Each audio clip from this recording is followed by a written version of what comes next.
It's so difficult to be able to hear. So what we intend to do for the next couple of hours is very simple. We will understand what is engagement all about, why people are so important for business, what is the role of the leaders in engagement, and how is that we become better leaders, as well as how do we make our second line better leaders. And that is how we will try to construct the second thing. So Surjit sir is asking, the question is, who's Basanti, who's Gabbar? As of now, I am Basanti and you are Gabbar. Hopefully in 2 hours time, I become Gabbar and you become Basanti by my impressive talk and trying to understand what these people are all about. So we will figure it out. In 2 hours time, we'll get the answer. Question paper abhi leak hua hai. So we'll get the answer in a couple of hours. So it is interesting if you look at how business has evolved in the last 100 years. So somewhere at the beginning of the 19th century is when the actual industrial revolution started, which traditionally we call it 1.0, and today we are calling industrial revolution 4.0. So if I go back and give 25 years to each of this industrial revolution, 1.0, 2.0, 3.0, 4.0, things have evolved differently. So in terms of economics, if you look at what is business, business basically consists of 4 M's. You have man, you have machine, you have materials, and you have money. So traditionally, when business started, it was machines which made the difference. People who had machines were the ones who made money. People were the ones who actually said, we can do the difference. Along the same time also came the importance of materials. The access to raw materials was very, very critical. And that was one of the reasons why Britishers raided India and other countries, because they were looking for raw material all the time.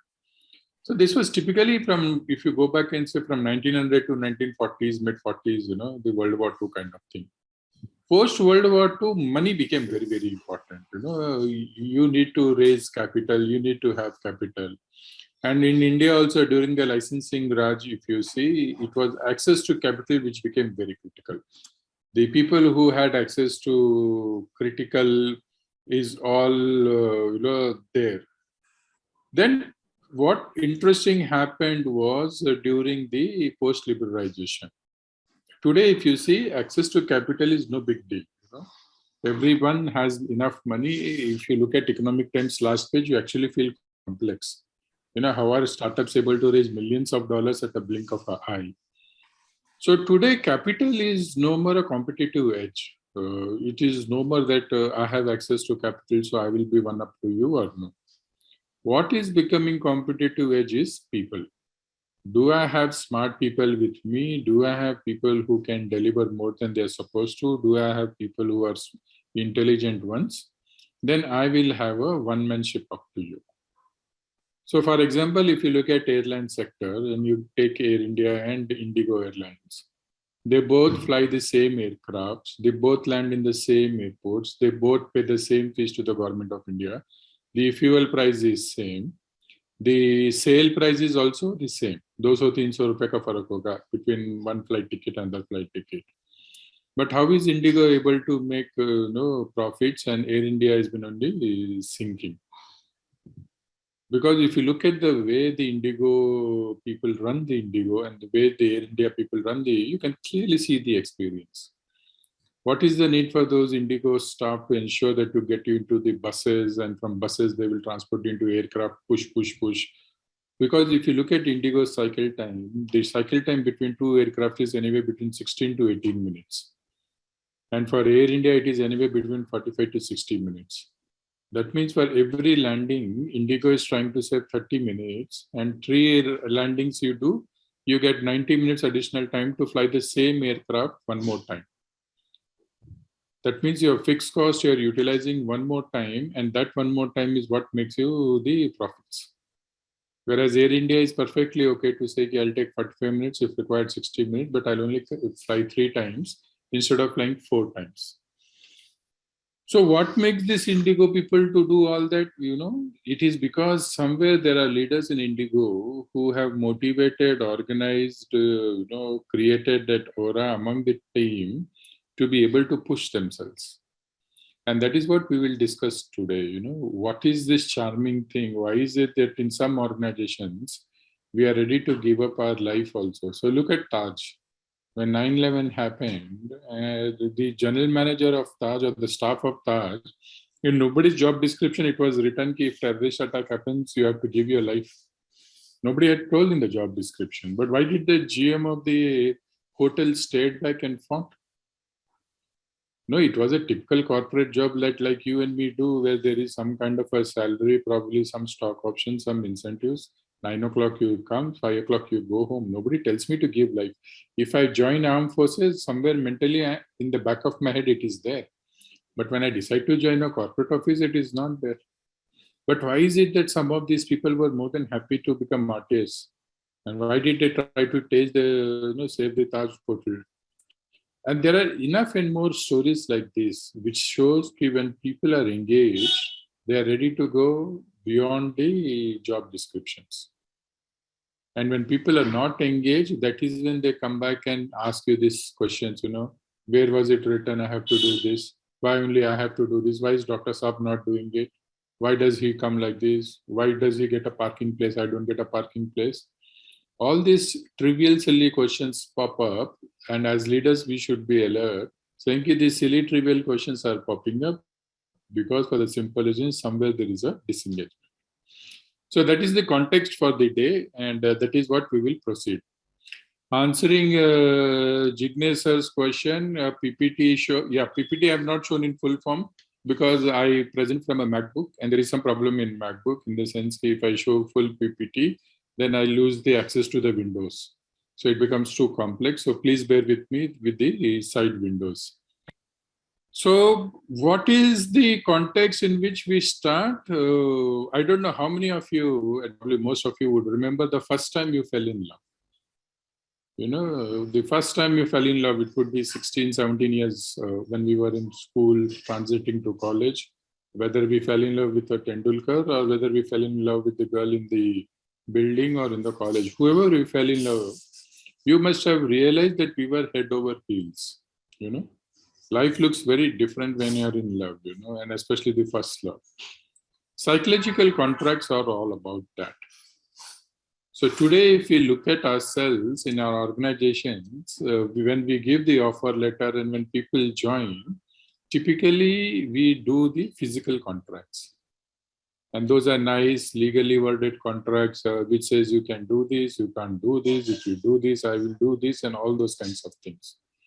What we are discussing is that there is a life beyond physical contracts, and it is all about psychological contracts.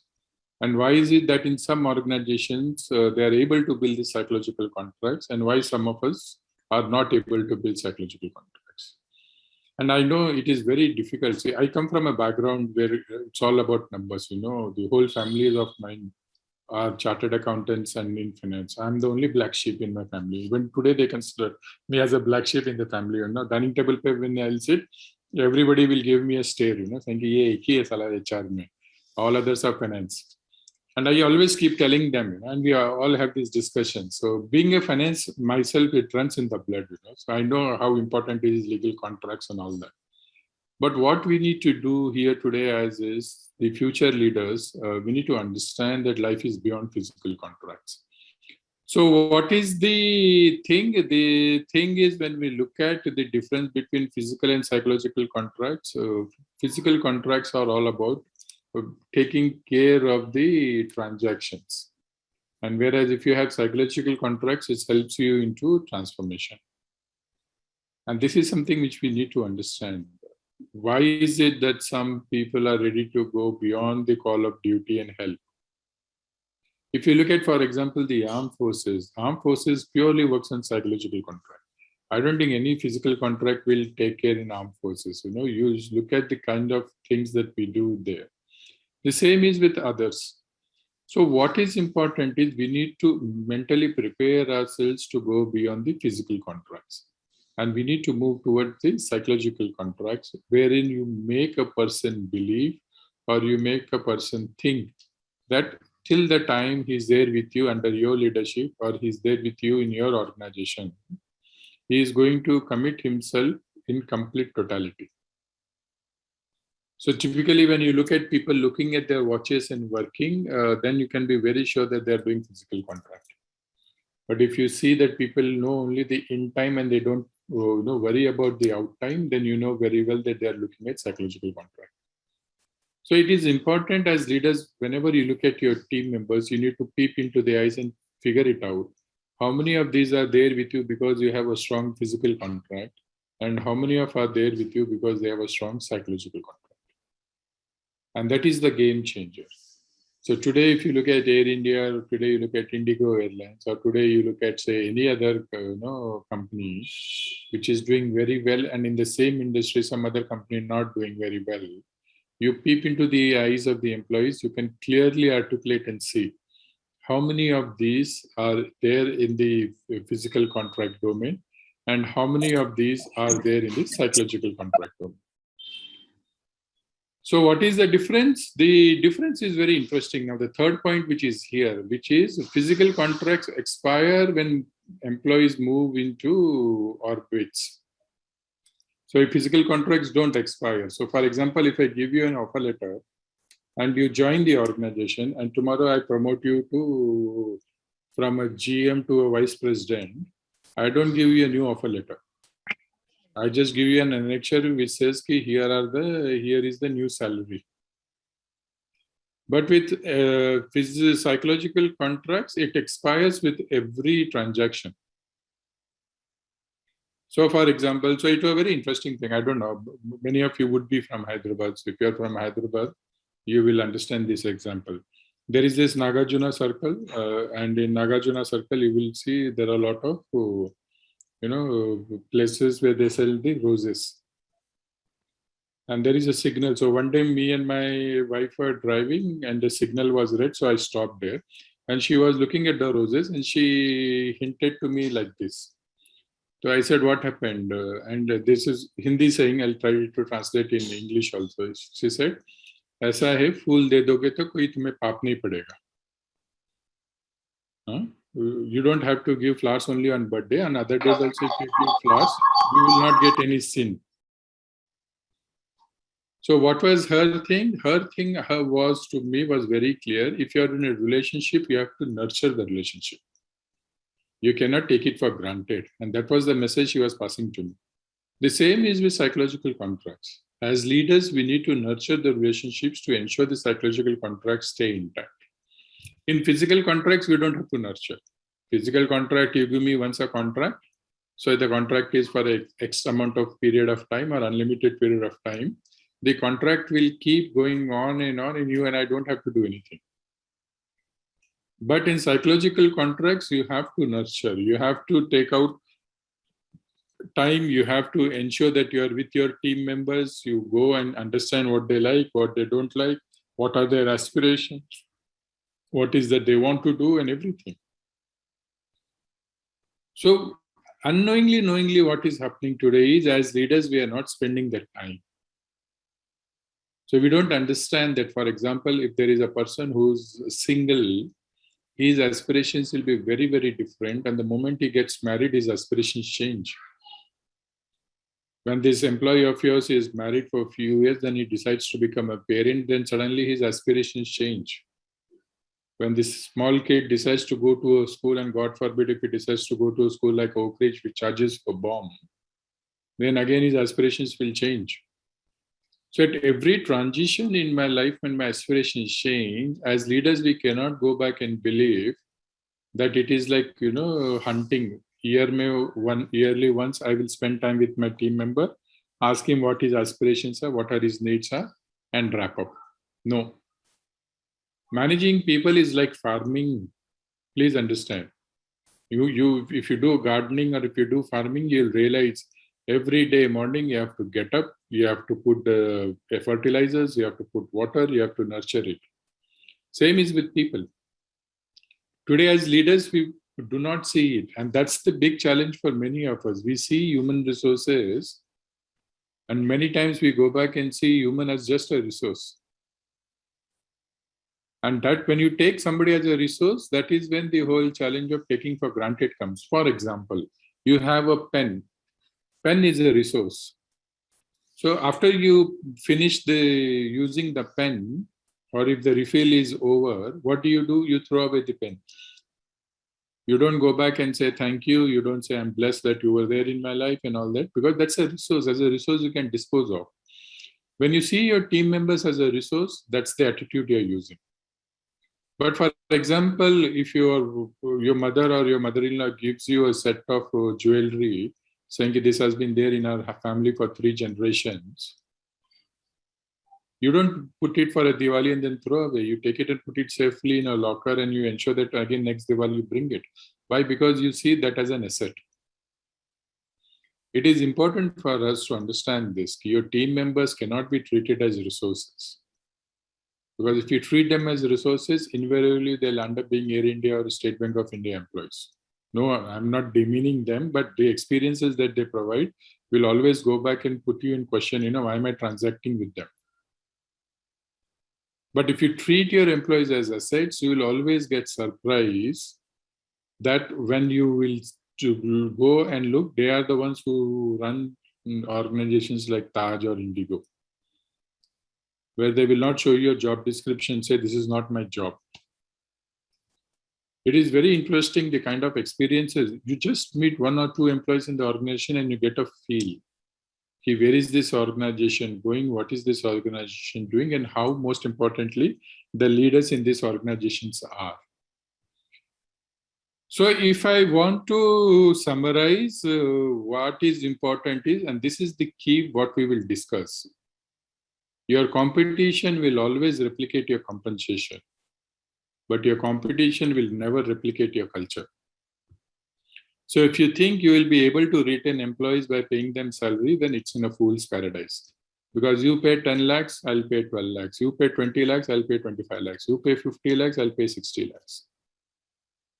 Whatever money you pay, your competition takes 24 hours to replicate. But what your competition will never replicate is what? Your culture. For example, your organization has a culture saying that every quarter, the CEO meets 10 families on dinner. And your wife likes it, your child likes it, that you are able to go to your CEO's home and you had dinner there. In the new organization, if you go and ask them, will the CEO have dinner with me? What will the HR do? HR will say, I have no clue. That's between the CEO and you. I can only give you this offer letter, 20% hike. Please keep your mouth shut. So today, the only way as a leader you can retain your employees is through culture. And that is something which is very, very critical for all of us to understand in this room. If we go back and if you try to go and seek, I'm paying them enough money, they will stay, you will not be able to retain them. So I will take a pause a minute here. Any thoughts, any questions? More than happy to answer till now what we've discussed. And then we will go to the next level of discussion. So the highlight of this last 15-20 minutes, what I'm trying to pursue is, please understand, physical contracts will not get you team members win you, but it is psychological contracts that will help you to win. So that's the first part of the summary. The second part of the summary is who makes these psychological contracts or who builds psychological contracts? It is not HR. HR cannot do it because HR is 5 people, 10 people for 500 people. They don't have the bandwidth to do it. It is us as leaders of our teams we have to do. That magic is with us. Like I still remember in Oak Ridge, the first parent-teachers meeting we had, it was very interesting. The principal went back and told us, just because you send your children to Oak Ridge, don't think you can outsource parenting to us. Parenting is still your responsibility. And that is something very important for us to understand. Just because HR is there doesn't mean we'll outsource the responsibility of managing our teams, motivating them, we'll give to HR. No, that is still our responsibility. So I'll take a pause here. Any thoughts, questions? Happy to answer, and then we'll proceed again. What do you mean by this psychological contracts? Is there motivation things or motivators or something in writing?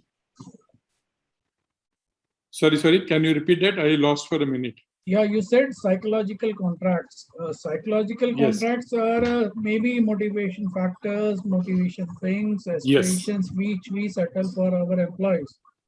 Are those supposed to be in writing? I don't think. May not. May not. So see, it is like this. How do I show my respect to you? It could be very simple. Every day in the morning when I get up, I'll touch your feet and then I start my day. And nowhere it is written, in no family there is a SOP which is written saying when you get up you have to touch your elders' feet. It is part of our rituals, it is part of our culture, it is part of our way of being. Same thing happens in organizations. There are few things that are written, there are few things that are unwritten.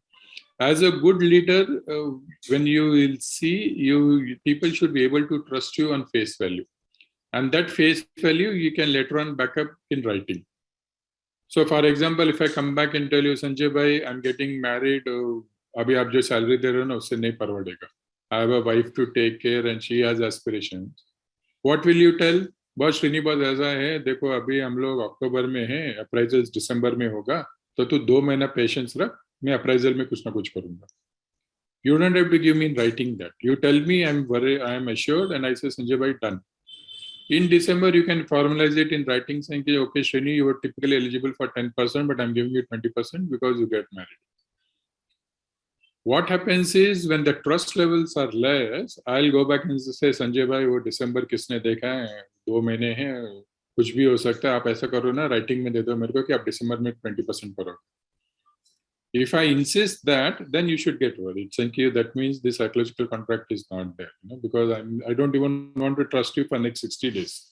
I'm going back and saying, नको अभी दे दो, बात की बात है, कल पता नहीं आपका मूड कैसे हो जाएगा. So that is the challenge is there. So most of the time, psychological contracts are unwritten. Thank you. Yes, Srinivas. And then we'll go to Umesh sir. Yeah, so just wanted to check with you about the concept of psychological contract and the physical contract.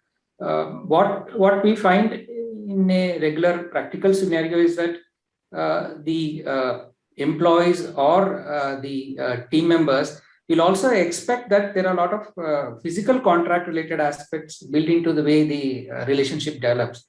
So merely having a psychological contract or some of the HR aspects that was discussed in today's context, especially in larger cities, the physical contract aspects are also equally important. That is first thing that I wanted your inputs on those things, how to balance this out between the two, and then also how these two things vary with the kind of team member or the kind of employees are involved. For example, a fresher, for him it could be different. For a like what you explained, that the needs of the employee varies with progression in life. So how do you tap of these things, and then also you also emphasize the point that the work of HR cannot be outsourced to the HR department. It has to be taken up by each leader or each manager. So considering all these aspects, how do we manage this, or how do we address this? Sure, I'll answer all one by one. The first one you said was people expect physical contracts. Physical contracts are only limited to the fact what legally is binding. So that much physical contract, if you have, that is good enough. After that, people don't expect physical contracts. Because my physical contract tells me that I have to work 8 hours or 8.5 hours in a day. But each one of us know we work more than 10 or 12 hours a day. Physical contract clearly tells me that 9 to 6 is my timing. And then I can always show you that contract and say, boss, 6 baje I'm going home. I'm not going to stay back.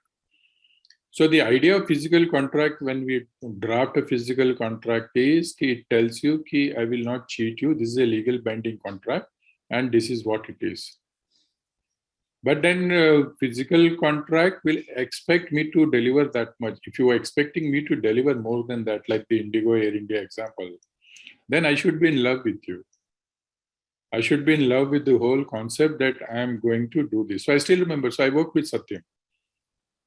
And there was a time when we were all sulking in Satyam. This was way back, in 2004. Because in Satyam, we used to work almost crazy, 13 or 14 hours per day. So ASM, who was our boss, he one day came into the room and he said, what's happening? Why are you guys all sulking? And we said, boss, roj 12 ghante, 14 ghante, we are not able to do anything.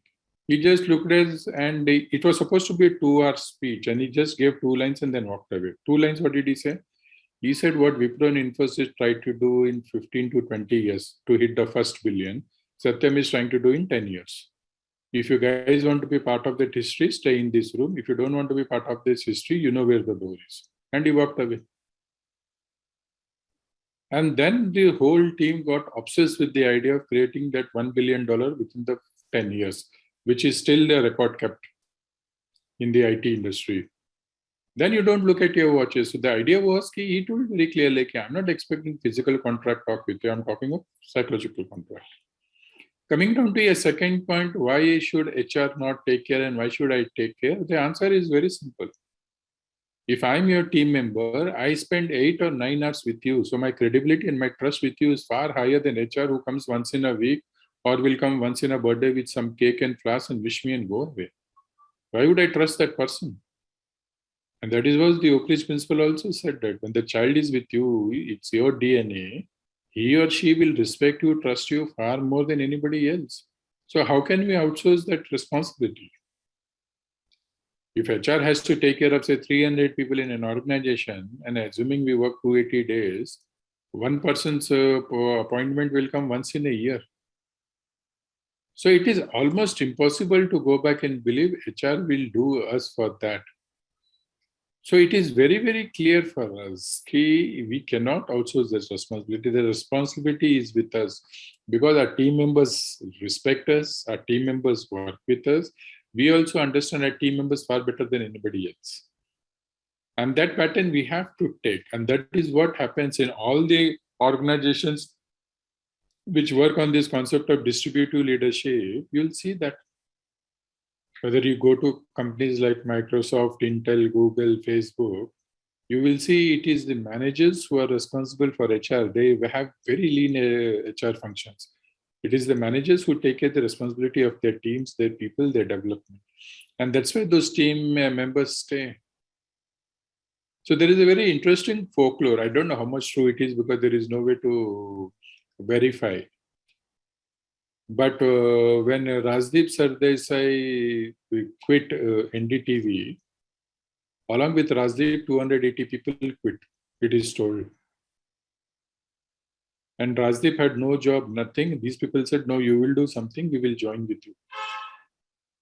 Now that was the power of Rajdeep Sardesai over his team vis-a-vis Pranay Roy. So we need to create that folklore, we need to create that cult because our teams are known to us. And yes, if there is a policy change required, if there is something else required, then we can always pull in HR. Yes, Umesh sir.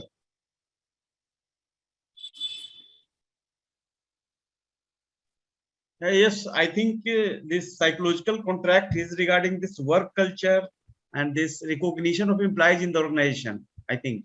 Absolutely, absolutely. And moreover, the trust of the management, whatever trust is reposed by the management in the employees, and even employees are understanding the organization as ownership in the organization, ownership in the management or right? Yes, absolutely right. You're right. Mr. Basudev has a point saying, does psychological contract includes empathy? Absolutely. Empathy helps you to build psychological contracts because empathy is something which helps the emotional binding. Yes, Pankaj sir, and then we'll have then we'll proceed. Yes, Mr. Srini, if you go back to the previous slide, and there is a difference between the psychological contract and the physical contract. So in that, on one line, physical contract does not expire with the employee. That I couldn't get it. So if you can help me in understanding the difference. So, for example, today I joined your organization as a manager, and you will give me a contract saying, Srini, your title is manager, and for example, your salary is 10 lakh rupees, and these are the terms and conditions of the employment. Now, from example, I become from manager to I become a senior manager or a GM or a VP. Only the title and the salary will change. Rest all things will remain the same. Okay. So it doesn't expire with my growing. But in psychological contract, it changes. Okay. So I may be a manager and I'm very happy with 10 lakh salary, but suddenly I get married and then my wife comes and says, Diwali aa raha hai, Tanishq advertisement dekho. And then I start suddenly realizing कि यार ये 10 लाख कम पड़ रहे हैं यार, अब कुछ और करना पड़ेगा लाइफ में. So with every new experience I go, कुछ भी नहीं हुआ, ठीक है मैं मैनेजर हूँ, मैं बड़ा खुश हूँ, लेकिन सर मुकेश और मैं हम दोनों पीयर ग्रुप है और मुकेश बोलता है यार मैं तो जा रहा हूँ थाईलैंड 3 दिन की छुट्टी पे. Now Mukesh is going to Thailand because he saved money or he got a lottery or whatever reason, but suddenly that peer pressure is there on high on me. तो सडनली मैं सोचने लगता हूँ यार वो थाईलैंड चले गए, वो भी मैनेजर है, मैं भी मैनेजर है यार, मेरी क्या इज्जत रह गई, अब मुझे भी कुछ करना पड़ेगा. So every day morning my psychological contract will get expired and that's why as a leader it becomes tension wala काम. So on a Friday evening you said like today is a, for example कल शाम की बात थी, Friday evening हुआ, आपने पूछा श्रीनी कैसे हैं, सब ठीक ठाक मजे में, दशहरे की तैयारी चालू, दिवाली की तैयारी चालू. अरे मैं बोलूंगा boss all fit, I am so happy, I am so glad that आपके जैसा बॉस मिला, I am thankful to God, ये वो ये. अभी आपके माइंड में क्या रहता है, अरे श्रीनी खुश है तो अभी अगले 2-3 महीने तक इसको मेरे को टच नहीं करना क्योंकि वो एनुअल मेंटेनेंस हो गया मेरा. मंडे मॉर्निंग श्रीनी सल कर रहा है, क्यों? क्योंकि संडे में फेसबुक में देख लिया मुकेश तो थाईलैंड में फोटो डाल रहा है, I am blessed, I am in Bali. और जैसे उसको देखा बाली में, मेरा बीपी डाउन यहाँ पे, फिर मेरे को लगता कि नहीं यार 10 लाख कम पड़ रहे हैं, मेरा बॉस कैसा है, खड़ूस है, कुछ नहीं करता, मुकेश का बॉस देखो सब कुछ कर रहा है. So the challenge with psychological contracts is it keeps expiring. Physical contract में एक्सपायरेशन नहीं होता है. सो वी ऑलवेज थिंक कि यार इसको ऑफर लेटर दिया हुआ है, सैलरी दे रहे हैं, तो क्या रोना धोना यार, मुझे क्या करना है, मुझे why should I go and take care of him. We need to understand, we need to take care of him because Srini gets impacted by all the things that happen around me. From the Facebook to what Mukesh is saying to what is happening everywhere. ठीक है? Thank you. Yeah, Sorry thank you, Mukesh, I took your example. Huh? I want to say something. Can I say Yes, something? please.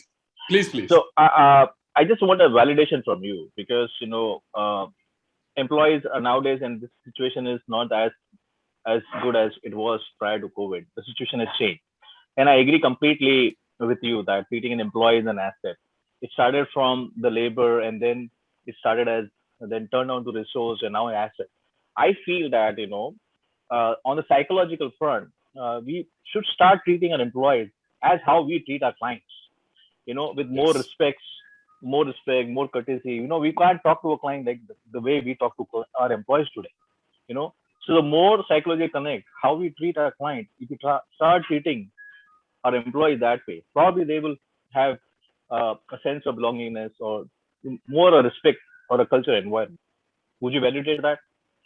Absolutely bang on. You actually cracked the solution for it.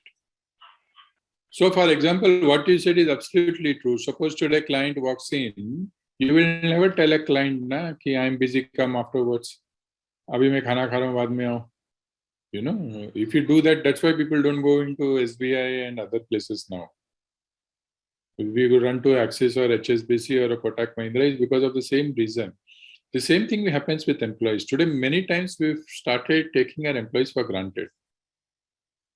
So we see employees as a pain. अरे बाप रे, मुकेश फिर आ गया यार, ये अभी फिर इसका रोना चालू हो जाएगा, अरे यार तो ऐसा करना यार, तो बाद में. We don't realize that people are built with emotions and they need an outlet, and for good or for bad, when they see you as a boss who's a friend, philosopher, guide, they think you have the solution for them. So the moment we go and we realize that we take our employees as clients, our respect, our outlook, our demeanor will happen. Clients are also pain. Who says no? I know so many clients of mine in consulting. I dread them, but they pay me, so I hear them. ओ मेरे को दिखता है top line में उसका ये बेटा में उसका फर्क पड़ रहा है, तो मैं बोलता हूँ अच्छा सर, प्लीज सर, हाँ बोलिए sir. But if we extend that to employees, then that's brilliant. Thank you. Thank you. Mahinder has a question. He says, if I'm in touch with my employees, they will take it for granted and they will, not take my action seriously. That's a myth. So I would only say that is not true. My parents talk to me daily. I don't think I've taken them for granted at any point of time. So I will always go and respect them. Just because my dad or my mom talks to me daily doesn't mean I take them for granted. Or my children every day come and share their time with me, I don't take them for granted. This is an old school of management, and we'll discuss as we proceed, where we used to tell कि employees को थोड़ा ना tight रखो. That's an old school thought where you say कि employees को थोड़ा tight रखो. That was good when the demand supply was different. When the demand for jobs was high and the Hanji. Actually, sir, with the family member or with the parents, I think the economic criteria were not involved. So therefore, maybe we can see that was the different situation altogether. But here, what happens with the employees, mainly the economic factor is involved, and what expectation they are having. Sometimes it is beyond our controls, and still they will insist for that things. Then it will become difficult to manage the things and how to overcome such a situation. No, one needs to be frank, So I still remember when my younger child came one day, जब Oak Ridge में था, अभी तो बड़ा हो गया. He came one day and asked me, Papa, are we below poverty line? तो मैंने बोला क्यों भाई, क्या हो गया? He says, all my friends come in BMW and Mercedes, and you send me through school bus. So that means we must be poor now. So point to logic tha uska. Then one day I had to sit him and tell him कि Baba, it is not about sending you in a car or other. The idea of going in school bus is that you socialize with people. Car mein you will go alone and you will not again socialize. Many times with our employees, we are not having this candid chat. We are not telling our employees what is our sale price, what is our cost price. There is something called people cost. There is something called salary bands. There is something called, how a particular role will only get that much money. We are not having these conversations. Today, employees are under the impression the company has lots of money, and for some reason, they are not giving me this money. We are not telling them there is something called law of marginal diminishing utility, where for every activity that we do, there is a value attached, and we will only pay that much. So those conversations we are not having. Our conversations are typically going back and saying, yeah, I will try to see something I'll do for you. Because we need to tell them that we will operate in a band, and that band will always be this. And this is a myth when people come back and say, मेरे को 50% hike कोई दे देगा. कोई नहीं देता 50% hike. Because your competition and we both are operating in the same markets. How can Indigo pay 50% more salaries and sell the tickets at the same rate? They'll have to compete for the sale price. So cost also they have to keep in control. So one of the reasons is to go and do that. The second one is very important part is when you have psychological contracts with people, and when you tell people ki Baba, I'm doing my best and this is what I can do, but I can do something else, which is I can send you to a training program, or I can give you the exposure, or I can put you on some critical projects so that your resume looks good, you will realize that people stay back. People don't come for only money, and this is the one big thing that we have to do. If people only work for money, nobody would have been Indian Armed Forces, because I don't think Indian Armed Forces pays well. I don't think Indian Armed Forces pays as much as a Google or a Microsoft or a Facebook pays. Then why do people give NDS even today? I have my best friend's son. Yes, sir. Indian Armed Forces get paid nicely, sir, but the equivalent bureaucrat gets paid much higher. Absolutely. That's what I'm saying to say. But still, you ask any armed forces person, would he prefer to being a bureaucrat? हंस के ऐसे बार को ना offline हो तो बड़ी प्यारी बातें सुनाएगा कि वो ब्यूरोक्रेसी में क्यों नहीं गया. Why do they hate North Block, South Block so much? But I see young kids, kids who, my best friend's son, he is for being an Air Force pilot now. At 20 years old also, he fought all the odds to get into armed forces. And you look at their salaries are not as exciting as you get to what in an IIT from a Facebook others. So people come to workplace for more than money.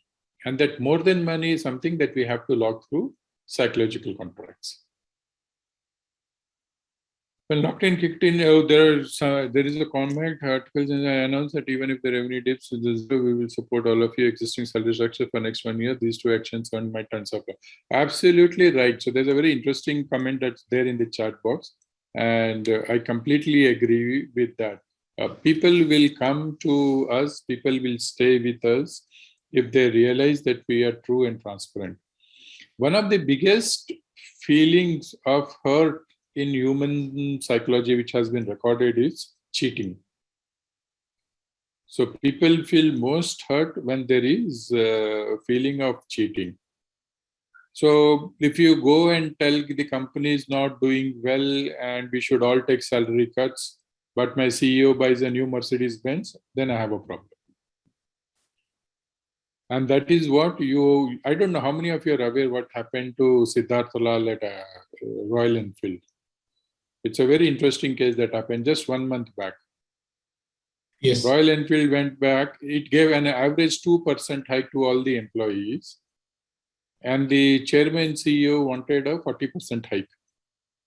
The shareholders refused and they didn't pass the resolution where he also lost the job. So that is unfair. If the company, you are going back and saying the company is not doing well, everybody is taking salary cuts or everybody is slow, and suddenly the leader comes across and says, "Nee, bhaiya, no, aapka khoon, mera khoon, aapka khoon pani," then we have a challenge. But if you see leaders across, so for good or for bad, Mukesh Ambani makes more money through dividends than salary.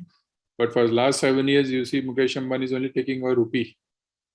And that builds the credibility for him in the system where people will go back and say, Mukesh Bhai doesn't earn salary, he's sacrificing his salary for us. So as leaders, it is somewhere important for us to understand that we are under constant observation. You like it or you don't like it, people are looking at you from different lenses. And you need to stand up to that, and you need to be able to come as a role model all the time. So we are under constant lens. So if you decide to go on a nice foreign vacation, you are able to make money, you are able to show, and then you say, no, I can't pay it, then we have a challenge. But if people see there is a degree of transparency, there is a degree of trust, then people will always go back and respect you. Yes, Aishwarya. Sir, in my opinion, this COVID times were the times which was the biggest opportunity when you can gain the trust of your team and your employees. The last 1.5 years means many organizations started pay cut and started leaving their employees. But I think this time was the best time to gain the trust and the confidence of all the employees for the future course. Now I think people are realizing it. Absolutely. So see, we remember God only in bad times, na? मेरे को अभी भी याद है ना, CA के exam के पहले भगवान याद आते थे. वो रिजल्ट अच्छा है तो बहुत कम बार मैंने जाके थैंक यू बोले. So it is like that in bad times, people remember leaders. Unfortunately, what happens is, as leaders, many of us shy away to communicate. In India, it is very difficult for us to do difficult conversations. We are a collective society. Collective society में हमारी को ये problem है कि we cannot do difficult conversations. वो बड़ा हमको अच्छा नहीं लगता है. So during bad times, when people are expected to do this difficult conversation, saying कि salary मुश्किल है, तुमको salary cut लेना पड़ेगा, sales अच्छे नहीं हो रहा है, organization is going slow, people avoid those difficult conversations. But if you do a difficult conversation with a person, the trust level goes up 100 times. As leaders, traditionally, our feeling has been to do only happy conversations.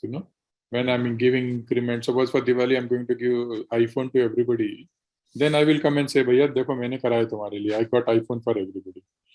But ye Diwali mein for the first time in 10 years bonus nahi dena hai. Then we look at each other and say, "Yeah, tu batana, tu batana."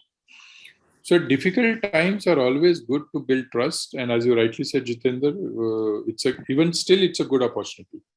Still, times are not good.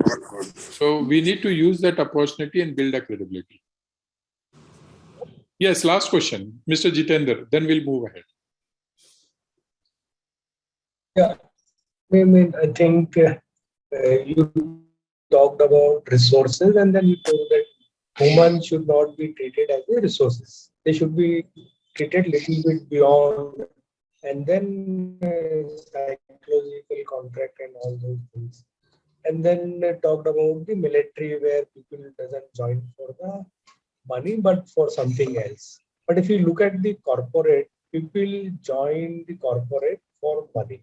And generally the expectations are the money that they, I mean, generally demands are there. So yes, I understand that psychological things are important, but if the requirement is there and somebody say that I got married and I need 20%, but in a bigger corporate, it's a big limitation that if you are giving to one, why not to others? So I mean, yeah, people in your team, if you are giving something to one and not to other, then will it not create another? And the request for the money will always be there. So how to handle that people get satisfied, people do not feel, and definitely different time, different things comes up and requirements goes up. So there is no lack of trust that, okay, I am not trusting, we are trusting, we are talking to each other, but the limitation is also there. And you cannot stop Facebook and WhatsApp, wherein people will see that, yeah, their colleague has gone for Singapore or somewhere, or somebody is buying BMW and all.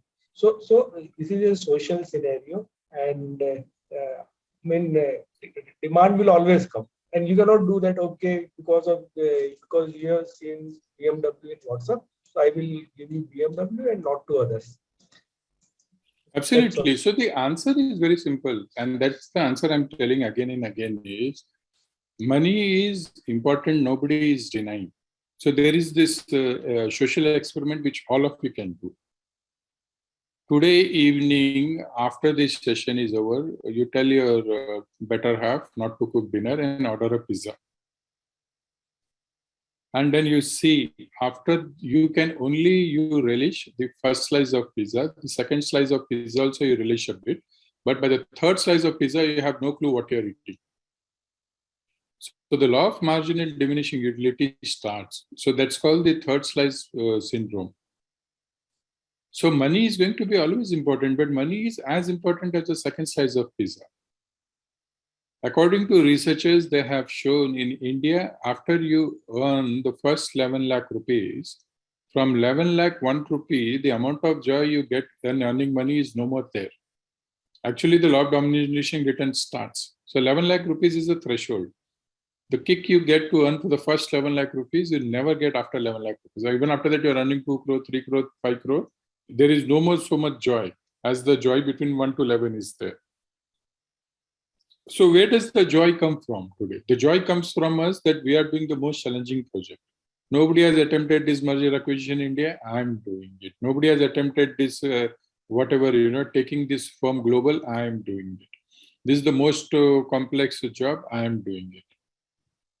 So after a threshold value, we need to create the excitement in people's life by doing something more. Sending them to an Harvard, sending them to an ISB, sending them to a training program, giving them a role that will challenge them. And those are the avenues we need to explore, because between you and me, we are very clear that any investor will not like to have people cost more than the XX percentage of the total cost. So we going back and telling them ki I will fulfill your requirement by getting you a hike is near to impossible. That is not possible for us. At the same time, you can be sure that when you ask a person, okay, what is that will excite you beyond money, we all have our aspirations. I'll give you a small example and you'll realize that. So there is this company, IT company in Bangalore for which we were working, and the sales director won the chairman's award. And the chairman's award was around 20 lakh rupees. So whoever gets the chairman's award gets 20 lakh rupees. So this guy was based in the US and he was told, okay, you won the chairman's award, so why don't you come down to India and collect the award and then go back? This gentleman refused to come. He says, 20 lakh ke liye kaun India aayega? Main 3.5 crore ki salary hai, US mein baitha hu. My family is in the US. What is the excitement of flying down buddy 14 hours to Bangalore to collect a 20 lakh check? I'm not interested. You keep the money. If you guys are not interested to give the money, you don't give. And then HR came into a swoop saying, how can we go back and tell the CEO that the employee doesn't want to take the award? And we were called and saying, do something about it. So we said, okay, fine, we'll talk to this guy. So we talked to this guy in the US and we're generally having a conversation. So we asked many things. And one of the things we asked him is, what is that one thing that you have as a regret? And then he smiled and said, Aisa kuch nahi yaar, but the only thing I miss is my parents. You know, they're old, they stay in Delhi and I stay in US, so I keep missing them. So we said, good, we got a point. Then we called his parents and asked them, what is that one thing that you're missing about your child? Then the mother said, incidentally, 5 साल पहले इसने मेरे को हम लोग को ना 4 धाम का ट्रिप प्रॉमिस किया था और तब से किया नहीं और यूएस में बैठा हुआ. We went back to the organization. We said, can we get 10 lakhs out of this 20 lakhs? In that 10 lakh rupees, we created a 9-day 4 dham trip for the parents and this gentleman, and then send him the itinerary and said, will you come? He came running. They did the 10-day trip. And then all the 3 people, the parent and the sales director, all 3 of them said, that was the best thing ever happened in life. And he actually came and apologized to the CEO and others saying, I took it for granted, but now I realize how much it was worth it. So we actually didn't even spend the 20 lakh rupees. We wrapped up in 10 lakh rupees and that sales director is still there after 6 years. So the question is, money will always be there, but as leaders, we can create experiences for employees, and that is something which we are not doing today. And that's the power that is there with us. We are not creating those experiences for our team members. And that is what is important for us to understand and appreciate. We have that power, and that is what we will discuss as we proceed. Engagement cannot be outsourced to HR or somebody else. Engagement is with us.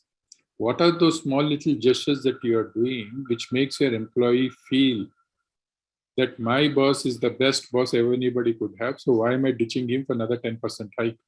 वो 10% hike आज नहीं तो कल मिल जाएगा मुझे, पर मेरे को इसके जैसा बॉस नहीं मिलेगा. And that powerful weapon that we have, we are unknowingly diluting.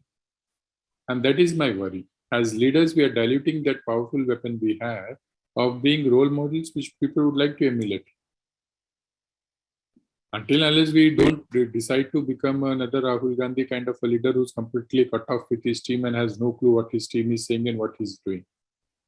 But if we are hands-on bosses, we would love, and bosses and our team members would love to be with us. So that is the power of psychological contracts. So how are psychological contracts? That is where your point is very true. It depends on the manager connect, how are managers connecting? Now, if you want to know whether your team members are engaged or no, so if you ask on their face, saying, are you engaged? वो लोग obviously बोलेंगे, हाँ boss, we are the most engaged people. But then if you want to check whether your employees are really engaged or not, then these are the questions or these are the things that you should look for. For example, in the evening 6:30 when your team members are going out, and if they see 2 or 3 members still working, do your team members stay back and check, can we help? Or do your team member chupchap khasak lete saying ki chalo boss dekh nahi raha to nipat lete abhi, If you go and ask our boss, he'll ask us to wait. Do your team members actually work with each other and not compete, saying ki we will help each other to prosper?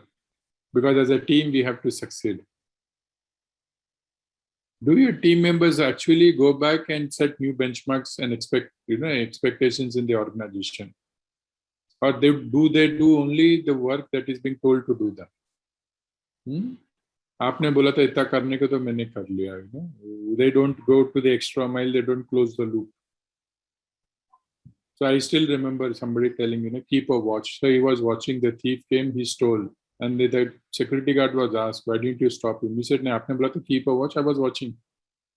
आपके JD में तो यही लिखा था ना, keep a watch. So I was watching. I know how he stole. So JDs will always only tell you that much. Do people understand? Do people own it? Do people apply it? If you see that ownership trait among your team members, then you can be assured saying your team members are engaged. But if you see your team members only at a superficial level, then you need to get worried. And as business leaders, that should be your biggest worry. And when you see your team is not engaged, the onus is on us. We cannot go back and blame the schools and say, "Mera bachcha bigad gaya." No. If the child is not doing well, the child is doing something silly, then it is the parents, it is our responsibility. The same thing is with business leaders. School principal and HR is like that. They can only do that much. What we have to take the ownership and we have to build around it. And what is employee engagement? Employee engagement is, if you look at the newest definitions, this is what it is, what we call as C plus D is equal to E. So this is what you will see as an organization. So what is C? C is basically connect, D is delight, and E is engagement. So you must have heard this myth called, happy marriage. So I don't know how many of us are married in this room. And when we were getting married, we were told happy marriage, but only after marriage, you realize it's a myth. So engagement, sometimes, it's better to understood like that. So connect is, I'm basically married. Happy is delight. And E is happy marriage. Today, you have a set of 2 employees, which is the most scary employees. Number one is what? Number one is he is connected. That means he is married to your organization, but he is not happy. So what is it? It means it's a dead marriage. So what are these set of employees? This set of employees will sincerely come to your office at 9 o'clock. कुर्सी में बैठेंगे, कुर्सी को गरम करेंगे, कुछ काम नहीं करेंगे. So that's a dead marriage. तो बंदा छोड़ के क्यों नहीं जा रहा है? नहीं सर, घर के पास में इतना अच्छा ऑफिस काम मिलेगा, सैलरी टाइम पे मिल जाती है, अब नई नौकरी कौन ढूंढेगा? I am not going anywhere. So every day I will come. I will not resign. I will sit, but I will not do any wonders for you. And we see these sets of people everywhere in government offices to other places. You go back and break your head saying, hey, how can this person be like this? He's sitting in the chair, he knows it's his job, but he will not do it. Then there are another set of people. Are they married? No. Are they happy? Yes. So every day morning they will come, they will do more than you expect. Well, but will he come tomorrow? Pata nahi. Because every day he's walking with a resignation letter in his pocket. Kabhi bhi de sakta hai. So these are the people who come to organization with a mindset of living in relationship. So they are not married to you. They are in a living in relationship mode with you. So रात गई बात गई. Weekend में कुछ अच्छा मिल गया तो Monday morning को they will quit. For them there is no love affection of staying with you. Now both these sets of people are dangerous for us as leaders. We cannot afford to have people who are dead married, or we cannot afford to have people who are in living in relationship mode. It is important for us to create a sense of bonding where people will stay with us because they are married and the people are happy. So how do you go and create that? You go and create by doing all these things as leaders. People will stay with you if you are able to provide them a career growth. You cannot see careers as T20, they are test matches. So if I'm working with you as a team member, you should be able to tell me कि बाबा 2 साल के बाद मेरे साथ क्या होगा, 3 साल के बाद क्या होगा, 5 साल के बाद क्या होगा. You need to create a sense of pride in the organization I work with, right? You saw me pass one comment about armed forces, and Dr. Ashminder Singh, even without being asked, jumped in and defended. अब क्या जरूरत है उनको, retired हो गए, अब उनका तो खत्म हो गया, ये नया इनिंग चालू हुआ, तो किसने बोला था उनको? I don't think Indian arm forces उनको कोई पैसे दे रहा साइड में कि आज अच्छा डिफेंड किया आपने. But look at the sense of pride and joy that he has when he talks about his past organization. It's ingrained in the blood. ऐसे कैसे बोल दिया श्रीनी ने? तो ठक करके आ गए वो. How many of us will defend our past organizations like that? How many of our employees take that pride? Today you will get shocked. कंपनियां इतने लाखों रुपए खर्च करते, टी शर्ट बना के देती, वो टी शर्ट वो चौकीदार घर का नीचे वाला पहन के घूमता है. How can you let your brand go to a chowkidar or a driver or a sweeper who's wearing it? It was supposed to be your brand. It is supposed to be your identity. So your credibility as a brand, your credibility, your sense of pride, and then comes the very important part of leaders. You look at people like just now, I'm forgetting the gentleman's name. When I gave Satyam example, thak karke unne message box mein dal diya. I was also there in Satyam sir along with you. It's me, Swaminathan. हाँ, Swaminathan, right? अभी आप राजू के बारे में कुछ बोल दीजिए, देखिए कैसे डिफेंड करते हो. Sorry? Sense of lead. No, I was saying if I pass any not so nice comment about Raju, you will be the first guy to defend him. So all the people who work with Raju are like cult fans of Raju, including me. We just go and defend him in all the places. People may have different versions of who is he. But the leadership is again, same is with Narayan Murthy, the same is with others. And you and me as leaders also have to create that cult where our team members will go back and say, nahi, aap mera boss ke bare mein kuch nahi bol sakte.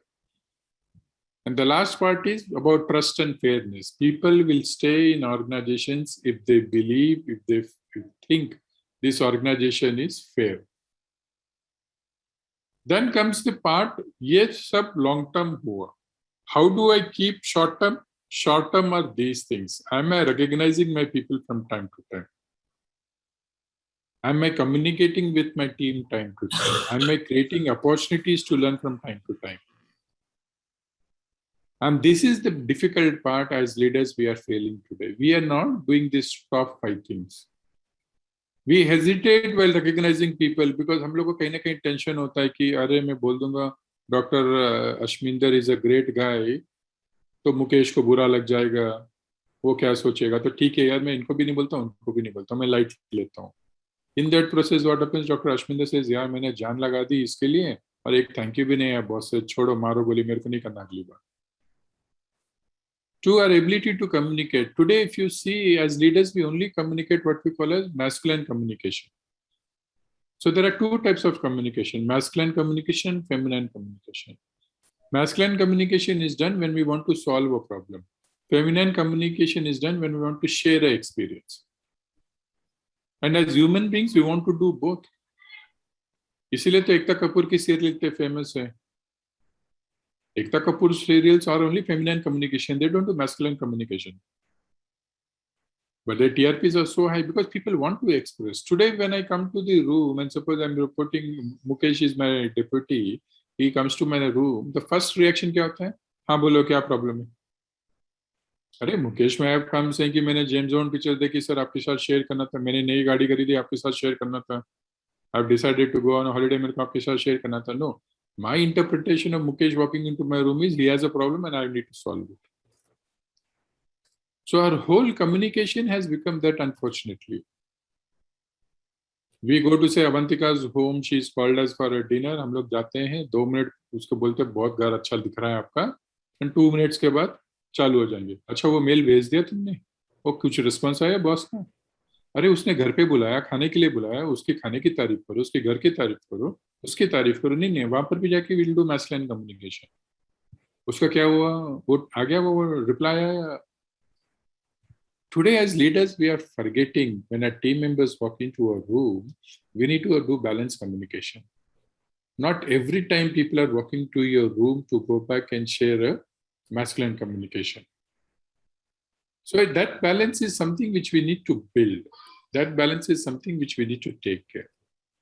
It is imperative for us to understand that as leaders, we need to build communication. We need to recognize people for their good work. And recognition doesn't mean that every time you have to reward them, you have to do that. Small little things like what we were taught when growing up, a thank you would suffice. How many times do you walk up to your team member's place and say, that's a good job done? Because you walking up to your team member itself is a gesture that you're recognizing their good work and contribution. Today, we don't do small little gestures like that. How many times we've created opportunities to learn? We keep forgetting that opportunity to learn is a big anchor for employees to stay back. Unfortunately, that is something which we all have taken for granted.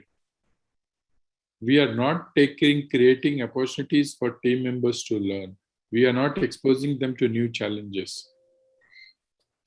But if we do some of these things, and trust me, out of these 10 things, at least 5 or 6 things are in our control. And as leaders, we need to go and take care of it. We cannot believe that organization is going to do or HR is going to do. All these things we can do ourselves, and if the HR is proactive and they're doing it very well, otherwise we have to go and we have to anchor those things for us. So this is an exercise that you have to do post our session today, where you will go and say how many of these things are in your control and what is the action plan that you are going to put in.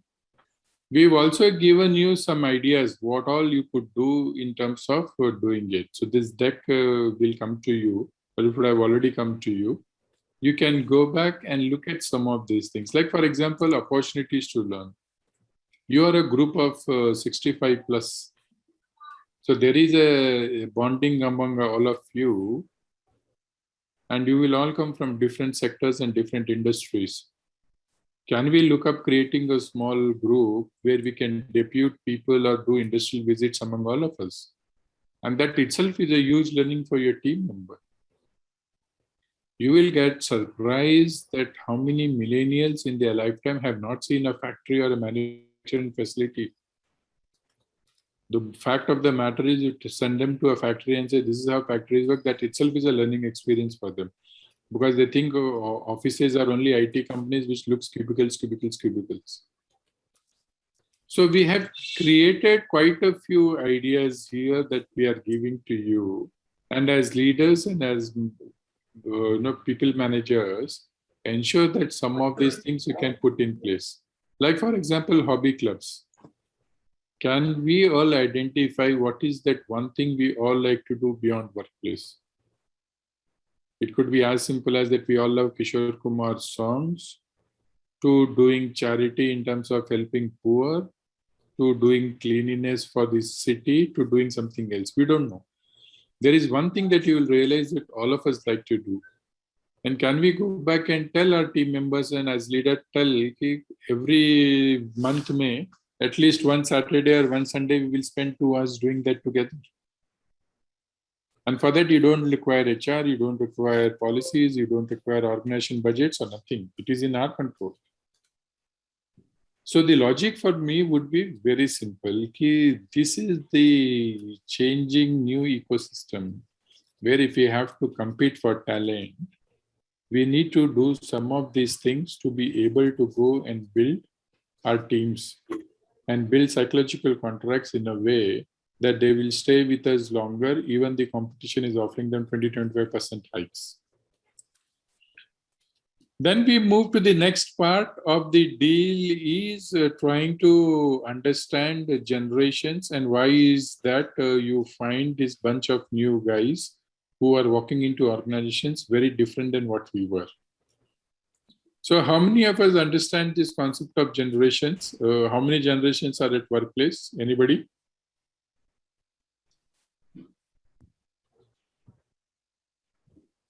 Do we understand there are different generations at workplace? Yes. Great.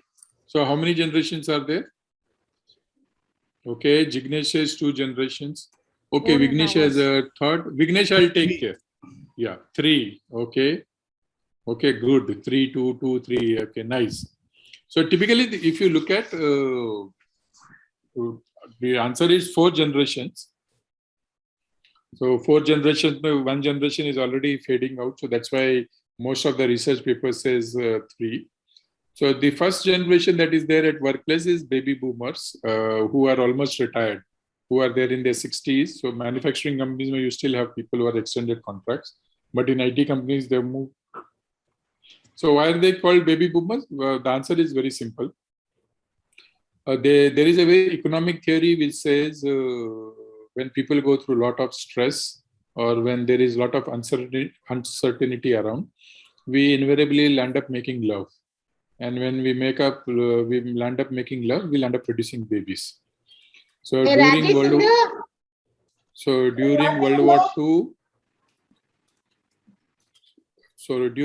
War II, when there was a lot of stress around and people were not sure whether future generations will survive, and a lot of people went to the war, there is a spike in the number of babies that were born between 45 to 65. And that is the generation where you will see, that is why they're called baby boomers. So typically people born in 45 to 65 are called baby boomers. Then came Gen X. So 65 to 85 is Gen X.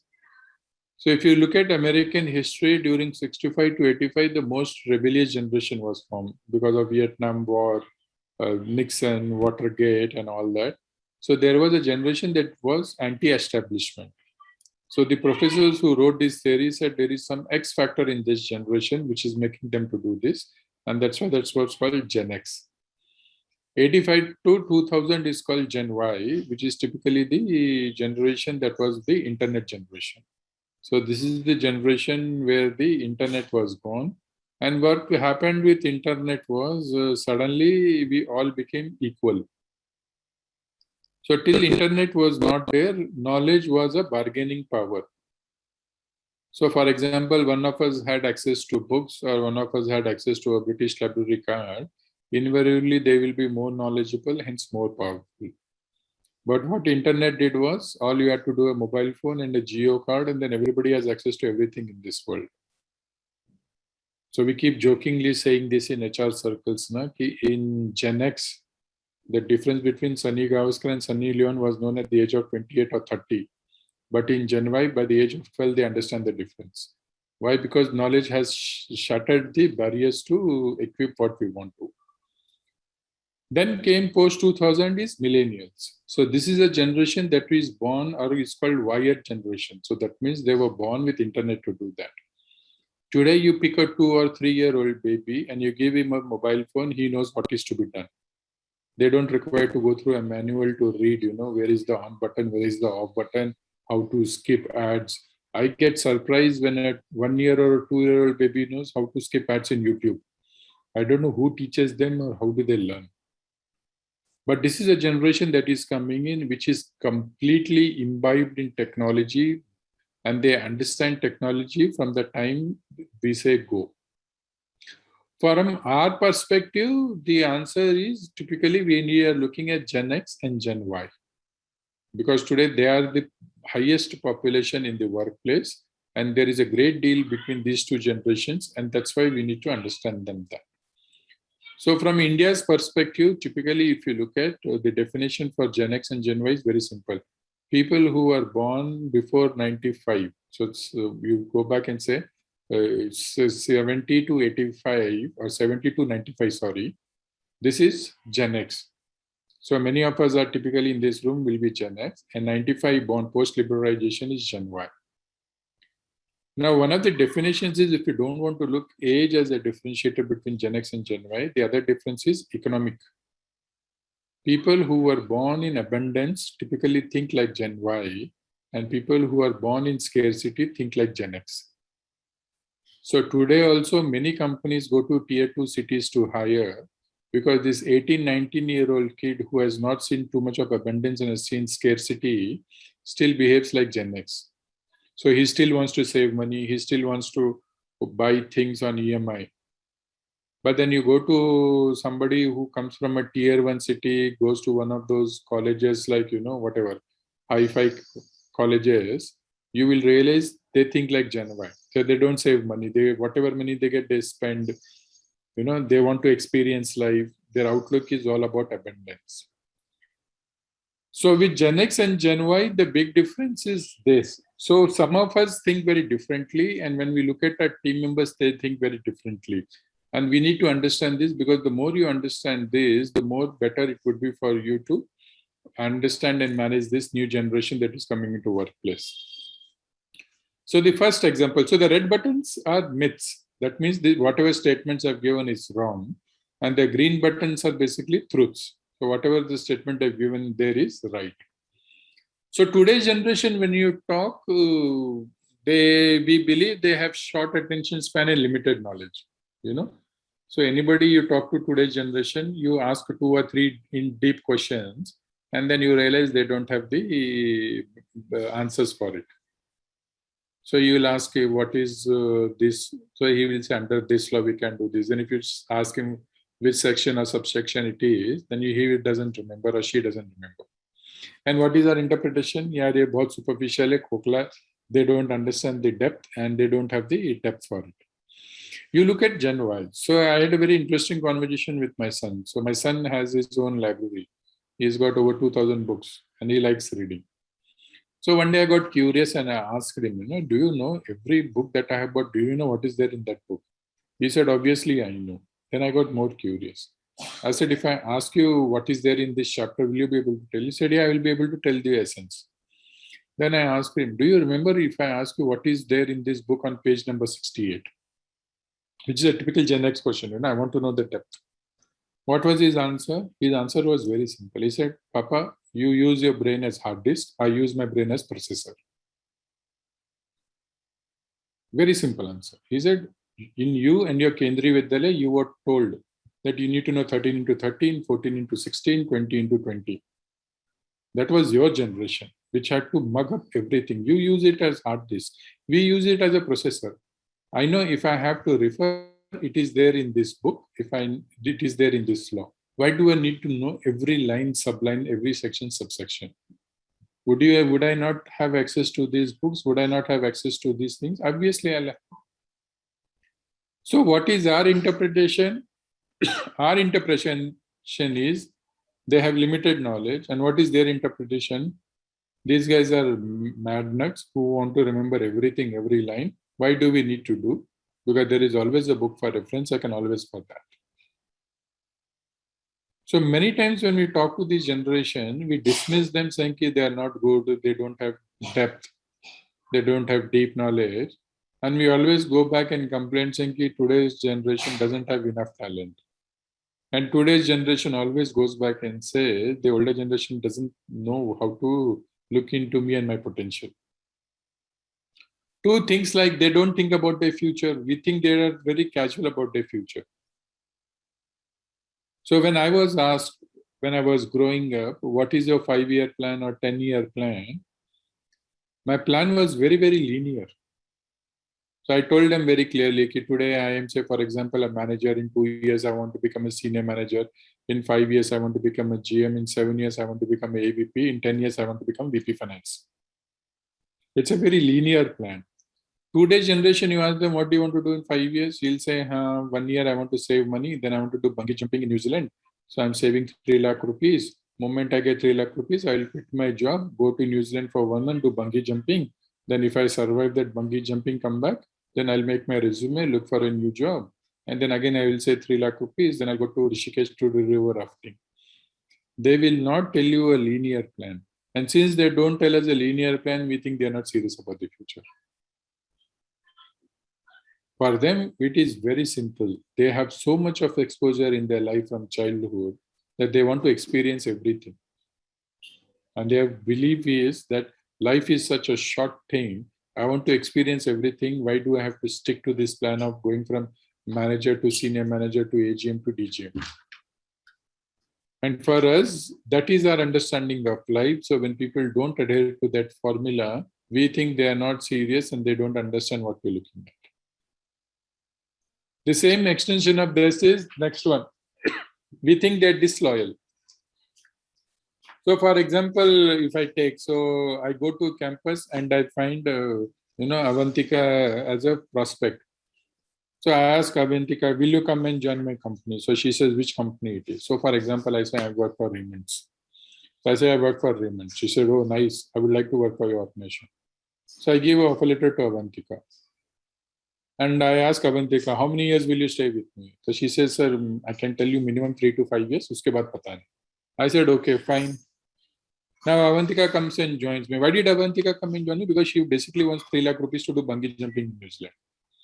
She doesn't want to become CFO in Raymond's.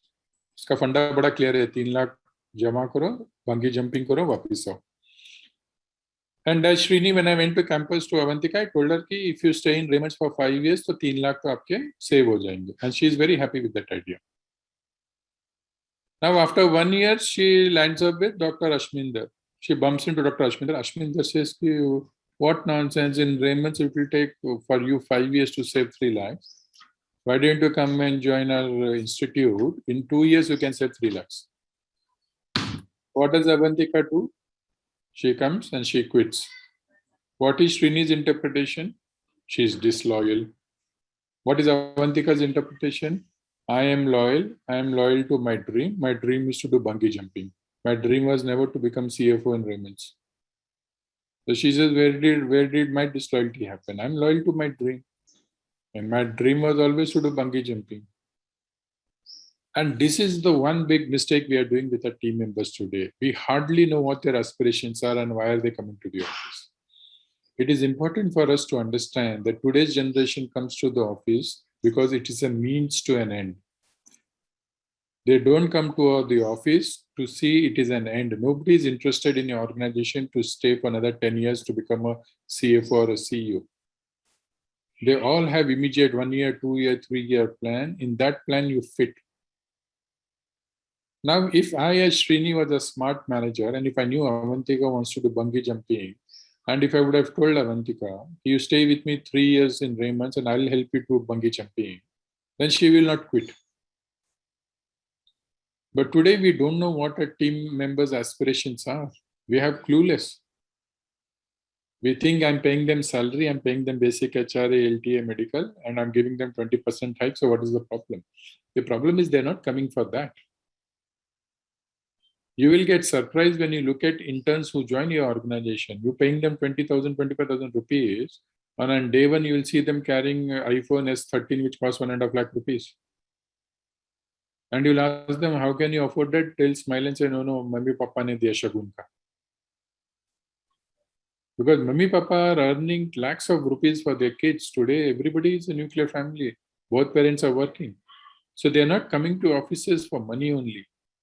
They're coming to do something else, and that something else is what you need to anchor. So when you have these 20, 22, 23, 25-year-old kids walking into your organization, you need to spend that time to understand what is that excites them. What is that one thing that they're chasing in their life, and how can you enable that? And that is what I'm asking from the time we started the session. Do we know their aspirations and are we anchoring those aspirations? Because when Dr. Ashminder will give this offer letter to Avantika, the first thing Avantika is going to ask me, Srini promised me after 3 years he's sending me to New Zealand to do bungee jumping. Will you help me to do that?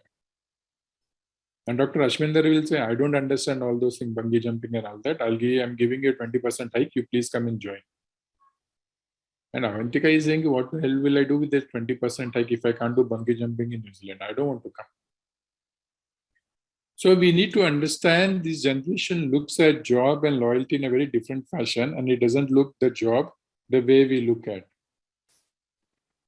Few more things which you can talk is this generation is pampered and spoiled. You ask them, they say, no way. They say, why are you holding against me if my parents saved money and gave me a good life? So they don't feel apologetic about it. They feel very happy that I went in AC buses, AC cars. I've traveled in flight from the month 3 that I was born. They're perfectly okay with that. And their expectations of that quality life extends to workplace also. That's why the first thing they'll ask is, where is cafeteria? Do I get food in your office? Do I get a nice place to sit? Why? Because they have seen that quality of life from day one. And they expected to have it. And for us as Gen X manager, it is very difficult to understand, because as Gen X managers, you will not create a 3,000 square feet reception like a Franklin Templeton or a Google does. Now, why do they have 3,000 square feet reception? Because when Gen Y wants to call it friends, they know very well their friends cannot come inside the office, so they'll come only to reception. And they want to flaunt, see how great office I'm working. How does a Gen X CEO think? In that 3,000 square feet place, you can put 100 cubicles and make more billability. Why do you want to leave space out? So these generations are thinking very differently, and it is important for us to do that. Now, this is one important point before I wrap up the generations, is to understand this. They look for constant praise. And this is the truth. And somewhere here, again, we as parents are responsible for making this mess. So if you look at today's families, most of us are what? Nuclear families. What happens in nuclear families? Typically, it is husband, wife, and one kid. and both the husband and wife are working. So typically what will happen is you have enough and more money, so you send your kids to one of these international schools. If you see in international schools today, even if you participate in a competition, you get an award. For us, some of us who were born and brought up in Kendriya Vidyalaya, we really had to slog a butt out to win an award. But today, even if you participate, you get an award. So this brilliant kid goes, who's whatever 5-year, 6-year-old kid, he does some lemon race or something and he just participates, so he gets a star. So I don't know how many of you as parents have noticed that your kids come from school with stars on their hand. So they'll come and say, see, I've got a star. So this kid gets a star, he comes to home, he's waiting, and then the mother comes. The mother is already going through a mother's guilt. So he'll come and say, Mama, see, I got a star. Now what does Mama, to take away her guilt, what does she do? She says, oh, my kid, you are so smart. I will also give you a star. So she gives him one more star. So this kid has now 2 stars. Then after an hour or so, Papa comes. Now, the moment Papa walks in, what does the kid do? The kid comes and shows, see, Papa, I've got 2 stars, one from my mom and one from Mama. Now, Papa is also going through the guilt of a working parent. And then Papa is also fighting for TRP with Mama. So what does Papa do? Papa decides to give 2 stars instead of 1. He says, I'm better than Mama. See, Mama gave you 1 star, I'm giving you 2 stars. Now this kid is going to bed sleeping with 4 stars. And since Mummy, Papa work in some multinational companies which have all these exotic policies, they go back and tell this kid, if you get like this in a week, 10 stars, then we'll take you to McDonald's on the weekend. And this kid is extremely happy. Bole, Monday ko 4 star mila, I have another 5 days to get another 6 stars. And then in weekend, I get a gift and I go to McDonald's. Fast forward, this 21-year-old kid comes to your office and you as a boss tell him, you've done a very good job. What is his instant reaction? Give me a star. What is your response to that? You will open the employee handbook and say, now the next awards will be held in December. So in December, we'll recognize. And that is where the disillusionment sets. When I was growing up, I was getting constant praise. Why is it that when I come to the company, they keep pushing and showing me the manuals which say now you will get recognized after 2 months, 3 months, 6 months. And that is where we as leaders have to play that role of bridging. We need to understand that this generation, for good or for bad, has been spoiled by us as parents. So when they come to workplace, we cannot go back and show them those kind of things. So what is important for us is to understand these are the differences between these 2 generations and we need to build it. Number 1 is that we were born in scarcity. When you're born in scarcity, you are prone to control things. We are all micromanagers. So you see, knowingly, unknowingly, when you give a task, after every second day, you will ask, what is the update? Because we like doing that. Because when you see in scarcity, you want to control things. You don't want to let go. When you see abundance, you feel empowered. Why? Because you're so empowered that you have backup. You have the safety net with you. So today, when you look at your children, they are so risk takers. Why? Because they know Mummy, Papa are there, safety net is there, they will take care. What's the big deal? We see careers as marriages. When you and I decided to build a career in our organization, we see career as marriages. I'll ask all the married people in this room, do you think every day of your marriage was blissful? The answer is no. But then did we call quits? No. Why? Because we were told okay, there will be ups and downs, you'll have to manage. So when Gen X looks at careers, they look at it as marriage. Saying, boss got upset, he shouted something.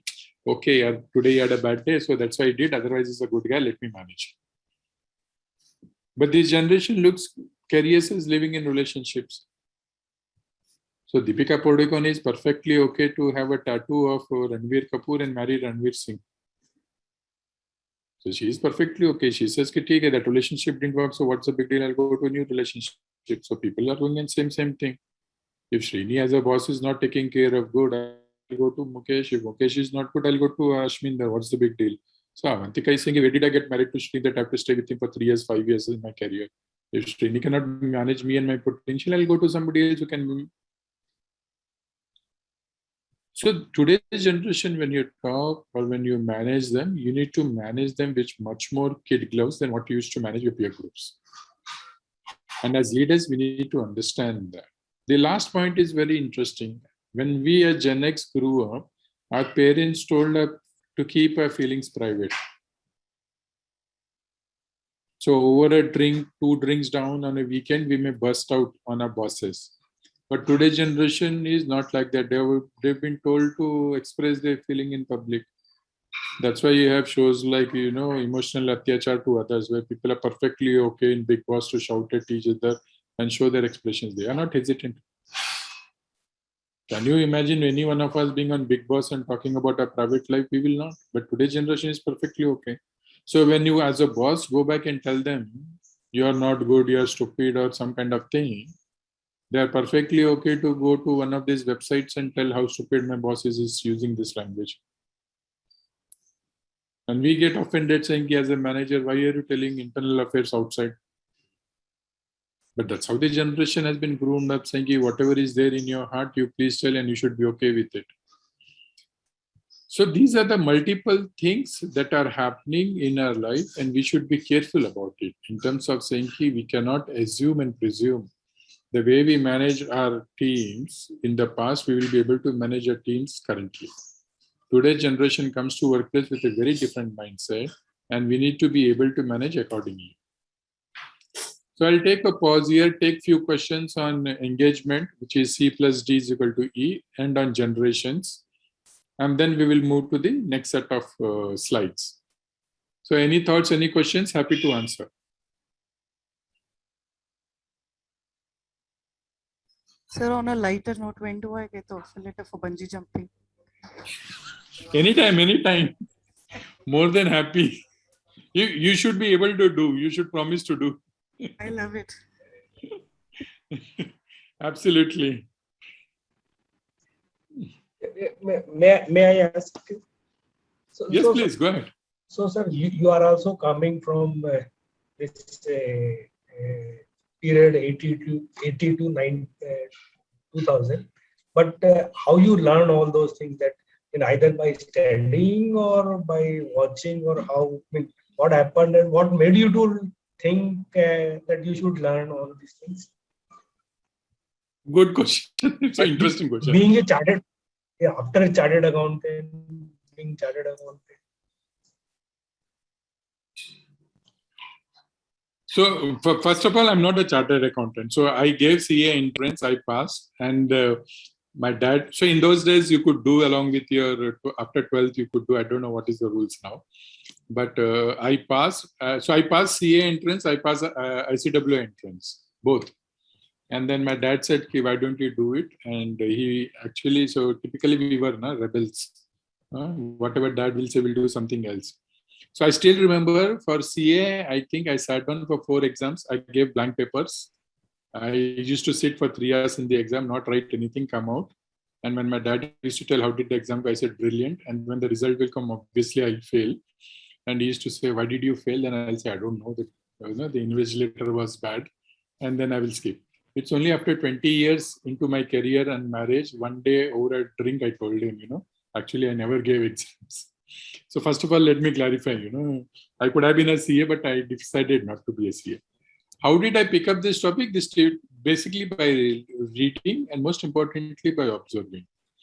So what has happened is today many organizations are struggling, and many of them, so I do a lot of CEO coaching, and many of the CEOs would come back and ask this question: why we are not able to run at the speed we want to run?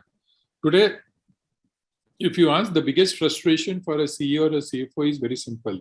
They say we have a Ferrari car which we are driving in second gear. That's the feeling organizations are having. We bought a Ferrari car, but we are driving in second gear. There is so much of potential, but why we are not able to hit the pedal? because of some of these silly issues that are happening, So the more you read, the more you observe, the more you realize this generation gap. And somewhere you realize that as parents, we are the ones who spoiled our children. And when we become managers, as leaders, we expect them to behave in a particular fashion. As parents, we expect them to behave in a different fashion. So Jignesh has how to bridge the gap between scarcity and opulence mind. The best way to reduce the gap between these two is exposing to each other. So I don't know how many of us do this, but do we take our children to places like orphanages or, say Blue Cross where pets are abandoned or some places like that, to be able to show them that there is a world beyond us and that world is not so privileged as we are. So that is part A, assuming that we are in opulence and there is scarcity. People who come from scarcity, we need to expose them to opulence and say, this is an opportunity for you to be. So for example, if you as a leader, there are quite a few people in a team who have come from scarcity background. How many of the times have you taken them to a 5-star and made them to have a drink? How many of you made them to fly with you?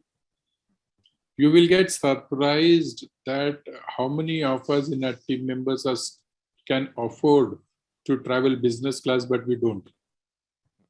Because the scarcity mindset is there in our head, So the logic that we'll go and tell ourselves, anyway, Bombay to Delhi, 1.5 ghanta hai, what's the big deal? Why should I spend 2 times X money? So I will travel economic class. But while walking into the aircraft, I will touch the business class seat twice and check how smooth it is, how soft it is, and tell myself, yaar, kabhi to baithenge. Someday I will go here. But that I can afford today, but I'm not sitting. It's not that I can't afford today. So somewhere as managers, we need to go back and put things in place for that. Srinivas has a question, why is factory visit not as aspirational as river rafting? Okay, good question again. Why it is not? Because media has not shown it. Please understand, we are influenced by the advertisements which we see. We are influenced by what the media and movie show us. So today when a James Bond movie is getting released and if a Omega watch ad comes, which costs 26 lakhs, that is my aspiration. We never say James Bond going to a factory or even doing working as a factory worker. So whatever these media projects, whatever are the advertisement projects becomes our aspirations. And that is why factory visits are never aspirations. That is also the function or tragedy of our education system. Our education system has failed in a way to balance these two. So somewhere we are still struggling as a country to understand either we are socialist or we are capitalist. So in some sections we go back and say, no, we are socialist, we want everybody to be equal, same and all that. And in some instances we become capitalist where we are saying, no, if I don't win, it will not help. So let me win. Even if you lose, I'm okay with it. And schooling is the best example of that. Ratan Agarwal says, why is that in the same working environment, some staff are not bothered about their normal officers and come early, go late, and while somewhat expected at the same time, some are not bothered concerned with working hours. Is it merely due to generation factors? No, Ratan, it is not due to generation factors. So in psychology, there is a term called whether you are intrinsically motivated or are you extrinsically motivated. People who are intrinsically motivated believe that they've come to this world to make a change. So some of us believe that we've come to this world because the world is waiting and I can be the change catalyst. So these people are internally motivated. They don't need alarm clocks in the morning. They get up without alarm clock. They get up and do things without anybody being telling them what to do. And there is a large population which is extrinsically motivated. So they will only study when the examination dates come. Otherwise, they'll not even pick the books. So they need external stimuli to do things. So as a boss, if you don't come and give me danda, I will not work. As a boss, if you don't come and tell me, yeah, there are appraisals, I will screw up, then I will not work. So I will only work when there is a reward, there is a recognition, there is a carrot, or there is a stick. Because inherently, I don't want to work. So as in the human psychology, it is treated, we are intrinsically motivated and extrinsically motivated. People who are intrinsically motivated are the ones who you will find coming before time, staying after late, doing more than required. Why? Because they like that. They think by doing this, they are doing something good, they are aligned, they're doing that. And then there are others whom you need to push and do. Sanjay has a question about maybe due to transactional transformation. No, Sanjay, that is not, that is basically due to intrinsic and extrinsic. Surajit has a question, how to motivate the people who are inherently don't want to work? How to ignite that candle? Good. How to ignite a candle is very simple. Either it is fire or it is fear. So how do you motivate people? It is either through carrot or stick. So one is you tell me, if, for example, it was very simple, so I had put on a lot of weight in the last few years. So I crossed 100 plus and all that, and the doctors told me it is not good for you. So my doctor used to joke, saying you put on so much of weight, Aishwarya Rai will fail to date you. And I used to laugh and say, okay, when she will come, I will impress her, I know how to get it done. So that was, he was trying to motivate me with fire, inherently motivate me to. Then 2 years back, he told me one day, boss, your cholesterol and weight is so high, you will get heart attack any point of time, you decide. And suddenly, in 1 year, I reduced 18 kgs. So that fear worked. Baba, I don't want to go so early. So he said, your passport and visa is ready. Any day stamping can happen if you don't reduce your weight. So there will be some people who will get excited because you will show them rewards, saying, if you do this work, I can get you this done. Whereas for some other people, you will go back and create a sense of fear, saying, if you don't do this, then these are some of the things that will happen to you in your life, which is not good for you. So you need to take care of that. So either of the two will help. Somebody has risen a hand, I forgot who it was. Okay, Mahinder has another question, how to handle Generation Y team who has less sense of responsibility. So less sense of responsibility comes from the fact is because nobody has told them this is how it is to be done. One of the big challenges is, like today, for example, I get surprised even if I look at my family. Only yesterday I was telling my wife. For some reason, for last 2 weeks, my maid's, some father-in-law died, so she went off on chutti. And we had to do all self-service at home. And every time we would have dinners and we had to put plates back and all that, invariably it would be responsibility, or people would look up to my wife or my mom, they would do it. And every time my sons would try to pick, my mom will come and say, "Nee, Rendo, I will do it." And I told my mom very categorically, I said, when are we going to make these guys responsible for handling things? So the sense of responsibility definition we have not given to this generation. And that is our problem. We have not told them what they should be responsible for, how they should handle this responsibility. So today, when many kids walk into the organization, they have no clue what it is. I had a very funny experience. I was coming back from a tour and I saw a new employee in the company. He didn't know I was the CEO of my firm. So he thought I was some other employee. So he casually started talking to me. So I said, did you join new? He said, yeah, today is my first day. And it was the afternoon, 2 o'clock after lunch. Then he said, can I ask you a question? So I said, yes, please do. What was his question? His question was very simple. He asked, do I have to daily come 8 hours and sit? And I didn't know what to answer. I said, obviously you have to come 8 hours and sit because you're being paid for it, no? He said, no, I was not aware of this. Then I asked my HR who recruited that guy. I said, how come he's asking this question? And the HR is coming back and telling me, boss, now you're expecting me to tell this also, okay, if I give them a job, they have to sit for 8 hours in the chair. They don't know this. But that kid was very innocent. He said, I don't know. Nobody told me that to pick a job, that means I have to sit 8 hours in the chair and daily come. He thought it was like college. He could bunk anytime, he could come anytime, and he could do that. Now just imagine, as parents, as school teachers, as college teachers, nobody has told them or taught them what is work ethics and how it has to be done. And that's a big challenge for us today. So many of these people out there, they have no clue what the world is. And it is our responsibility to ensure that we put things in place. So coming to the last bit of the conversations, the style of leadership has changed, and I'll quickly take you through that. I know we are a bit behind schedule, so I'll manage to wrap up by 4. So previously, leadership style was what? I am Raja and you are my Praja. So I am the one who has more knowledge, more experience, more competence. That's why I am your boss, and please follow my orders. And the current definition is what? The current definition is I am, as a boss, a facilitator. So I am no more a boss, I am a facilitator. To put it in simple words, when you and I were growing up, our bosses acted like a father, our dads.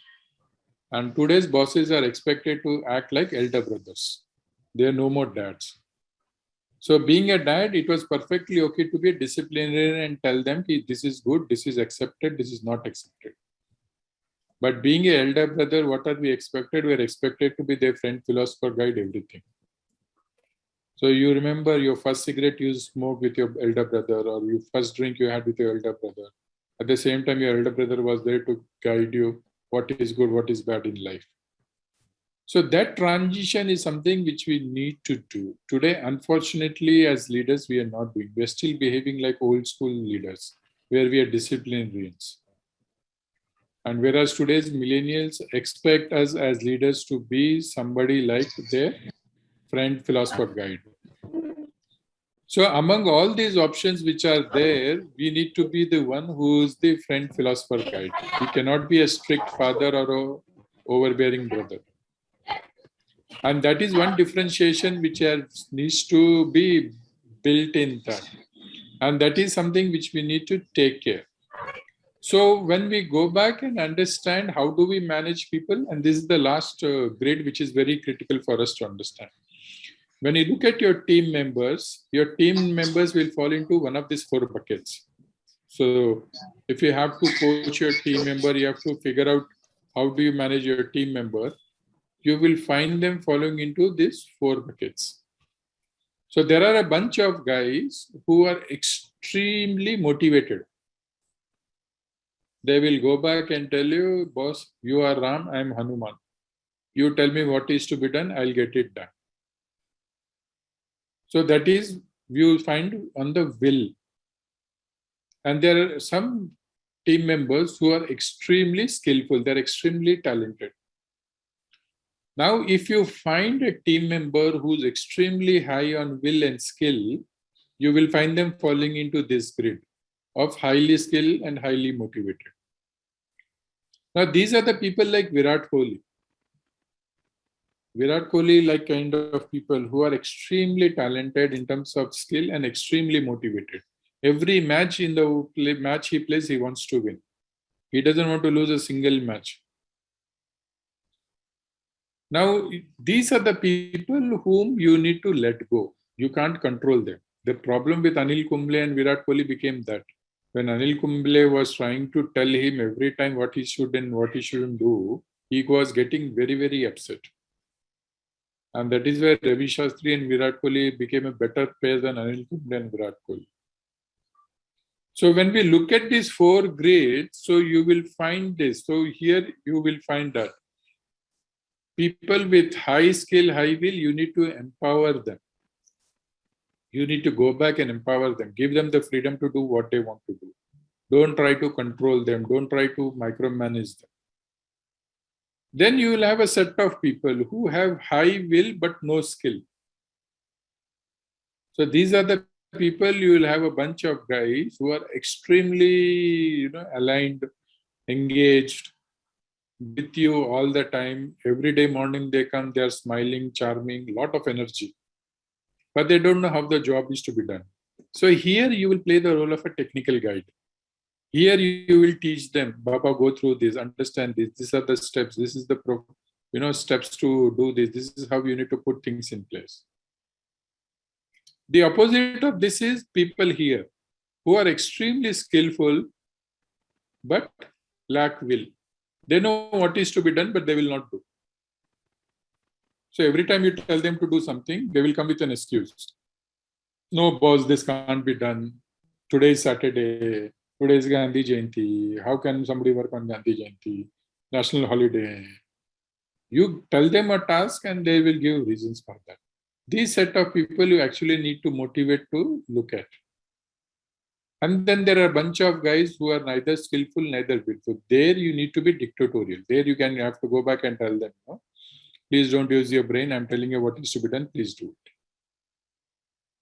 Today, what is our big challenge? Our big challenge is knowingly, unknowingly, we see all employees into one bucket of this. We are not dividing our team members into these 4 buckets. And trust me that each one of us has employees, they can be spread into these 4 buckets. So if you want to be a good leader, able leader, it is critical for you to start this mapping. So when you go today in the evening and when you have some time, look at your team members and see in which of these 4 buckets they fall, and then try to treat them accordingly. So here we have given some examples also, what kind of behavior they will exhibit. So when you go through these detailed notes, you will be able to quickly identify who are these people and what do they behave. In terms of your action plan, this is what you need to do. Where you will go and tell, if I have people who are the Virat Kohlis, I'm not going to go and spoon feed him, but I'll empower him or her to do things they want to do. And on the other hand, if there is somebody who's extremely willing to do but low skill, that is where I'll become technical with him. I don't have to be technical with these people because they know what is to be done. And then finally, the toughest part is these bunch of guys who know everything. So these are the people who are pretending to sleep while they're awake. And this is the toughest lot to manage. There you will do the motivational talk. There you will talk with them. There you will have that kind of, conversations to go and see what is to be done and how is to be done. So these are some of the ideas to manage these 4 sets of group, which I am aware that when you go through, you will get, more insights as to how is to do. So to sum up what we've been discussing, we said the difference between us and our competition is going to be people.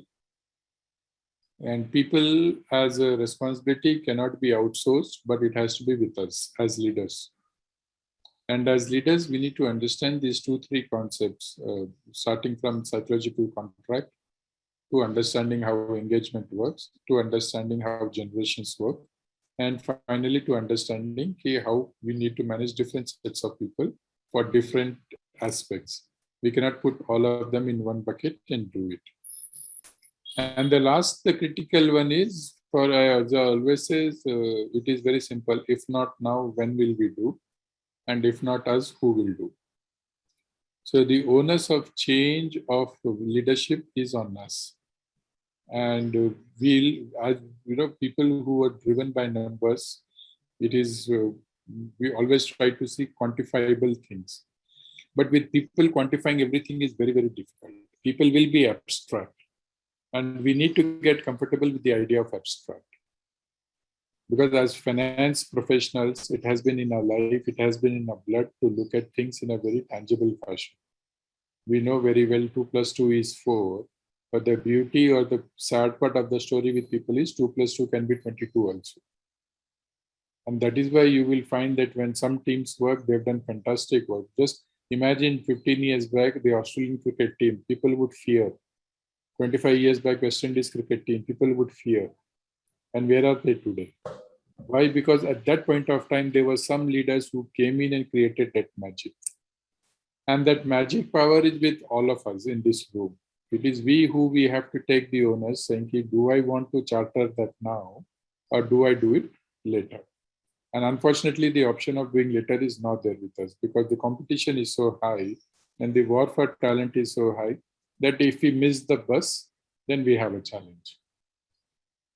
So that was summing up. I will take 1 or 2 questions before I hand it over to Dr. Ashminder because we still have time. So any one or two questions, happy to answer. Sir, I have a question to ask. Sir, Yes, I please. see that you are also from a CA family. It's instead of your rest, all the people in your family is CA, and I believe they must be practicing also. So, what do they also face some problem in team building or staff retention? And how do they solve it? Because we as a practitioner also face the same problem, because we need skilled people.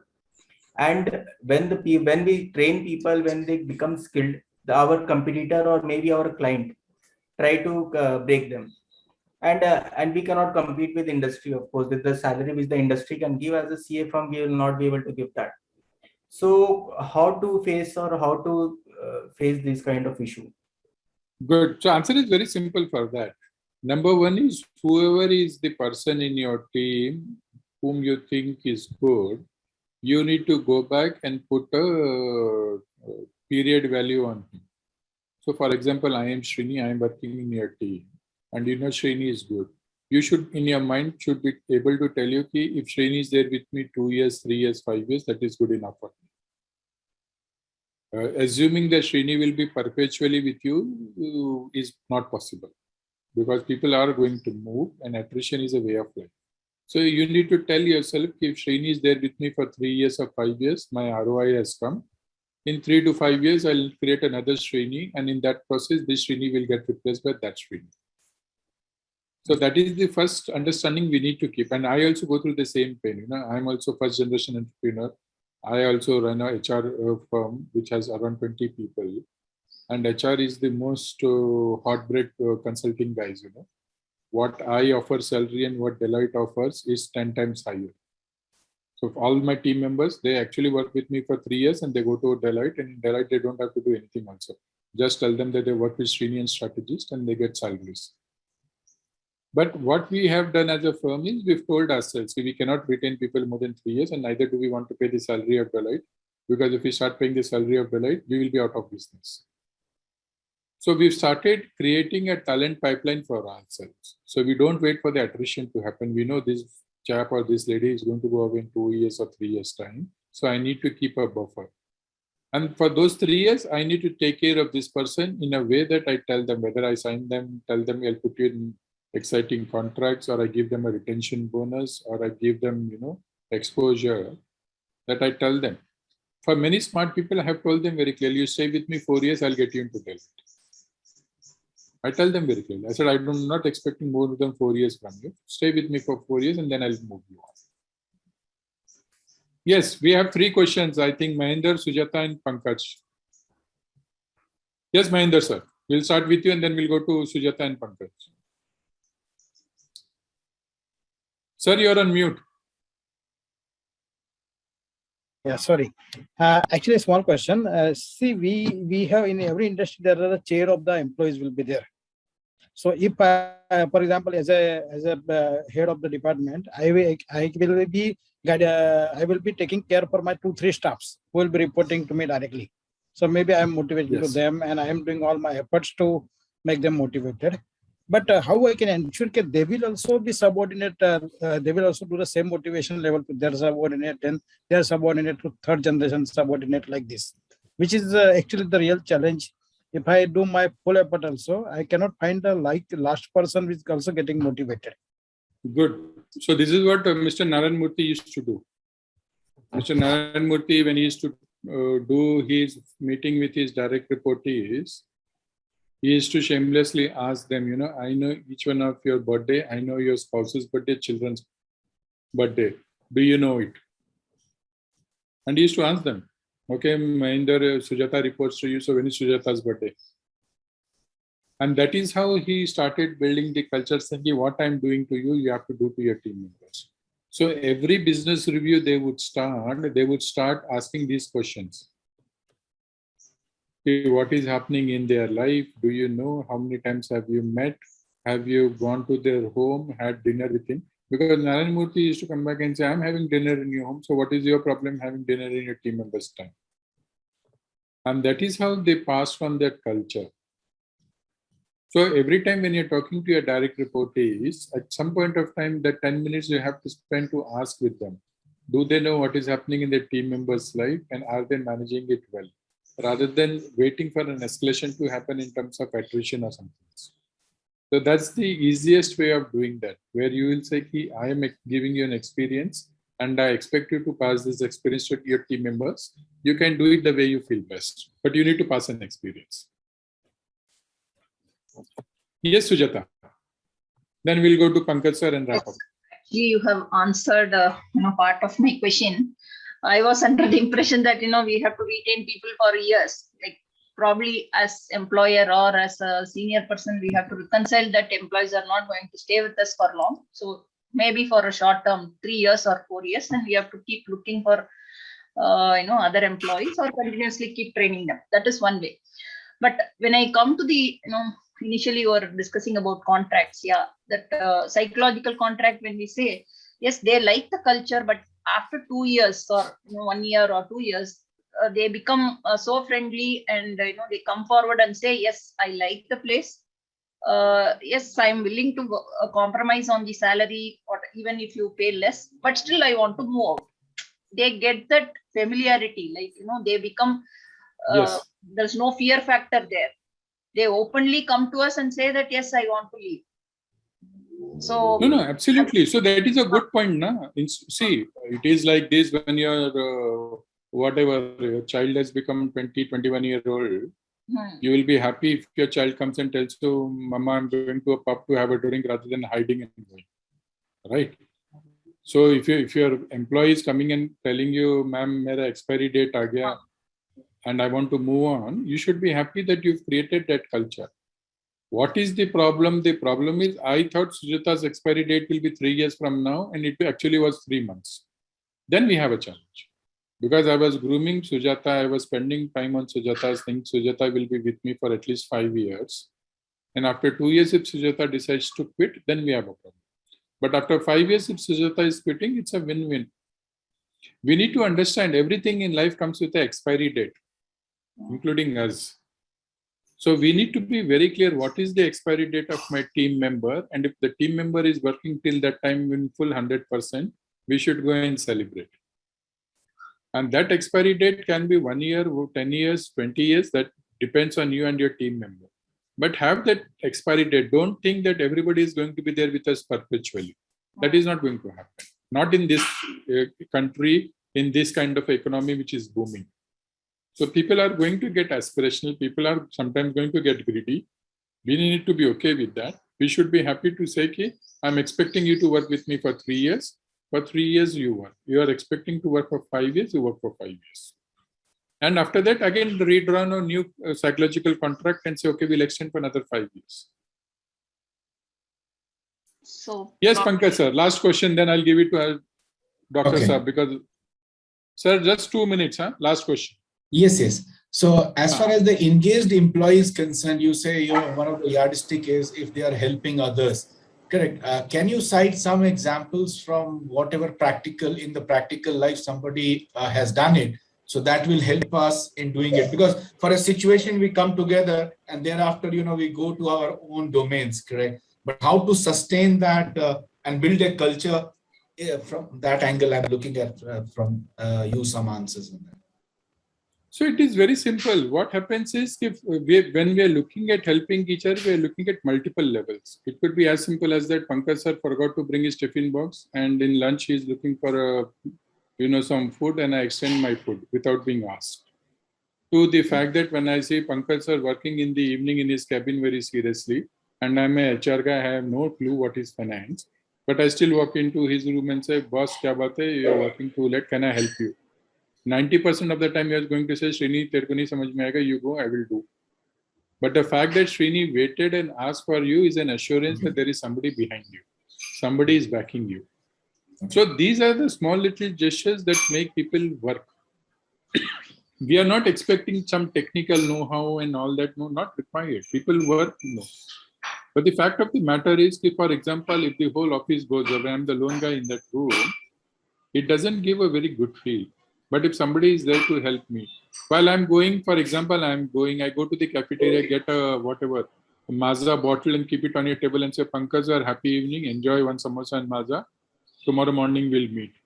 That gesture is going to make feel Pankaj that there's somebody to help me if I require. So for us, the logic is, have we built that kind of a culture? Or am I going to go back and say, Pankaj sir, you are from finance, I'm from HR, how can I help you? So I didn't even bother to come and ask you. So that are the small little gestures that we need to take care of. Got it. Thank you, sir. Thank you very much, sir. Thank you, sir. Yes, all yours. Brilliant exposition, sir. May I request CA Revati ji to kindly give the vote of thanks. Hi. Hi, good evening all. Yeah, it's my pleasure to present vote of thanks today. Yeah, it's a matter of pride that I got a chance to present vote of thanks to Srinivas sir on behalf of our MDB batch 3 mates and ICI and Asminta sir. Sir, thanks a lot for sharing your insight and wisdom on employee engagement and exceptional insight on psychological and physical contracts, what is employee engagement and who is an engaged employee and what is skill and bucketing and all. Thanks a lot, sir. We'll use your advice, cultivate in our real life that treating an employee as a asset, not as a resource. Thanks a lot, sir. And thanks to our Asminta sir, who stood as heart of our course with his bird's eye view planning, and his team who supporting all logistics, and my MDP batchmates who made this course interesting with their active participation and interaction. Thanks a lot. Thanks a lot to all. Thank you. Thank you very much. Thank you, sir. Thank you. Thank you. Yeah. Now we have about 7-8 minutes break, and we'll all get together around 4:15, or you would like to have slightly longer break. I have the privilege to welcome Mr. Shubh Vilas ji, who's going to take this session on team building and team bonding. And his actual name is Arvind Badri. This is primarily because he's become a saint and he lives a very, very saintly life. He's also an author, TEDx speaker, motivational speaker, a lifestyle coach, as well as a storyteller.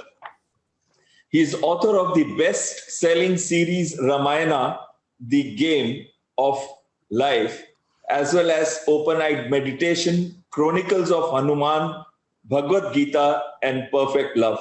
I have yet to find Perfect Love, but I'm sure he'll tell us about it. Then visiting professor at IIM, Ranchi, as well as many other prestigious universities and colleges. May I now request you, sir, to kindly take the stage. Thank you very much, Ashminder ji. It's an honor and pleasure to be with all of you all. I'm sharing a screen now. Good evening, friends. And it's an absolute pleasure and honor to be here on this forum. I hope you all can see my screen and I am audible and visible clearly. Over the next 1.5 hours or so, I'll be speaking something on the subject matter of team building. And many of the things that I'll be speaking will really help you all on a professional as well as personal level. As Ashwinder ji mentioned in my introduction that I have written a lot of books and a lot of my writing and speaking is based on Indian principles of Ramayana Mahabharata. And of all the things that I would like to call myself a storyteller the most, because I love to tell stories, and through stories, I feel a lot can be conveyed about life, about leadership, about every aspect of living and leading. So over the next 1 hour or so, 1.5 hours, you will hear a lot coming. You might want to take down a lot of things that you may want to remember for the rest of your lives, not just for your professional life, but also for your personal lives. And At the end of the session, we will open up for question answers and discussions. We will also be having presentations of the various groups on the 2 case studies that we had shared. So before the group studies happens, we will actually have question answers and discussions. So I would request all of you all to reserve your questions for then. Usually people gain more from my question answers than from the session itself. So please do feel free to ask questions, because these questions will prompt me to look out for answers that might really help you all in your lives much more. Having said that, we'll begin with today's session. Once again, thank you very much. Especially thank you to Dr. Ashminder ji for having invited me here and allowing me to be a part of ICAI's leadership training. And I'm grateful to all of y'all. I don't know all of y'all on a personal level. Maybe some of y'all know me already, but it's again an honor and pleasure to be with all of y'all. And hopefully by the end of today's session, we will know each other a little bit. Thank you. So team building is something that all of us come across at every phase in life, isn't it? Every organization is simply built by people.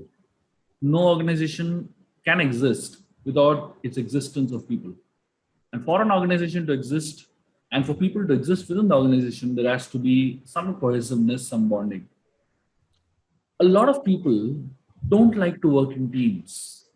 And one of the most important reasons why people don't like to work in teams is because of something known as self-significance.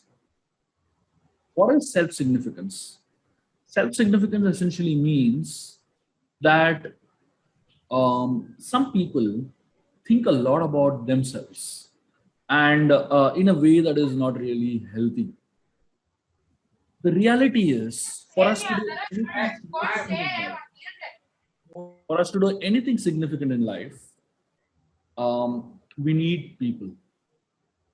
You will not find a single significant thing that has been done in this world alone. Whether it is winning a medal in the Olympics, whether it is running a corporate organization, whether it is building a small business, whether it is even studying for exams, whatever it is, it's always by the support of someone or many people, in fact, that we achieve it. Like for example, for one person to win a medal in the Olympics, how many people are required to assist him or her? At least there is a team of 40, 50 people that are like behind them, and if not, at least parents are there, coaches are there, somebody is there behind them for helping them. Same thing when it comes to organizations. Now, for any organization, no matter how big or small it is, no organization can run by one person. Yes, one person might think that without me, the organization cannot run at all. That's possible. But the fact is that that person alone cannot run the organization and cannot make it grow to the next level. Wherever there is a growth to the next level, it simply means that one has to understand the law of significance. The law of significance is very simple. Nothing great is achieved alone.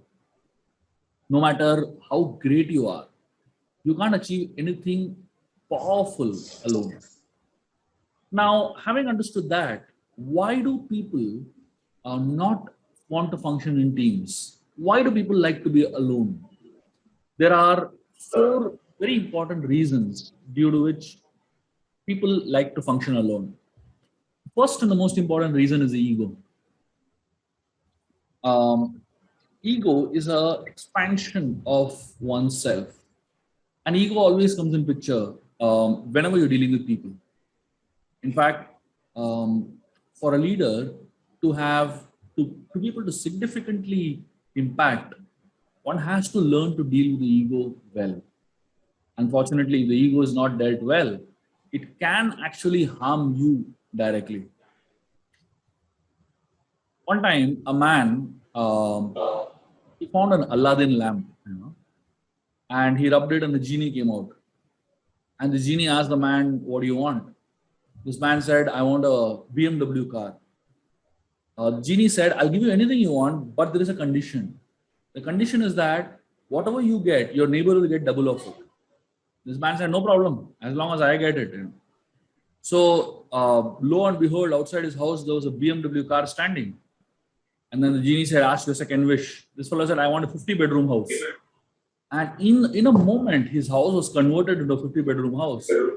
But when he saw that side, his neighbor had a 100-bedroom house. And this guy, he felt, and I'm asking, and the neighbor is benefiting. This fellow said, take out one eye of mine. And he lost one eye, and the neighbor lost both his eyes. And this fellow became very happy, The ego, it actually destroys us, especially at the bigger levels of leadership. It is very important that leaders learn to deal with their ego.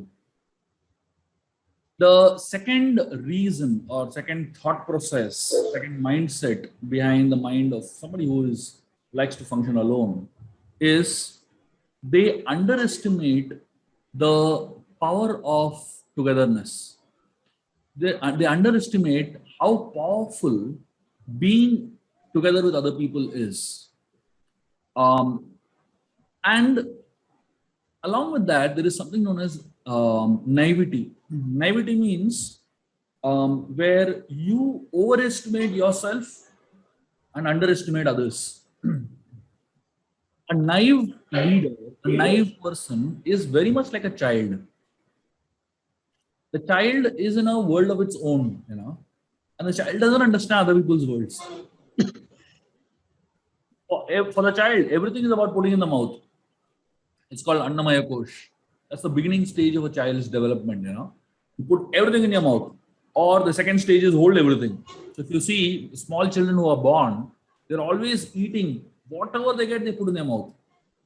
And a little later stage of growth is known as Pranamaya Kosh, where they hold everything, they grab everything. So whatever they get, they want to hold it, grab it for themselves, right?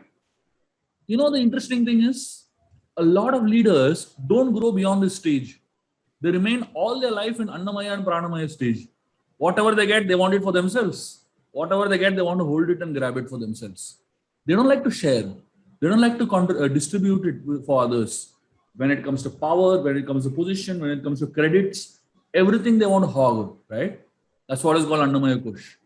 So this idea of I alone sustaining everything and I don't need to share what I have with others is known as naivety. And the third reason why people like to remain alone is known as insecurity.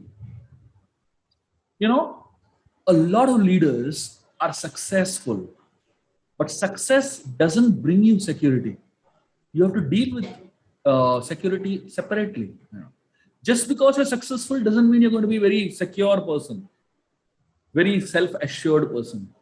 I know a lot of people who are highly successful, but also highly insecure.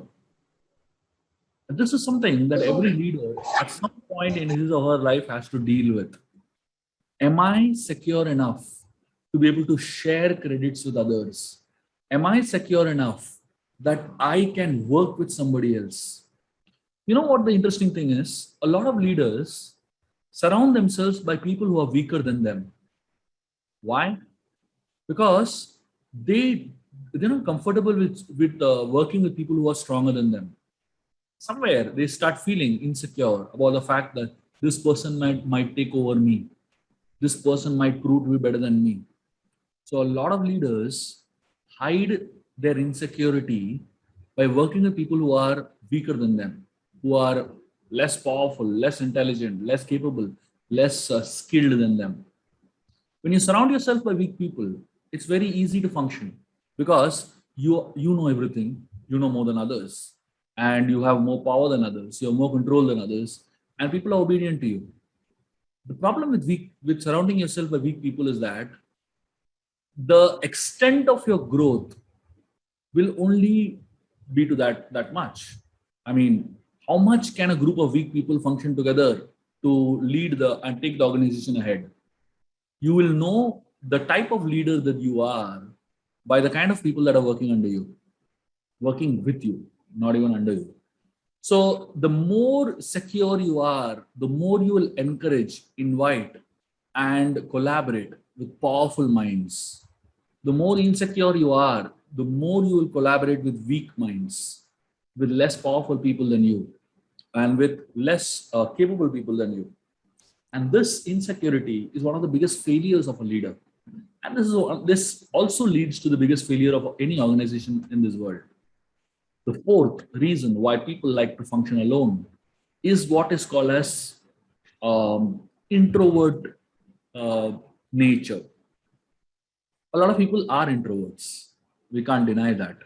They like to be. I mean, I know a friend of mine from South Africa. This man cannot be with people. If there is a gathering, a public gathering, or any kind of social event where he has to go, he will find a seat which is like the cornermost seat where absolutely no one can find him or reach him, and he'll sit there. Somehow he just cannot deal with people. He just likes to be alone, basically. Even if you are an introvert, if you want to achieve something in your life, it's good to collaborate. Even if you're an introvert, every introvert also will understand the benefit of collaborating if only they know the value of people power getting together. So these are the 4 reasons why people like to function or like to be alone. Now, I would like to share with you all something very interesting. This is known as seeing the bigger picture. This is an important discussion that I would like to have with you all, and it is so very important because it is foundational to the understanding of team building. Let me tell you a story to help you understand what this concept of seeing the bigger picture is. One time, there was a peace conference, an international peace conference. And in this international peace conference, they invited some of the biggest of peace leaders in the world. And before the peace conference, there was a pre-peace conference where only the speakers were invited, and they all were asked to share what their thoughts were on creating peace. Each one of them was given a 5-minute slot to share what their thoughts were, and then everybody gets their turns, and then finally there was a discussion on who will speak first, who will speak second, like that. The slots were being allotted. Everyone spoke, and after everyone spoke, the time came for allotting the speaking slots. After a few minutes, a couple of people were given their slots, and suddenly a fight broke out. Each one of them, I want this slot, I have the best points, and they were literally fighting. Imagine, here is a peace conference, this is a pre-peace conference discussion, and what is happening? A fight is happening. A lot of times, people just lose the bigger picture. They lose sight of the bigger picture. Of all the people that were there fighting over there in that hall, there was one man who was just sitting down quietly, not spoken a single word. And one of the people in the audience noticed this man sitting there quietly without saying anything. And suddenly it struck him. He realized, what are we doing? He got up and he said, I want to give my slot. He already had received a slot. He got a very good slot. He said, I want to just give my slot to this man because he has better points than me. He'll make a bigger impact on the audience. The moment he said that, everyone else suddenly understood what they were doing. And everyone quietened down, everyone settled down, and then they started thinking from the point of view of a bigger picture. A lot of times, we are exactly like these people. We lose sight of the bigger picture and we focus on ourselves and try to make ourselves the big picture. I'm sure all of you all have solved jigsaw puzzles, right? So if you have a jigsaw puzzle, 100 pieces thrown here and there, and you take those 100 pieces and you assemble them together, you will see like the whole complete picture. To solve a jigsaw puzzle, you know what you need? 1 minute, not even 1 minute, a few seconds. You need to see that bigger picture. If you see that bigger picture just for a few seconds, you can easily solve the jigsaw puzzle. Easily.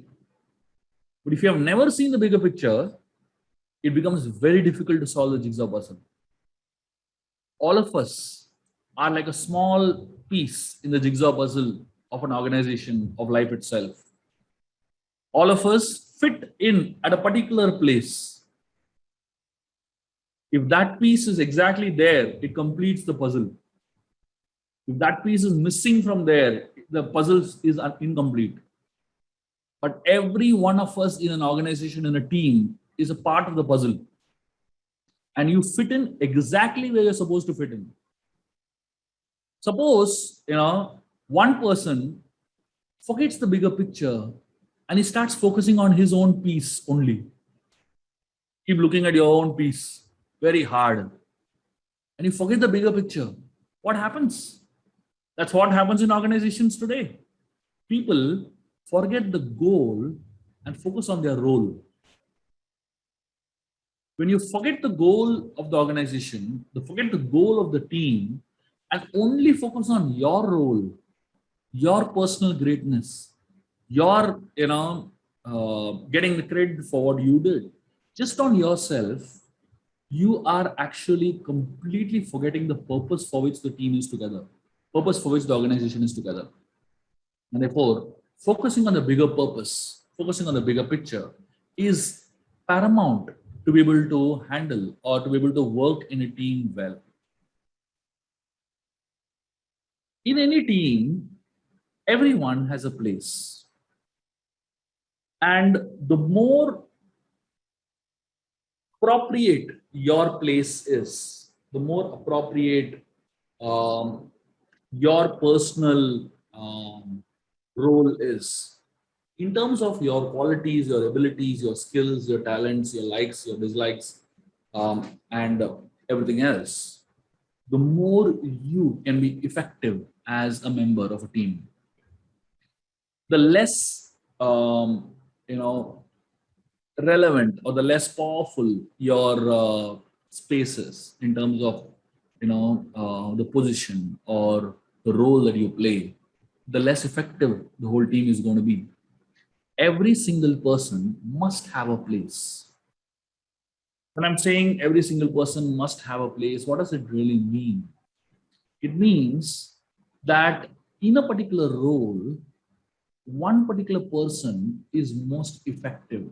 And if that person is on in that particular role, the team really excels.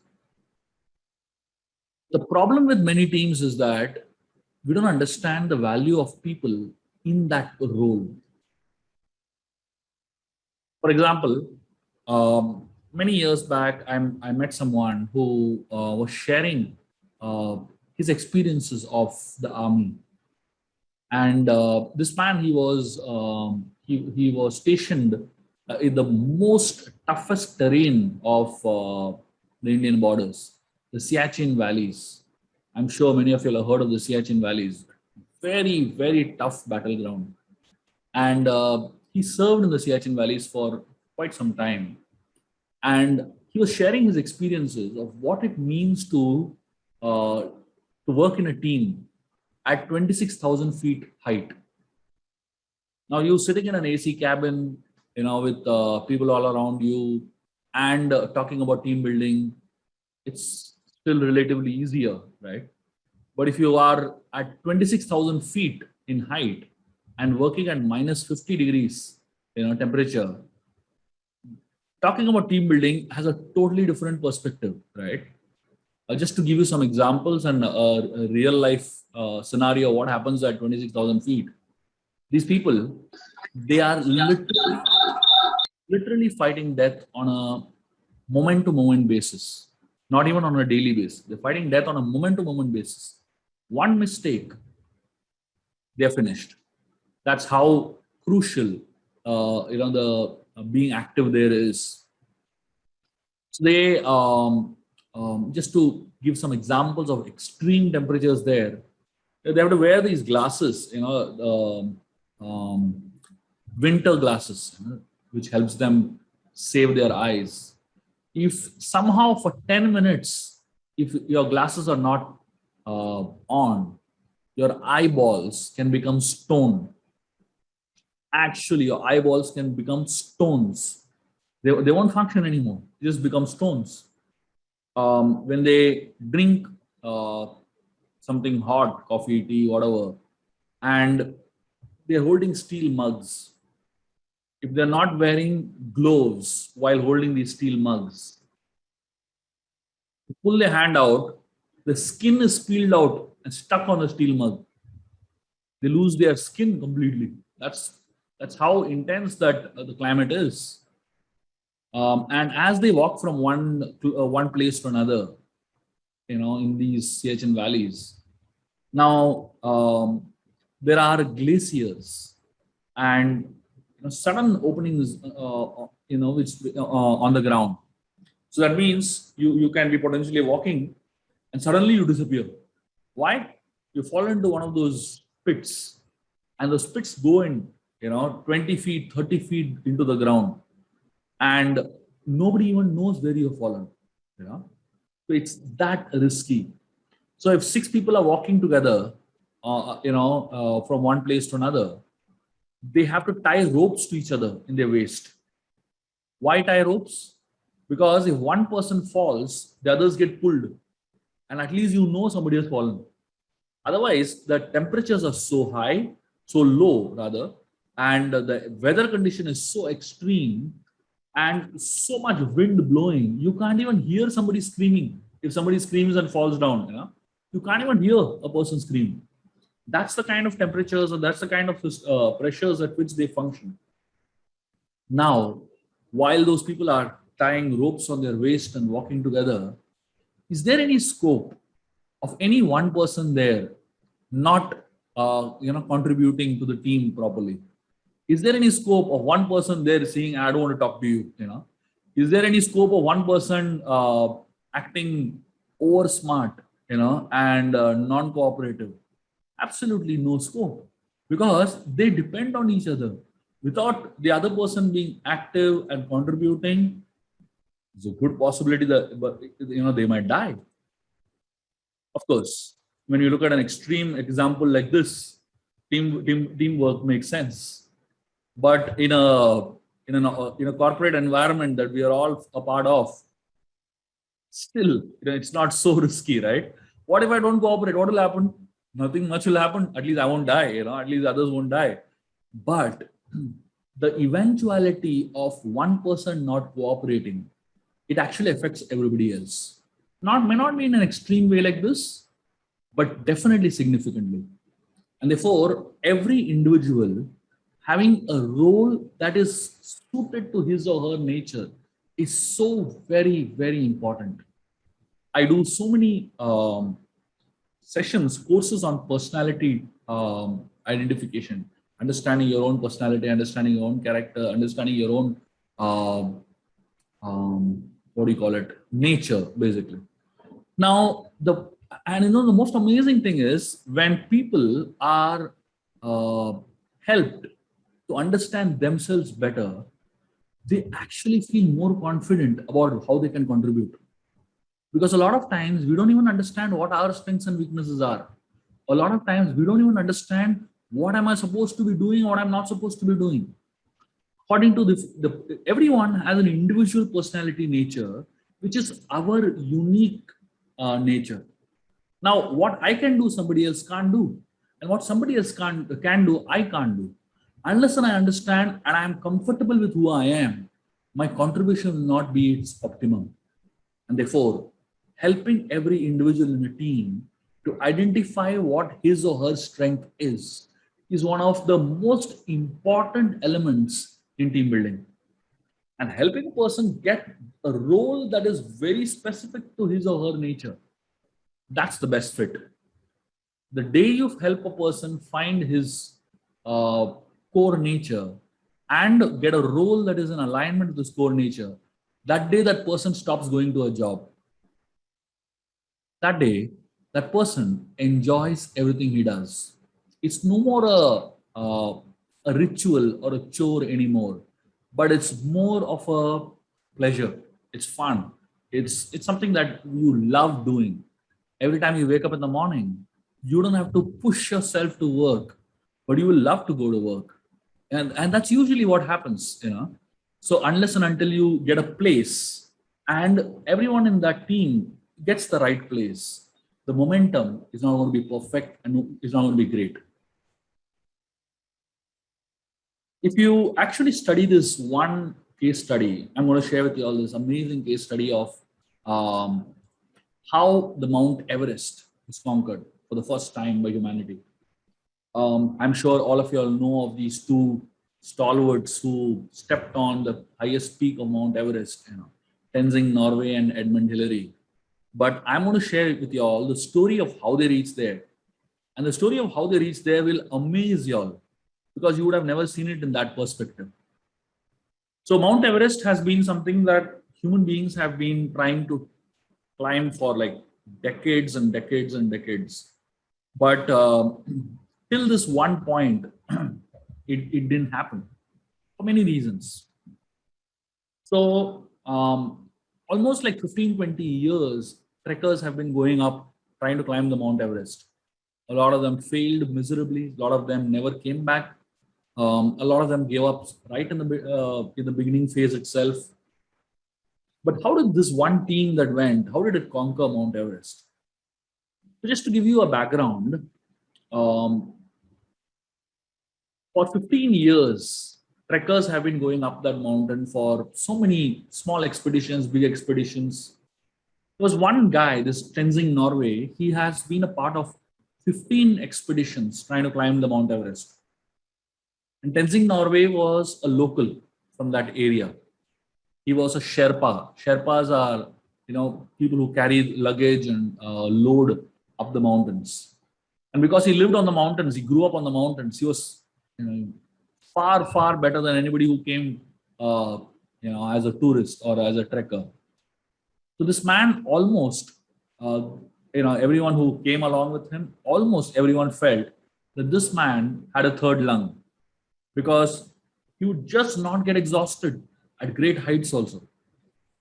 So Tenzing Norway kept going on these expeditions with trekkers from Europe and from so many other places. So this particular expedition, the last one, where they actually climbed it, where they actually reached the peak of it, Tenzing Norway was appointed as the chief Sherpa for the group. There were 15 trekkers, and along with them, Tenzing Norway. And Tenzing Norway was told, get your team. And you know how many people he got along? You won't believe it. He got 300 people along with him. How many? 300. Now you might wonder, why do you need 300 people to climb a mountain? There is a logic behind it. The mountains, especially the Mount Everest, is not a joke. It's huge, massive in size. And to climb the peak of the Mount Everest, 29,035 feet, is not a joke. Airplanes fly at 32,000 feet, right? So this is like 29,035 feet. So imagine how high it is. And so he got along with him 300 people. And they started actually trekking to different levels. About 25, 30 people would carry all the luggage to a particular level, and then they would go back. They had like huge 700, 800 kilos of food, tents, trekking equipments, so many things. So they started dividing teams into small numbers and slowly escalating the mountain, climbing the mountain. And every time a particular team would reach a particular level, they would go back because they couldn't handle it beyond that. They were like exhausted totally. And that is how slowly, they kept climbing up. And finally, they reached a particular section. Very less was left to cover. And 4 people were left on top. Tenzing Norway and Edmund Hillary were 2 of them. And then there were 2 other trekkers. So the other 2 trekkers went first ahead. And just before they, managed to reach up, they got caught in a very bad place. They couldn't move up, they couldn't move back. They were like really trapped in one particular place. And then these two people signaled to the other two, don't come this side. And then Edmund Hillary and Tenzing Norgay went the other side and they reached the top. When they were standing on top of that, Mount Everest, the question is, did they actually do it? Do you give the full credit only to the two of them? Of course, they stood there, but without the other 315 people who were assisting and who were part of the trek, they would never have reached there. The good possibility is that they would, if they had gone as the first two people, they would have probably stuck in the same place where the others got stuck. As they were climbing up the mountain, they saw so many shocking things. Somewhere down the, on the mountains, they saw a tent. And when they opened up the tent, they saw inside the tent was a skeleton. Skeleton wearing clothes. I know the skeleton was seated on the ground. And you know what it was doing? This guy was tying a shoelace. Froze to death while tying a shoelace. Now this man, he was a part of a 3-man expedition. 3 people went to climb the Mount Everest. And somewhere on the way, 2 of them ran away, getting scared. They couldn't figure it out. And this one fellow decided to climb the Mount Everest. What does it really show us? Mount Everest represents anything big, achieving something really big. Conquering the Mount Everest represents doing something massive in an organization, in a business. And all these people, they represent people who are trying to reach there. There are some people who think with 3 people I can reach up the Mount Everest. There are some people who think even 300 people are not enough, right? So according to what you're thought of about the difficulty level of what you want to achieve, that much more prepared you are or less prepared you are. A lot of people are totally unprepared to understand what it takes to achieve something as big as conquering the Mount Everest. And therefore they go underprepared. Therefore that's the point, the law of significance and the law of seeing the bigger picture. Unless and until you know what you are trying to achieve, you won't be able to achieve it with greatness. Every team has something known as a weak link. What is a weak link? Weak links are people who have some shortcomings in terms of what they can contribute. The strength of a team is estimated by its weakest link. If you want to know how powerful your team is, your strength is estimated by your weakest link. So a lot of times people, think that let's pull up people along with us. Let's take people along with us. Yes, it's great to take people along with you. But you know what happens when you have too many weak links in a team? One of the things that happens is it slows down the team. The second thing that it happens is that the strong links, they have to put sufficient amount of energy and effort in trying to pull the weak links up. That means your strong players will end up putting energy and effort in trying to get your weak players up. That energy and effort, once, twice, is fine. But if that energy and effort is a constant thing, it's going to suck the energy, drain the energy of the team. At some point, your leaders will start wondering, what am I doing here? How long can I just help these people, stand up? If somebody is helped and he can stand up on his own after some time, it's worth helping that person. But if that person is going to become constantly dependent on you, it's not, you have to really reconsider. When it comes to weak links, there are 2 ways you can deal with weak links. One is train them. Second is trade them. Train them means you try to pull them up, giving them some training, giving them some support, giving them some inspiration. If you can't train them, then trade them. What do you mean by trade them? Trade them essentially means that somebody who's a weak link in your team may actually become the strongest link in somebody else's team. It's a good possibility the person that is struggling in your team may excel somewhere else. It simply depends on what his or her ability or strength or skill set is. When somebody is a weak link in a team, it doesn't mean that that person is useless, that person is incapable, that person is not good enough. It just means that maybe this is the wrong place for him or her to be in. Just find the right place for him or her. That person will excel over there. A lot of times, we just accommodate people in a particular team and allow them to be there and just say, no, it's okay, it's okay. And rather than helping them reach a place which is of their comfort, and then we're actually destroying their confidence, we're weakening the team, and we are actually creating a cycle which is going to be vicious. Therefore, dealing with weak links diligently and quickly is important. Of course, every one of us have some weaknesses. It's not that everybody is perfect. It's not possible for anybody to be perfect, and we shouldn't expect people to be perfect. But the way a team is organized is a lot of imperfect people coming together towards and tending towards perfection. That means I have my strengths, I have some weaknesses. You have your strength, you have some weaknesses. We bring all our strengths together and we contribute. We do something wonderful. One aspect of a team is weak links. But the other aspect of the team is rotten apples. There is a big difference between weak links and rotten apples. Weak links are people who are struggling, but rotten apples are people who have bad attitudes. It's still okay to deal with weak links, but it is not okay to deal with rotten apples. Weak links can be shifted to another team. Weak links can be trained up.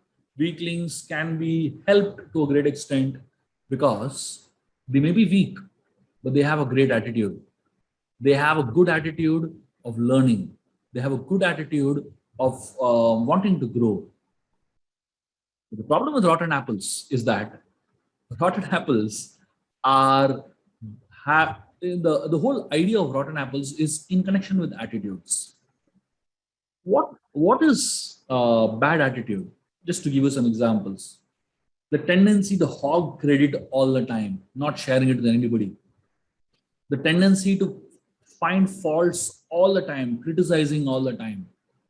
The petty jealousy, dealing with insecurities, dealing with envy, dealing with tendency to be in the limelight all the time.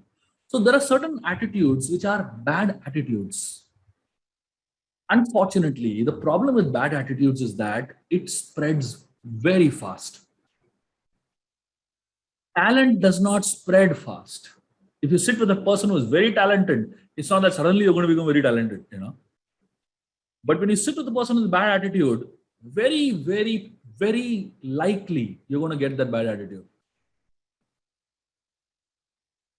Rotten apples have to be dealt with immediately. Bad attitudes spread faster than good attitudes. Like one time, there was a football tournament going on. Thousands of people sitting in a stadium. And 4 people started vomiting. When there was an announcement made in the PA system that everyone please don't eat from the canteen. There is food poisoning there. As soon as that announcement was made, 20 more people started vomiting. And then later on, they found out these 4 guys are not eaten in the canteen only. They ate somewhere else and came. So that's how bad attitudes are. It's all in the mind, And as I said, bad attitudes spread much faster than good attitudes. And therefore, it is imperative that one learns to deal with people with bad attitudes immediately. It's not something that you want to wait, for a while to deal with, to learn, to handle, because it's going to spread into the system very quickly. I'm going to share with you all 4 very, very important principles on how good teams are built. And these 4 principles that I'm going to share with you all are so simple, but yet so profound. These 4 things I'm going to share with you all will, as I said, not only help you with your teams, dealing with people that are in your teams, will also help you deal with relationships on a personal level. There are 4 A's, 4 sacred principles of team building and relationship building. They call the 4 A's. The first A is known as acceptance. We have to learn to accept people as they are, rather than expecting them to become as we are.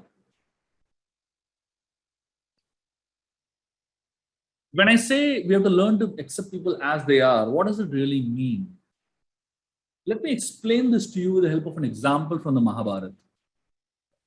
There is a section in the Mahabharata known as a Vidura Niti. The Vidura Niti is a very, very powerful section in the Mahabharata, which brings out some really amazing principles of leadership. One of the things that Vidura talks about, he says, a leader should be like a honeybee. If you've seen honeybees, a honeybee sits on a flower, sucks nectar from the flower. It takes a little nectar from one flower and goes to the next flower. Takes a little nectar from the second flower, goes to a third flower. Takes a little nectar from the third flower, goes to a fourth flower. You will never see a honeybee sitting on one flower, sucking all the nectar from it till the flower dies. You'll never find that happening. The honeybee is sensitive to the flower. Flowers are human beings, and honeybee is like a leader. A good leader is someone who knows how to extract honey from people. Extracting honey from people means what? Getting work done. But a good leader should never extract so much honey from the person that the fellow dies. In today's culture, especially in today's corporate culture, we have something known as a use and throw culture. You squeeze a person out so much that nothing is left in that guy, And then once that fellow is useless, throw him out and get somebody else into our life. So the idea of being sensitive to human beings is a very important idea. And that's what acceptance is all about. Except every leader has his or her own style of functioning. And you know what many leaders do? Many leaders want others to become a photocopy of themselves. If I'm a workaholic, I want everybody working under me to be a workaholic like me. If I can work for 14 hours, everybody should work for 14 hours only. If I can do this, then everyone I'm training should be able to do this only. Come on. We're not dealing with machines. We're dealing with human beings. Let us be sensitive, just like a honeybee is sensitive to those flowers. The more a leader is sensitive to people whom he or she is leading, the more you will be able to accept them the way they are, rather than expecting them to become the way you are. Acceptance is foundational to leadership. Acceptance is foundational to any relationship in this world. In fact, when people feel accepted, they feel actually grateful and happy. On the other hand, the Vidura Niti gives another example of a garland maker and a woodcutter. The Vidura Niti says, good leaders should be like garland makers and not like woodcutters. What does it mean? It's amazing. If you have ever made a garland, you'll understand this example better. Let me explain to you my experience of making garlands. And many, many years back, I tried once to make garlands. And I took some really sensitive and beautiful flowers and I tried to make a garland out of it. Oh my God, I failed so miserably. The moment I pricked the flower with a needle, it actually scattered, it broke. I really felt so bad for the flower. So A garland maker is sensitive to the flower. Yes, he uses the flower to make a beautiful garland, but he knows how to prick it. He knows how to deal with it. He knows how exactly to take care of it in a way that it fits into this beautiful garland. But most leaders are like woodcutters. You've seen woodcutters, they chop the wood and that whole huge tree falls. And when it falls, hundreds and thousands of flowers are crushed under it. The woodcutter doesn't care at all for the feelings of any of those flowers. It's in the corporate world, it's called as collateral damage. It's okay, you know, and that's how most leaders function in society. And therefore, acceptance means learning to accept people as they are rather than expecting them to become as we are. The second A is one of appreciation. Appreciation is foundational to any relationship in this world. The idea of appreciation, what does it really mean? Every human being hankers for one thing, and that's the desire to be appreciated. Every employee wants to be appreciated, and every employer wants to be appreciated. You know, most employees, they have only one complaint. I do so much, I don't get appreciated enough. And every employer also says the same thing. I do so much for these people, they don't appreciate me enough. You know, both sides same problem. What is really appreciation? Appreciation is very different from flattery. What we are used to in the corporate world is flattery. And what is flattery? Flattery is lip talk. You use your lips and say something, and you don't really mean anything what you say, basically. The fellow who is hearing also understands you don't mean it, and the person who is speaking also understands I don't mean it. But I'm just saying it because it's nice to say it, you know. That's what flattery is. But there's a difference between flattery and appreciation. What is appreciation? Appreciation is something that involves many organs of your body. First thing is it involves your eyes to observe. For you to be able to appreciate someone, you should be able to observe the qualities of the person that you are wanting to appreciate. So that means you use your eyes to observe carefully. And then you use your intelligence to analyze what you have observed, the qualities of a person. And then you use your heart to feel. And then from your lips, words come out. When words come out from your lips, after this process, the words that come out will actually be words of appreciation, and such words of appreciation encourage. But when words come out without this whole process, it's only your lips that are talking, flattery does not encourage, but it actually boosts your ego. You flatter someone, that person, you know, he suddenly has an ego boost, basically. But when you appreciate someone, that person actually becomes humble. That person becomes grateful. That person becomes encouraged. And that's the big difference between flattery and appreciation. Appreciation is something that comes from deep from the heart. Every single human being in this world needs appreciation. And you know what the interesting thing is? In leadership, appreciation should be done publicly and criticism should be done privately. Most leaders do exactly the opposite. They criticize in public and appreciate, if at all, privately. One word, good. That's all. We are very conjuice in our appreciation. We are very, very, miserly in our appreciation. And we are very liberal in our criticism. Ideally, we should try to be liberal in our appreciation and miserly in our criticism. Appreciation is actually the fuel that encourages people. It's an amazing low-cost investment on people. It's not just a low-cost investment, it's a lasting investment on people. What does it take to appreciate another person? All it takes is genuineness. All it takes is a little bit of desire to appreciate. And it has such a powerful effect on human beings. Every person who's a leader should make it a policy. Every single day, spend 30 seconds appreciating somebody in your team. That's all it takes, just 30 seconds. And you will see in 30 days a massive difference in the way people relate with you. Just 30 seconds of investment of genuine appreciation in 30 days will give you a massive difference in the way people connect with you. Why? Because people don't have time for the other. And in such a world, when people don't have time for the other, if somebody spends a few minutes thinking and analyzing and speaking words of encouragement that really touch the heart, that is a major investment in human beings. One time I was in a pre-marriage talk, this is like a wedding ceremony. It's a pre-wedding ceremony actually. And I was invited to speak on relationships. And I was speaking about, appreciation at some point during the talk. One old man got up from the audience and he put up his hand and he stood up. A 75-year-old man. And this man said, sir, I have been spending, I've lived with my wife for the last 50 years. Just the fact that I'm living with her for 50 years, does it not mean I'm appreciating her enough? Do I really need to say it,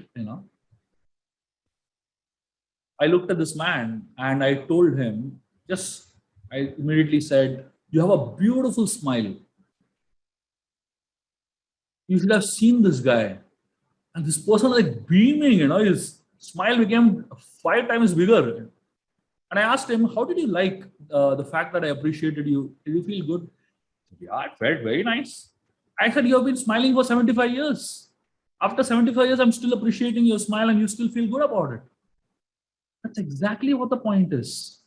It's not about, how many times you appreciate it. Every time you get appreciated, you feel good about yourself. And that's so important for leaders to actually make as a part of their life. And as I said, it cannot be flattery, because flattery everybody understands immediately, and appreciation is something that people also understand immediately. So if you try to flatter someone, don't think you're getting away with it. Don't think you're appreciating. They understand that you have no intention to appreciate. And when you appreciate, people understand that you actually appreciating from the heart. And that encourages them, that inspires them. The third A, so the first A is acceptance. The second A is appreciation. The third A is acknowledgement. Acknowledgement, what does acknowledgement mean? Every person in your team, his presence needs to be acknowledged. We take people for granted. We just assume that this person is going to be there. Where is he going to go? Where else will he go? We just assume that people are going to be there. And that's how we take people for granted. Acknowledgement simply means that I acknowledge your presence in my life. And that acknowledgement is so very important for human beings to have on a regular basis. Let me explain. One time, there was I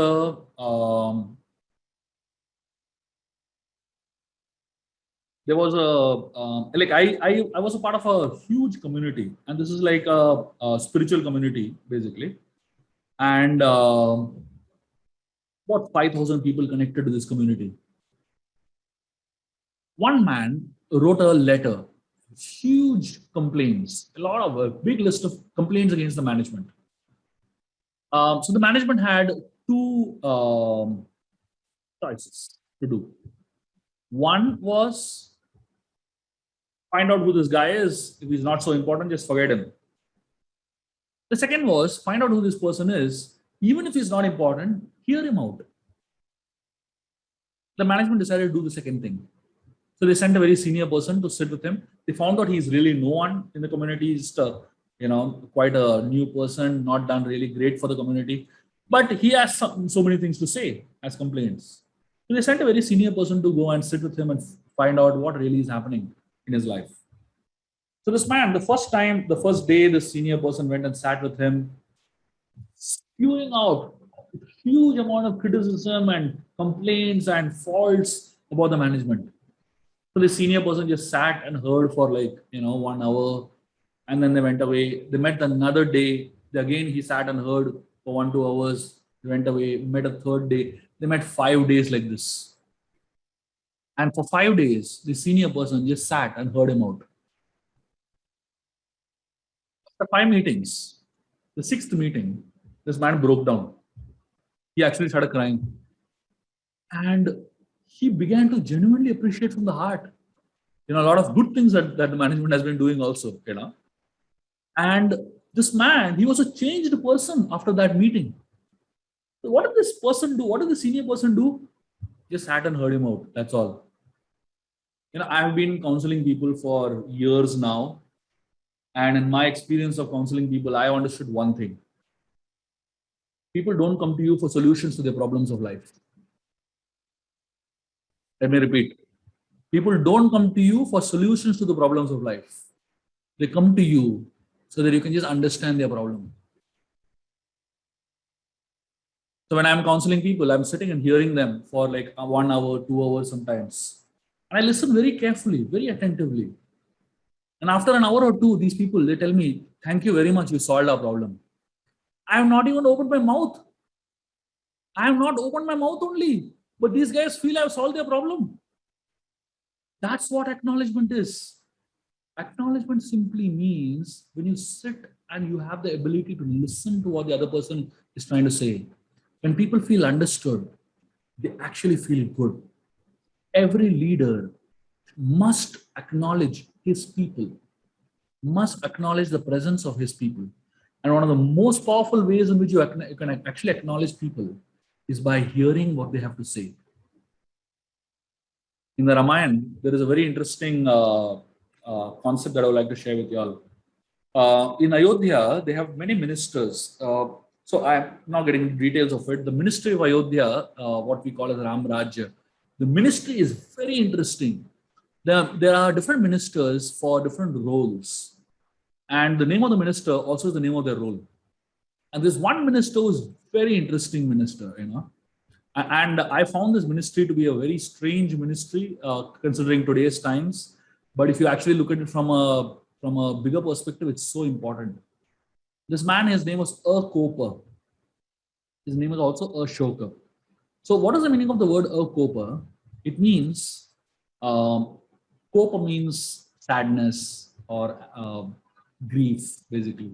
And Akopa means one who helps people deal with their grief. The entire department was meant to help people handle their grief. So this guy's role was to ensure that he goes around Ayodhya with his ministers, with his people, and hears people out.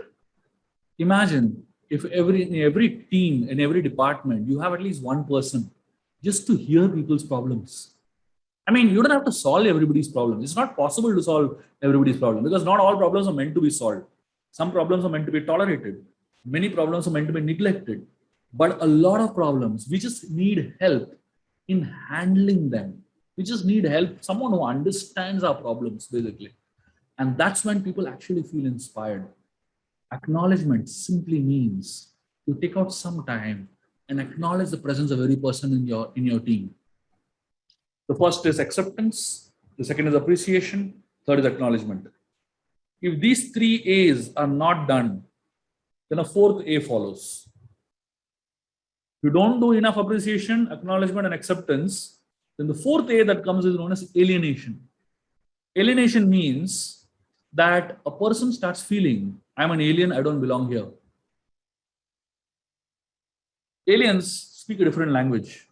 They're from a different world, isn't it? So many relationships I know where people feel, I'm living with an alien. Which planet he has come from? What language he speaks? I can understand him only. And the other person also feels same thing about you. Suddenly you start feeling, two people who have loved each other so much, they suddenly start feeling like aliens to each other. And that's what alienation is. And how does alienation happen? Alienation happens when there is not enough appreciation, not enough acceptance, not enough acknowledgement over a period of time. As I was telling you, I was a part of this community. One time, there was a series of thefts happening. And people are losing mobile phones, people are losing money. This is before the CCTV cameras became so rampant and all. So, nobody understood who is doing all this. Till one young boy, he said, I know who the thief is, but I won't tell. So everyone was shocked. He said, hey, If you know who the thief is, why don't you tell? He said, no. In the beginning days when I just joined in, I told one observation to a very senior person, and that person shot me down so badly. That day I decided I'll never tell anything I see.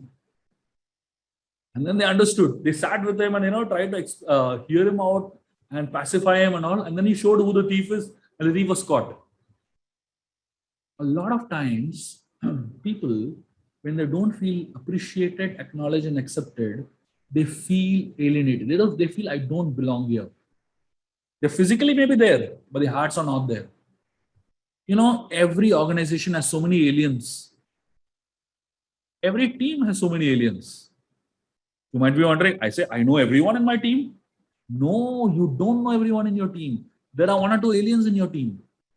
So right now they might feel, they seem to be good people, normal people, behaving well. But it's only a matter of time when an alien starts expressing, I don't fit in here. When an alien starts expressing the fact that I don't belong to this place. And that's when the alien finds some other company, some other organization, some other team that makes him or her feel more welcome. They speak his or her language. They deal with him in his or her in a way that works. If you don't want to create too many aliens in your organization, please do the first 3 things: acceptance, appreciation, and acknowledgement, so that the bonding is great. Now, I'm going to spend some time discussing a concept which is so very important, which is known as social awareness. So this social awareness is essentially about recognizing and understanding other people's emotions. Recognizing and understanding other people's emotions are so important for you to be able to hold teams together, for you to be able to hold people together. There are some concepts that I'm going to share with you all now, which is going to be revolutionary for all of you in terms of your relationships.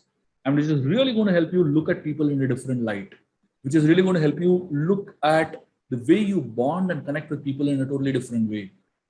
I'm going to begin with a very interesting story from the Mahabharata.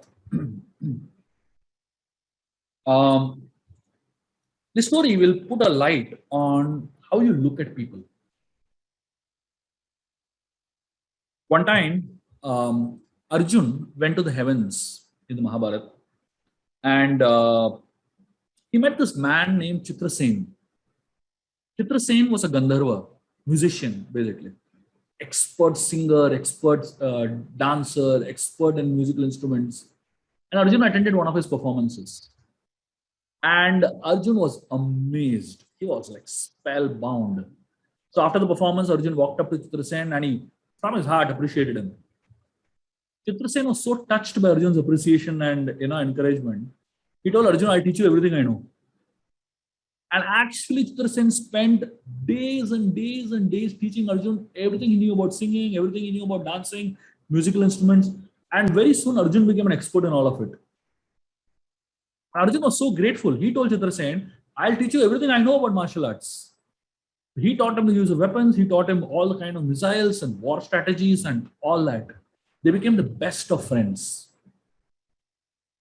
A little while later, the same Chitrasen came to the Earth planet for a picnic with his friends, a group of Apsaras and other Gandharvas.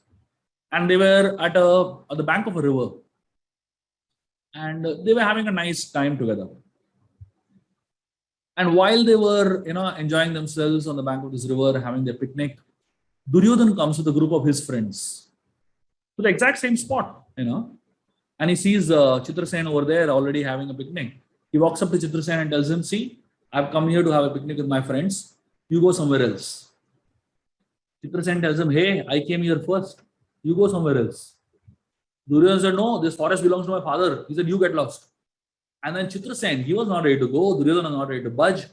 Massive fight broke out. And eventually, Chitrasen defeated Duryodhan very badly. And he tied him up like an animal and threw him on the floor. Now, the question when you hear these two stories, the question is Chitrasen good or is Chitrasen bad? The answer is very simple. Chitrasen is neither good nor bad. He will behave according to the way you behave with him. If you behave well with him, he behaves well with you. You behave badly with him, he will behave badly with you. And interestingly, all of us are exactly like Chitra Sen. We are neither good nor bad. We behave according to the way in which we are dealt with.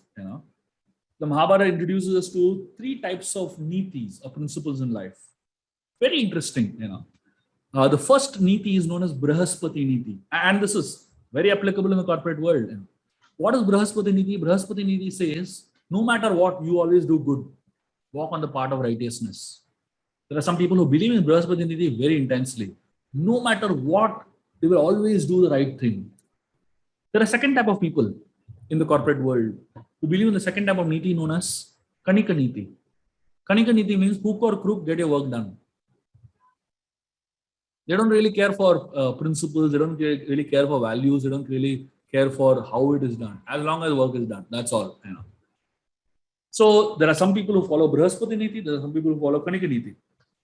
So in the Mahabharata, Yudhishthir followed Brahaspati Niti. No matter what, he always did the right thing. And in the Mahabharata, Duryodhana followed Kanika Niti. No matter what, hook or crook, he wanted to get his work done. So in front of Kanika Niti, Brahaspati Niti, there's no way it'll last, right? Therefore, Yudhishthira and the Pandavas were losing all the time in the beginning of the Mahabharata if you study. That's when Krishna entered into their lives. And Krishna introduced them to a third type of Niti, which is known as Shukra Niti. Shukra Niti says, if your enemy follows the path of Dharma, you follow it. If your enemy deviates from the path of Dharma, you also deviate. And as soon as the Pandavas started following Shukra Niti, they actually started prospering and winning. Consciously or unconsciously, all of us follow Shukra Niti in our life. Whether we know Mahabharata or don't know Mahabharata, we follow Shukra Niti. If people are good to us, we are good to them. If people are bad to us, we are bad to them. As simple as that. And that's what we need to understand about people. No one is good or bad. People are byproducts of the way you deal with them. I don't know how many of you all have seen this stone known as opal.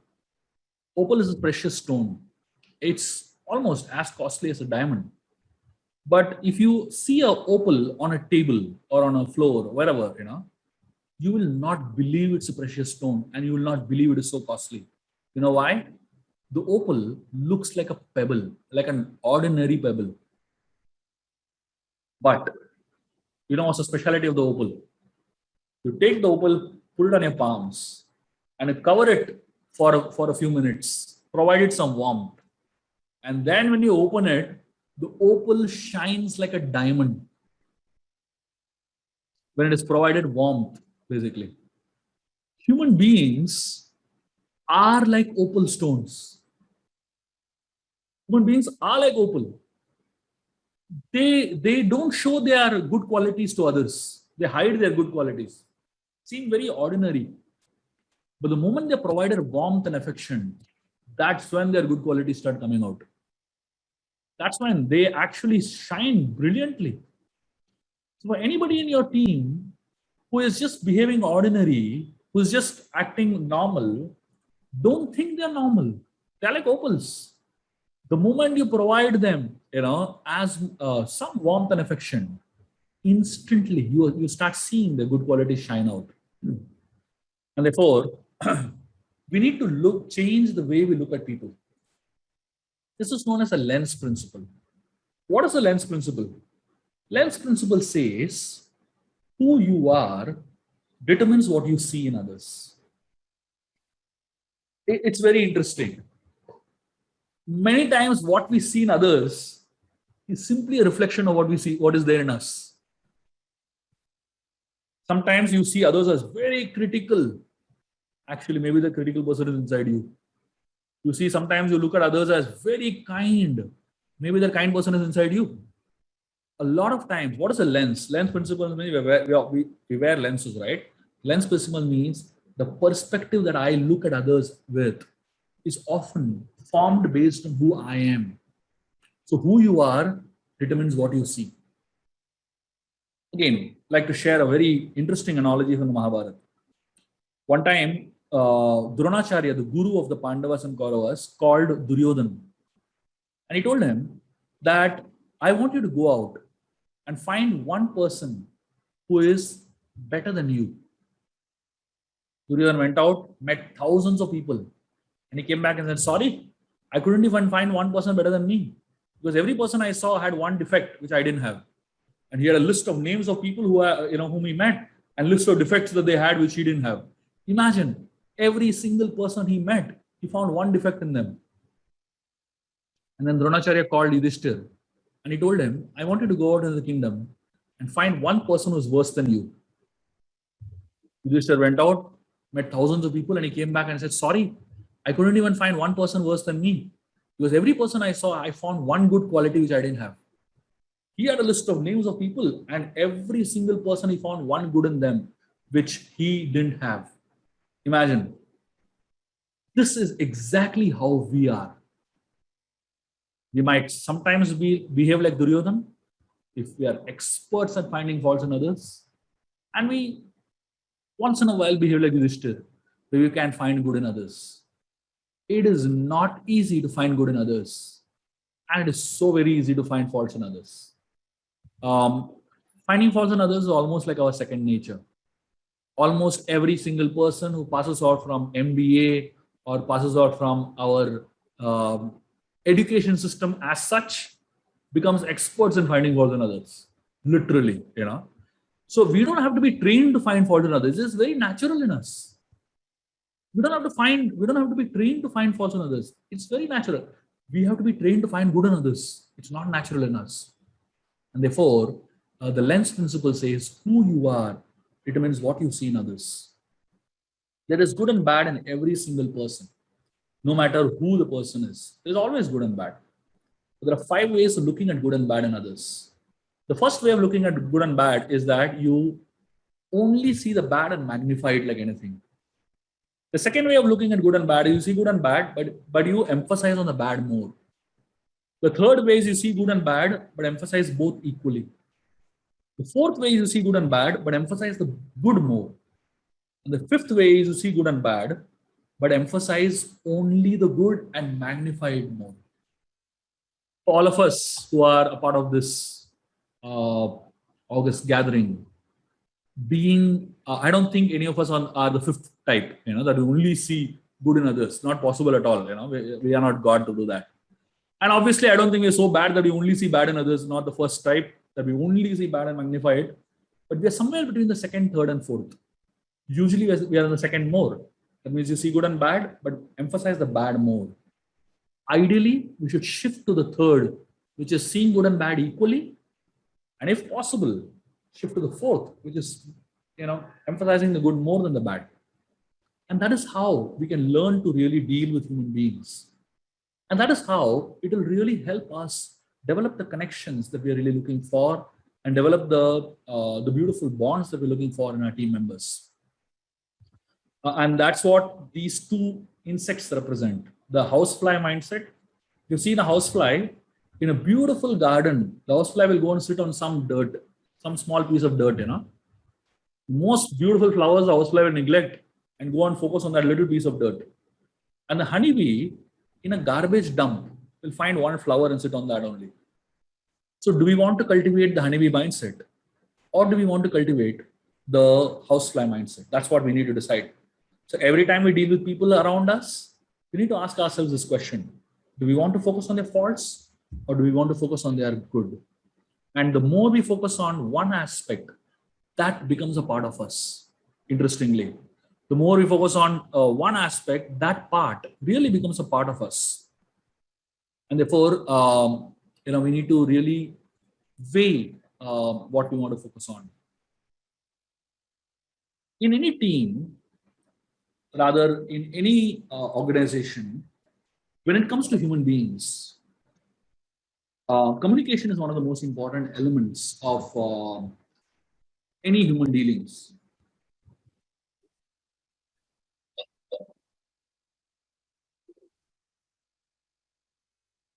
When it comes to communication, there are a lot of things that go into communication. Today, we are in a world of communication, isn't it? We are in a world of gadgets. How many devices we have for communicating, and how many methods we have for communicating. We have phones, we have emails, we have chat messengers, WhatsApp, and what's not. So many things we have, right, to communicate. Is communication getting any better today than before? So the interesting thing is, the more devices we have to communicate, the more misunderstandings increasing between people, right? I mean, I know so many relationships that end simply because of WhatsApp. Too much WhatsApp communication. So it's not about communication, it's about the quality of our communication that really matters. So how do you really communicate? I'm going to share with you all 2 amazing stories from the Mahabharata that will help you understand communication in today's context of the corporate world. I mean, these stories are just so amazing and so to the point that it will give you a sutra for communication that will help you a lot in your relationships, not only in the professionally, but as well as personally. And the sutra that is going to come out from these 2 stories is so profound and yet so deep. The first story is in the Mahabharata war when Arjun takes a vow that he's going to kill Jayadratha by sunset. So Jayadratha has been the one who was instrumental in the death of his son, Abhimanyu, the previous day. Arjun takes a vow that no matter what, I'm going to kill Jayadratha by sunset. And, he does early morning, sunrise, the war begins. So Krishna and Arjuna are intensely chasing behind Jayadratha. And the Kauravas have placed Jayadratha right in the end of the army. They know very well that if Arjun doesn't reach him, Arjun will die himself. So they just have to keep Jayadratha away. So the war begins early in the morning, and till late afternoon, Krishna and Arjuna are running, chasing on the chariots. Somewhere in the afternoon, Krishna stops the chariot and tells Arjun, we need to pause. We need to take a break now. The horses are exhausted. If we don't stop now, the horses will die. So Arjun, he understands. He immediately tells Krishna, let's take a break. They stop. Arjun creates a wall of arrows, and Krishna takes the horses into the wall of arrows, and he's feeding them, massaging them, giving them water, taking good care of them. Almost like an hour they spend like that. Now imagine, this is the middle of a war. And imagine, this war, this day is so crucial for Arjun's life. It's already afternoon, and just a few hours are left for him to find Jayadratha. If he doesn't, he will lose his own life. In that context, will you really take out time for your employees or think about your own self? If anybody else was in Arjun's place, they would have said, if the horses die, we'll get some other horses. We'll just go ahead. That's usually most people's thought process, right? And that's usually what most people's priority and decision would have been in all probability. Who cares for horses anyways, right? So Arjun, he said stop. They did what they need to do for that 1 hour. Arjun continued fighting outside. And then once the horses were ready, the war continued. I'm going to stop that story here. I'll come back to the story later. I'm going to tell you another story, a very interesting story. At one point in the Mahabharata war, Karna becomes a commander-in-chief of the Kaurava army. The day he becomes a commander-in-chief, he goes to Duryodhana and tells him, I can easily kill Arjun, but I have a problem. Duryodhana tells, what's your problem? Karna says, if only I have a driver like Krishna, I can easily kill Arjun. It's like, small children, if they fail in the exam, they ask them, why you failed? They say, my pen was not good. Some excuse, basically. Something to blame on. So Duryodhana said, now where will I get a driver like Krishna now? Karna tells him, see, there is one person in our army who's as good as Krishna in driving chariots. If he becomes my driver, I can win the war. Duryodhana asked him, who's that fellow? So he says, Shalya. Duryodhana says, why will Shalya drive you? He's a king. He's not a chariot driver. He's a king. And he's not even your friend. Karna says, no, please. If Shalya doesn't become my driver, then I can't win. Duryodhana goes to Shalya and he says, please, can you become Karna's driver? Shalya says, I'll become anybody else's driver except Karna. Somehow, Shalya had like some kind of a hatred for Karna. And Duryodhan begs him, pleads with him, somehow forces him, convinces him to become Shalya's driver. Karna's driver. Shalya says, I'll become Karna's driver on one condition. The condition is that I'll speak whatever I want. Duryodhan says, no problem, speak whatever you want, but drive. So Shalya gets on the chariot the next day morning and Karna gets on. And Karna tells Shalya the first thing, he says, take me to Arjun. Shalya turns behind and tells Karna, it looks like you want to die today. Karna says, why don't you just shut your mouth and drive? Shalya says, truth when spoken is always bitter. Karna says, it doesn't look like your parents have trained you properly. You seem to belong to a very bad culture. Shalya says, at least I know who my parents are. Do you know who your parents are? And Karna and Shalya are abusing each other left, right, center. Shalya is driving the chariot and he tells Karna, I'll tell you a story. Imagine there's a war going on. These guys are telling stories to each other and abusing each other. Shalya says there was one crow. Big show off it was. And this crow had 108 ways of flying. It knew how to fly left, right, center, backwards, upward, downwards. So the Shalya is telling Karna, this crow was a show off in the forest. And so much it was showing off, one day the birds got so fed up of this crow that they decided to teach him a lesson. They invited him to compete with the swan in a competition. The crow was very, very arrogant and he said, yeah, I'll compete. And the swan and the crow, they had a competition. The competition was very simple. They had to fly across the ocean. Whoever flies the farthest wins. Simple. So the swan and the crow began flying. The swan was gliding straight and smooth across the ocean. And this crow was doing all the 108 ways, flying this side, flying that side, and all stunts it was doing basically. So finally, after a long period of time, the crow was exhausted. It was like, tired. It was falling into the water and started begging the swan, please, please, can you save me? I am dying. The swan says, it looks like you have found a 109th way of flying. You're going inside the water also. The crow says, no, please save me. And the swan put him on his back and got him back to the land. Shalya tells this story to Karna and tells him, you're like that crow. You speak a lot, but you can't do anything. Arjun is like the swan, doesn't speak much, but he can do a lot. Imagine, this is the communication between these two guys. And then finally, they somehow reach where Arjun's chariot was. Karna takes an arrow and aims it at the neck of Arjun. Now, Shalya is a warrior. He understands the aim of Karna.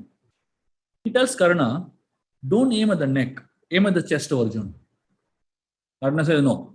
Once I take a aim, I can't change it. Shalya says, you're a fool. If you don't change it, you'll die. Karna doesn't listen, shoots the arrow like that only. And the arrow is flying towards the neck of Arjun. And Krishna sees the arrow coming towards the neck of Arjun. And Krishna does something amazing. He understands that Arjun is not going to be able to deal with it. He just hits his chariot hits his feet on the chariot. Very hard. He just hits it. And as soon as he hits his feet on the chariot, the horses understand what Krishna wants them to do. And immediately all the horses fall on their knees. And the whole chariot, kind of goes down. And the arrow passes over Arjun's head. And Arjun's neck is saved. Shalya turns towards Karna and tells him, I told you, shoot at the chest, don't aim at the neck. And then their fight continues. So I'm stopping those two stories here. I'm just analyzing the two stories from the point of view of communication. Look at this. In the first story, Krishna was communicating with the horses. Krishna and the horses from different species, speaking a different language. But Krishna is able to understand what the horses are experiencing when they get exhausted. And the horses are able to understand what Krishna wants them when he presses his feet on the chariot. Perfect communication. Different species, speaking different languages. And here, Karna and Shalya, same species, speaking the same language. But Karna is not able to understand what Shalya is trying to say. Shalya is not able to understand what Karna is trying to say. No communication happening. The question now is, what is communication? So my understanding of communication is this. Before you learn to communicate with one another, you have to learn to connect with one another. I'll repeat. Before you learn to communicate with one another, you have to learn to connect with one another. Team members spend considerable amount of time communicating with each other? Do we really spend time connecting with each other? That's a big question. Unless, how do you develop your connection with each other? How do you really develop connection? That's what you can learn from these two stories. To develop a connection with somebody else, you need to focus on the needs, interests, and concerns of the other person. When you focus on the needs, interests, and concerns of the other person, that person will try to focus on your needs, interests, and concerns. Krishna focused on the needs, interests, and concerns of the horses. Yeah, the horses were exhausted. Krishna immediately understood their need, interests, and concerns. And therefore, the horses put an effort to understand his needs, interests, and concerns. When he pressed the feet on the chariot, they understood what his need is. On the other hand, Karna never understood Shalya's need. What was Shalya's need? Shalya is a king. His need is a little respect. Don't treat him like a driver. He's a king. Give him some respect. And what is Karna's need? Karna's need is not a driver. Karna's need is like a friend. He's a friend like Krishna. He just didn't know how to communicate it. When he's saying, I need a driver like Krishna, actually he means I need a friend like Krishna. And therefore, because Karna couldn't understand Shalya's need, Shalya couldn't understand Karna's need. So therefore, what is communication? Before you communicate with one another, learn to connect with one another. And how do you connect with one another? By focusing on the needs, interests, and concerns of the other person. And unfortunately, most people don't focus on the needs, interests, and concerns of the other person. You know why? Because they are so much focused on speaking that they have no time to listen. Why do you think we have 2 ears and 1 mouth?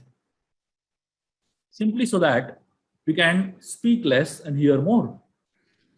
Unfortunately, all problems in communication happen simply because we speak too much and we seldom hear. And therefore, to be able to communicate with one another, to really be able to connect with one another, to spend time trying to understand what the other person is trying to experience, what the other person is trying to go through, what the other person is trying to say.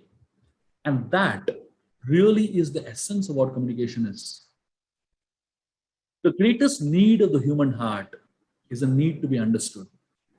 And if you really understand the other person, there is so much more that you can do together. I'll end with this very beautiful quote, and we can have some nice discussions, question answers. I'm leaving sufficient time for question answers so that we can really churn out this discussion much more.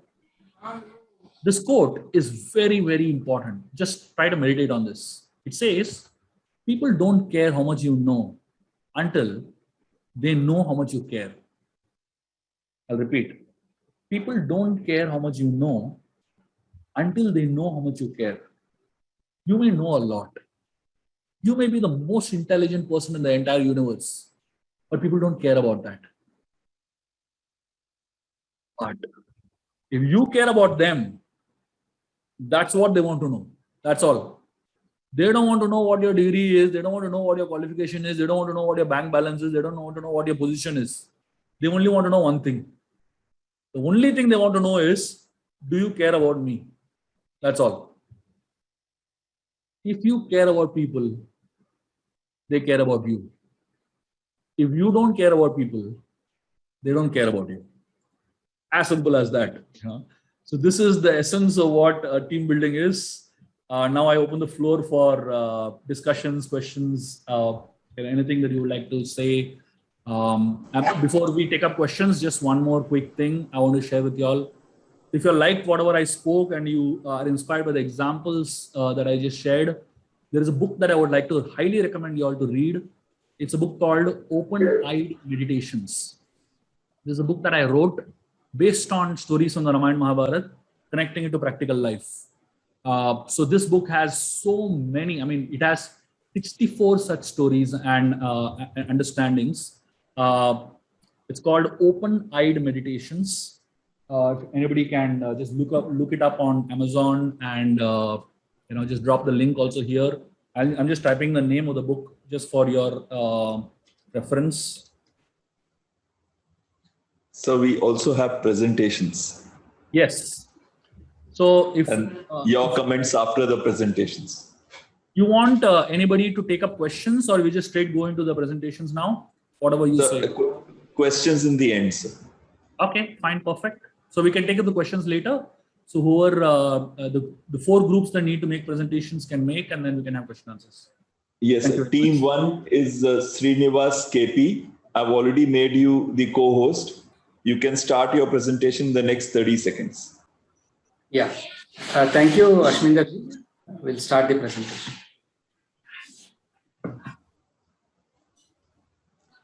Time is 5 minutes, sir. I'll tell you when your time starts.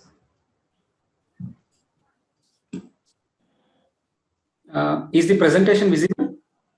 Yes. Yes, sir. Yeah. Your time starts now, sir. Yeah. So, good evening, everyone. We had a wonderful presentation on Teams.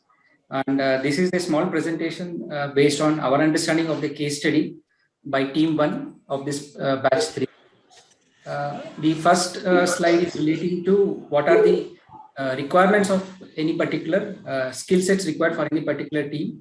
The important skill sets required are understanding the roles, active listening skills, being able to communicate better, and then being flexible and committed to the cause.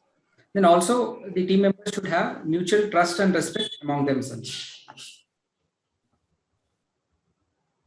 And the next slide is on the understanding the goals. Why is it important to understand the goals? This is basically to understand the bigger picture, and then how they will be, what their role is there in the bigger picture.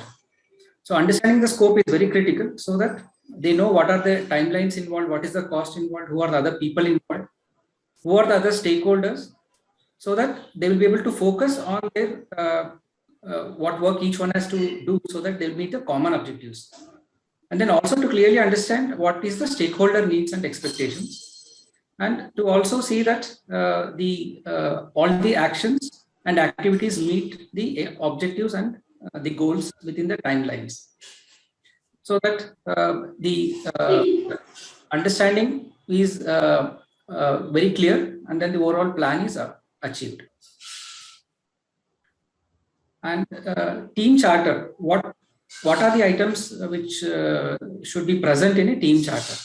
The team charter should basically have the purpose for which the team is being formed, the duration for which a particular project or a particular team will work, the scope defining what will be the activities of that particular team, their responsibilities, goals, team members, what are the kind of team members they will have, which are the different categories of team members they will have, roles and responsibilities of the respective team members, and then how the team members will be assessed, and then how they will be evaluated, how their progress will be monitored, what will be their budget and resources, and then how will they be reporting so that they will be evaluated, and then what will be their key performance indicators. This charter, contents of these charters are very important, so that the required goals can be achieved. The next slide, the important aspects under each matter. For example, holding meetings, what should be the content of the guidelines in case of holding team meetings? For example, those guidelines should provide that how the meetings will be proceeded, and then who will be the chairperson. Establish how various meetings at different levels in the team will happen. Draft agenda and circulate it in advance. Then assign timekeepers. Then value each team member's ideas. Then also to talk about the previous meetings, what were the pending matters which arose from the previous meeting. And the team meetings also, the guidelines should clearly provide that how to maintain decorum, and then the meetings should be conducted. Then also the guidelines should clearly provide for communication among the project teams, so that they get a clear understanding of the progress of the project. Then also identify issues, and then escalate issues, then seek guidance wherever required, and then wherever advice is required, they also seek advice. So this is basically the guidelines on which the teams will have to work. Yeah, we have completed the presentation. I thank all my team members for the support in doing this presentation. Great, Srinivas, sir. just one quick thing before we go to the next team. Can you just quickly talk about what the case study was, because the other teams are not aware what the case is. So if you can just quickly mention that. Yeah. So the case study was, the context was a particular publishing house was publishing books in a physical manner, that is hard copy books. Now they wanted to convert that into e-publication, so that there's a big demand and then there's a big opportunity there. At the same time, they found that there are issues between the team members, and then they also had freshers. They also had people who were part-timers. So they wanted to come out with a team charter and then also discuss how team will work so that the entire project can be in a proper coordinated manner.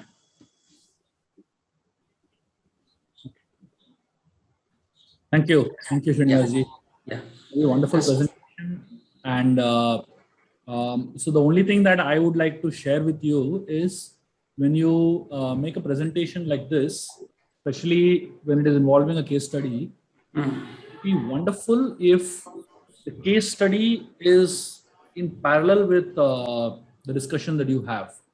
Because otherwise what happens, the whole thing becomes a very generalized discussion, right? So if we can somehow relate the case study with the discussion, then it makes it more relevant, it makes it more deeper also, and it makes it more practical, basically. And also more interesting in more than anything else. That was my only thought that I would like to share with you all. I thought what you did is fantastic in terms of putting together all those points. I read all that, and that really made it was well done, well put, and it was quite well summarized. But I just felt what it missed is the context of the case study. So it became a little more generalized rather than specific, basically. Thank you, Srinivas. Yeah. The next case study, same case study, is from Surojit Singh from Team 2.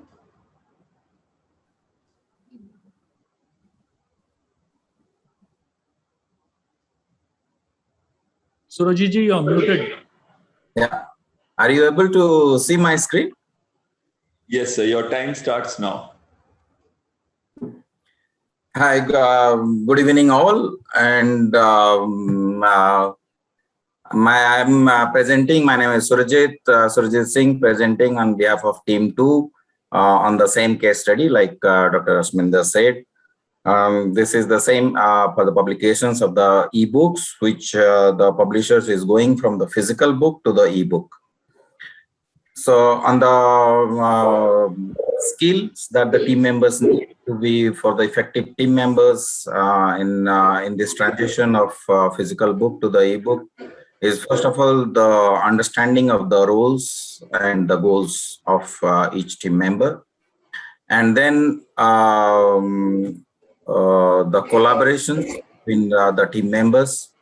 And another trait that can be taken is decision making, followed by ability to delegate to the people, the jobs, the tasks that can be done, the problem solving, and then for the team members to pitch in and pitch out for any eventualities. So one has to be flexible and accountable. And last but not the least is celebrate teams and team members' success at the end. Now coming to the second slide, why is it important that the team members understand the goals and scope of the project? Is to answer the 4 questions. First of all, for the people to answer the questions, why I'm here. So for that reason, it is very important that they need to understand the scope and goal to answer that question. So once the person, he knows and he understands that why he is there, then also it takes him to build that who are you, so that you understand that you are a part of the team and you are a spoke on the wheel which makes the things work. And then what is expected from you as each team members, that can be defined once you have the goals and the scope defined. And then the last and most important thing is how you are going to achieve that task. Coming back to the third, by creating a team charter, the things to taken into account is first of all to start with the mission of the goal. And then for the mission of the goal, what is the team size and things like that. Then the roles and responsibility of each team members. In that roles and responsibility, the authority matrices, and not to forget about the budget. Budget in terms of the money, the manpower, the material, the resources, and the identifying the risk or what can go wrong and whether we can mitigate it, and if not, whether it can be minimized. Then all of this then to be for the milestone setting to checks and measures that whether the project is in the right path or in the right course. Now this is the last slide, identifying the guidelines that may be suggested for the team to follow in each categories in terms of team members' participation in it, understand the role, flexible, listen to members, communicate, help team members. For the team members' conduct and behavior is be cohesive, accepting feedback in a positive way, provide constructive feedback to other team members, show empathy to fellow team members. And communication among project members is that there has to be a meeting regularly to communicate, to listen, maintain transparency, listen to fellow team members, use of different communication tools, and if possible, set the standards and formats or templates for the communications. Then on the holding meeting, involving right people in the right meeting, agenda of the minutes, and at the end, the budgeted or the meeting should not cross the overall length of the meeting which is scheduled for. 15 seconds. Thank you very much. Thank you, Sujit. Thank you for your presentation and for sharing your thoughts on this. Just a couple of insights that will help you all understand the case study better. For even the others who have not read this case study and who are not a part of this group, and for those who are a part of this group and have studied this case, there is one very interesting thing that I felt should be emphasized is the supervisors who are a part of this project. They have been there for years together, but when the trend changes, they're not equipped to deal with the change of trend always. Usually it happens in many technologically driven fields and projects where somebody is very senior and very expert but doesn't have the new skills. Somebody who has the new skills doesn't have the expertise and experience. This conflict of lack of experience but presence of skills, and the lack of experience, and the presence of experience and lack of skills. This conflict is something that many organizations experience on a day-to-day basis, and the reality is there are two types of, wisdom, One is wisdom that comes with age, and the second is wisdom that comes with skills. The wisdom that comes with age and experience is something that is very structured, that is what the whole corporate systems are all about. But the experience that comes with skills, the wisdom that comes with skills now is something very new. And that is something that the corporate world is still struggling to accept. Like, I'll tell you, typically youngsters today who are in their teenage, just maybe a little above the teenage, maybe in their 20s, early 20s, they have expertise that takes them to another level immediately in the organization. So when they join in the organization, they have absolutely zero experience. But the wisdom that they have because of this technical skill that they bring in it puts them on another pedestal, literally. And that's when people struggle to deal with, the difference. And this case study is a lot about that mainly, and what you and Srinivasji suggested is a lot about how to deal with that difference, deal with that, conflicting scenario. And I think that both of you all put it up very well and presented it nicely. Thank you very much. And looking forward to hearing the other two groups present. Thank you, Sir Vilas. Can you stop share? Yeah. The next presentation is by Team 6, Chandresh Patel ji. Chandresh Patel ji, you could give first a background to the case study too, so that everybody gets on the same net, for which timing will not be counted. And after the background has been given, you could now cover the case study 5 minutes at that time. Sure, sir. Thank you, sir. Good evening, one and all. This is Chandresh Patel from Team 6, and we are presenting on a case study to conflict management. Let me first run through the facts of the cases.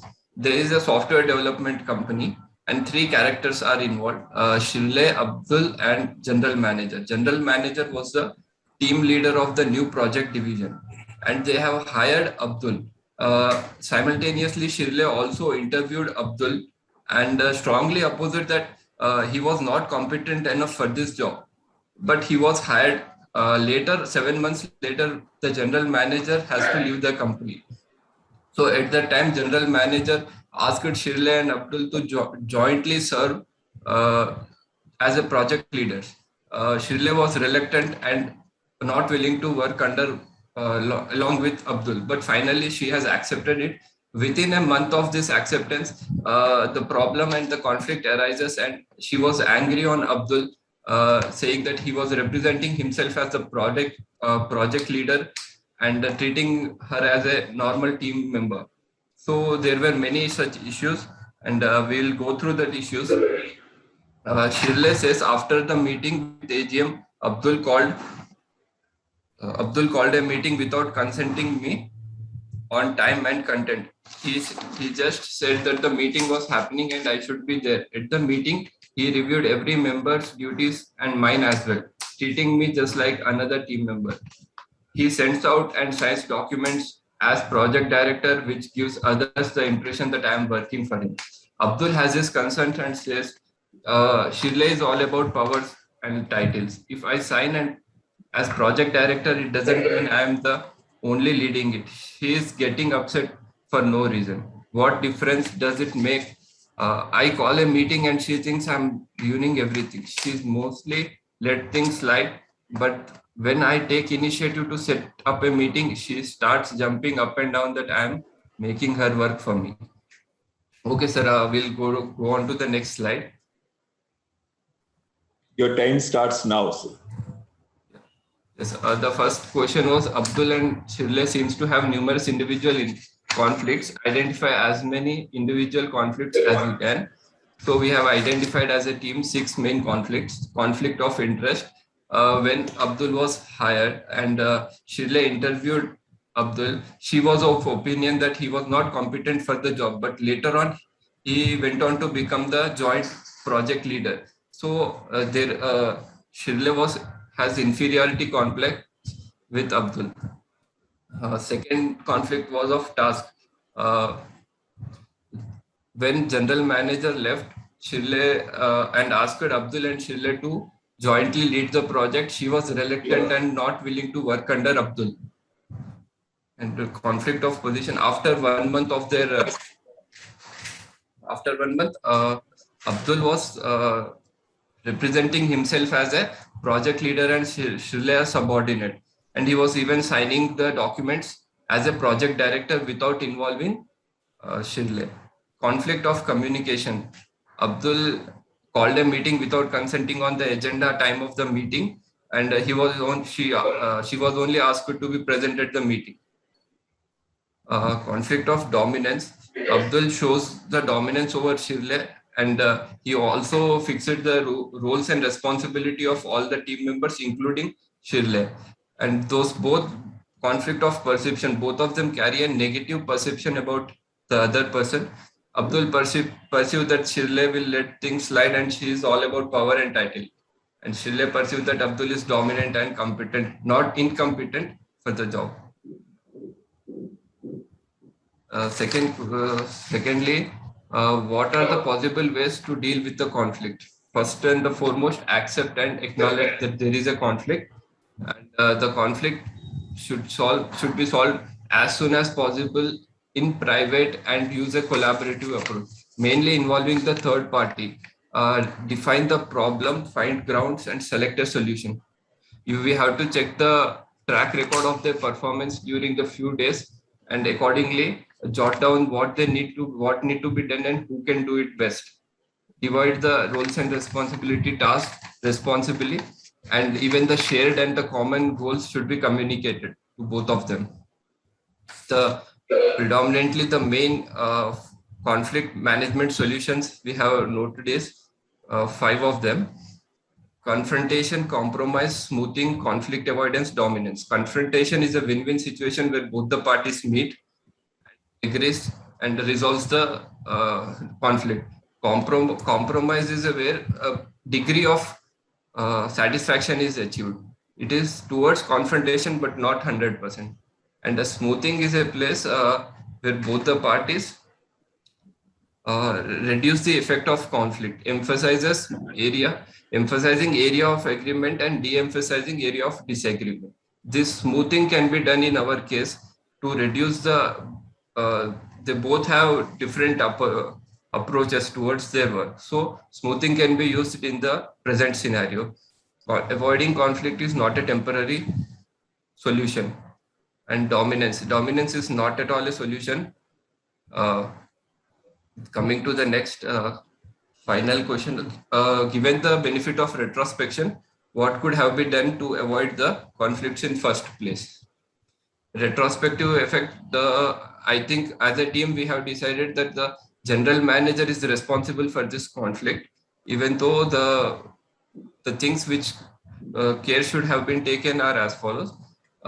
Clear goals, clear the ambiguity of roles and responsibility, who need to perform, what need to perform, everything should be clear before assigning their roles, and define managerial hierarchy. Even all the members of the team should be aligned towards the same goal and mission. Encourage a culture, encourage collaboration, spend time towards setting clear goals, responsibilities, expectations, communication guidelines, etc. Understand each other and identify the person with leadership qualities, team bonding, and then conflict management. Practice constructive criticism. One more point I would like to add is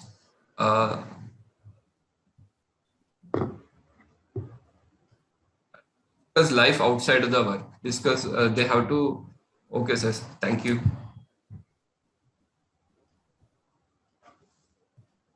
What is the last thing you said? Life outside? Discuss the life outside the work to encourage collaborations. Yeah. Very well presented, Chandresh. Thank you, sir. PPT was quite systematically done and well made. Just that if you can share that the second slide of conflict, the types of conflicts. Second slide, sir. Yeah. Third slide. Yeah. Third slide. Third slide, sir. Sure. Yeah. Just put it on the presentation mode. Yeah. Yeah. So this slide, the lower part, the conflict management solutions, it would be really nice if this can be put in a particular order. So if you see, there are the 5 solutions that you speak about, there are some that are actually dangerous and there are some that are recommended, Yes, sir. Correct. So if you can put it in the hierarchy, it will really be good, because dominance is is the worst thing to do. Yes, sir. Conflict avoidance possibly is second to dominance, basically. Yeah, temporary solution. And then you look at confrontation is third, basically. Correct. And then smoothing is fourth, and then compromise is fifth. In terms of an order of how these solutions are, that will really make the approach more systematic and more well defined.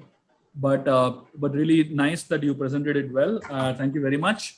Would like to take the second presentation, and then I will summarize the case for you all. May I now request Sanjay Bharti ji from Team 8 to kindly give your presentation. Remember, the background is already covered, so you could start straight away. So give me a second. Let me start with the presentation. Is the slide visible? Is the presentation visible? Yes. Yeah, present. Yes, Sanjay. Yeah, Your time starts now, sir. Thank you. Good evening, ladies and gentlemen. The given say the background of the case has already been told about by Mr. Patel.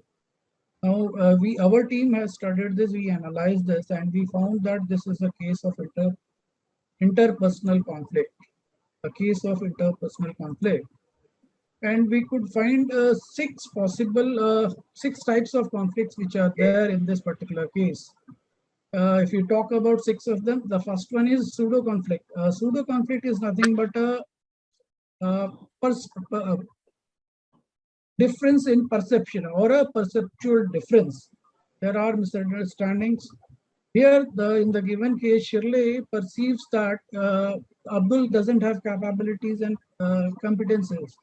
Whereas Abdul's perception is that Shirley doesn't take initiatives. She doesn't put in effort. She is seeking titles. She's asking for authority. The second one which we could find is fact conflict. Fact conflict is nothing but a dispute over the truth or the accuracy. Here, Abdul, he has been representing himself as a project leader, whereas he was not. Both of them were project directors. And he thought that Shirley was working under him, working for him. Perhaps he felt that women cannot be the leaders. And there was a case of superiority complex between both of them. Abdul thought he is superior, and even Shirley thought she is superior. The next conflict which we could identify was a value conflict, where there is a disagreement about the deep-seated moral beliefs. Abdul said, what makes the difference? I am the boss, so what? Abdul's style of autocratic functioning was there. So all those moral beliefs led to a conflict. The next conflict was policy conflict. This is a dispute over a plan or a course of action. Here, Abdul, he started calling meeting off and on the way he desired without consulting even the co-leader or a co-director, Shirley, without discussing about the subject, about the topics what are required to be discussed in the meeting. And there were overlapping roles also. There was a conflict of roles also. The next conflict which we could identify was ego conflict. Ego conflict is nothing but a disagreement or insisting on being the winner of an argument. There was a self-esteem of Shirley. Abdul was trying to take a lead. There was a lack of respect for each other. There was a requirement of placement of authority. They were trying to achieve the authority from each other. There was a battle of power. There was a battle of equality. There was a battle of prestige and status. The last conflict we could identify was a meta conflict. Meta conflict are nothing but a disagreement about the process of communication. Again here, Abdul, he called meetings without consulting Shirley, his co-director, co-project director. He did the review of team members' actions and performance, even of the Shirley also. They were working at individual levels rather than working towards the achievement of the goal. So these were the all 6 interpersonal conflicts which we could find out in the given case. And this is a model of Thomas and Kilman. Thomas Kilman model. This is on the x-axis, if you can see, it is the level of assertiveness. Level of assertiveness means I get what I want. On the y-axis is level of concern for others, cooperativeness. they get what they want. So there are 5 styles of conflict management. I will not discuss each of them because it needs time and I have been constrained with time. I will straightway go to the conflict resolution process or possible ways to find out the resolution. So what we could find is the collaborative method could be the best possible way. And there are many ways to use this collaborating model. The first one is, although management has the responsibility to ensure that the workplace conflicts are resolved, however, the first step of settling such differences should be taken by the employees themselves. As a first step, both should have been asked. Both Shirley and Abdul should have been asked to take a step back, ask them to try to see the other's point of view, seek first to understand and then to understood. They would have been asked to keep their emotions outside and be focused on the resolution. And discuss the things openly, honestly, trustworthy, be supportive, show respect and commitment to the team. And see, organizations need people who can handle their day-to-day issues on their own. It is not that every now and then management has to sit and see the conflicts to be resolved. So what needs to be done is we need to train our employees to resolve their own conflicts with their co-workers on their own. Then the next possible way to resolve the conflict could have been, they could have been designated as co-project directors, whereas this was not the case. They were not being designated as co-project directors. They could have been in the given case, we could have found, the management could have found out the underlying cause of conflict and remove the 30 seconds. And then mediation could have been the other part wherein a superior could have come in between and they could have set the clear roles and responsibilities and set the boundaries. The next possible way could have been to fix or elaborate the timings of the meetings and the review mechanism. And the last possible way could have been to communicate with the goals, ask them to cooperate. And if the collaborative work of the collaborative method doesn't work, what management could have done is they could have identified a single leader, maybe Abdul, and probably asked Shirley to move out, as she had already many projects in hand. And Abdul could have been asked to prove his skills and competencies. Now the last slide is for how the conflict could have been avoided at the first place. What could have been done? The management could have identified the roles and responsibilities of Shirley and Abdul should have been clearly defined. The reporting lines should have been identified before starting these new positions. Both should have avoided the conflict and discussed, leaving behind their egos. They could have been assertive and empathic and could have communicated to find the solution that would satisfy both of them. The management should have used their authority to settle the issue, to play down the differences between the two when these conflicts cropped up at the initial stage. Lastly, the management should have considered the viewpoint of Shirley, also regarding her role in the project, considering her seniority, past experience, and competency for the project. So this is all we could find out what could have been done to avoid the conflict at the first place. Thank you so much.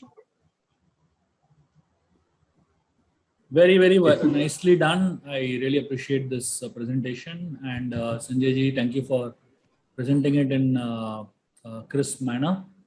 The one thing that, what I feel in this particular case study that really needs to be focused on is the overall attitude of both the employees in terms of the way they deal with each other, as well as the way they're dealing with the whole situation itself.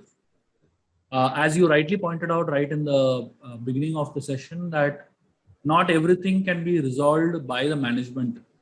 A lot has to be dealt with by the employees themselves. When employees get trained to take care of their own conflicts, it actually reduces so much of the burden. And that's possible only when the attitudes are right and when the attitudes are from a thinking of a larger perspective. That's what we spoke about as seeing the bigger picture. So here, if you see Shirley and Abdul, clearly they have forgotten the bigger picture and they are only focusing on themselves. Shirley is focusing on herself and Abdul is focusing on himself. And that's where the conflicts become enhanced and becomes more ugly. But the moment you start looking at the bigger picture, and you're not looking only at your role, but at the goal of what you're there for, it's much easier to handle conflicts. Thank you very much. Thank you to all the 4 teams for making the presentations, for all the members who participated in these presentations. I really appreciate your effort, and a lot of you all have clearly put in energy and effort in these presentations. Thank you very much.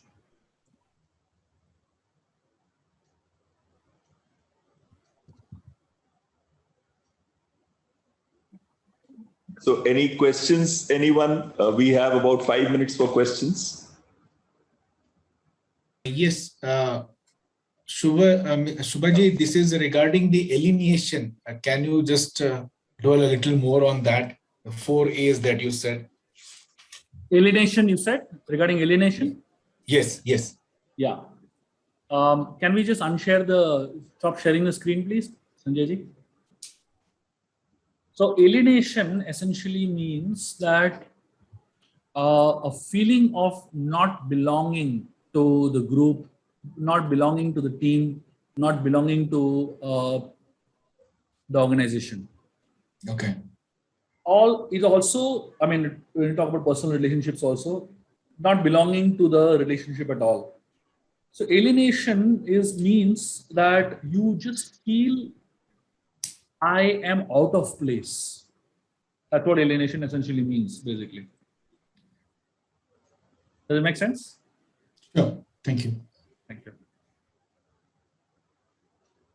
Srinivas ji, you have a question? Yeah, just wanted to check with you 2 questions basically.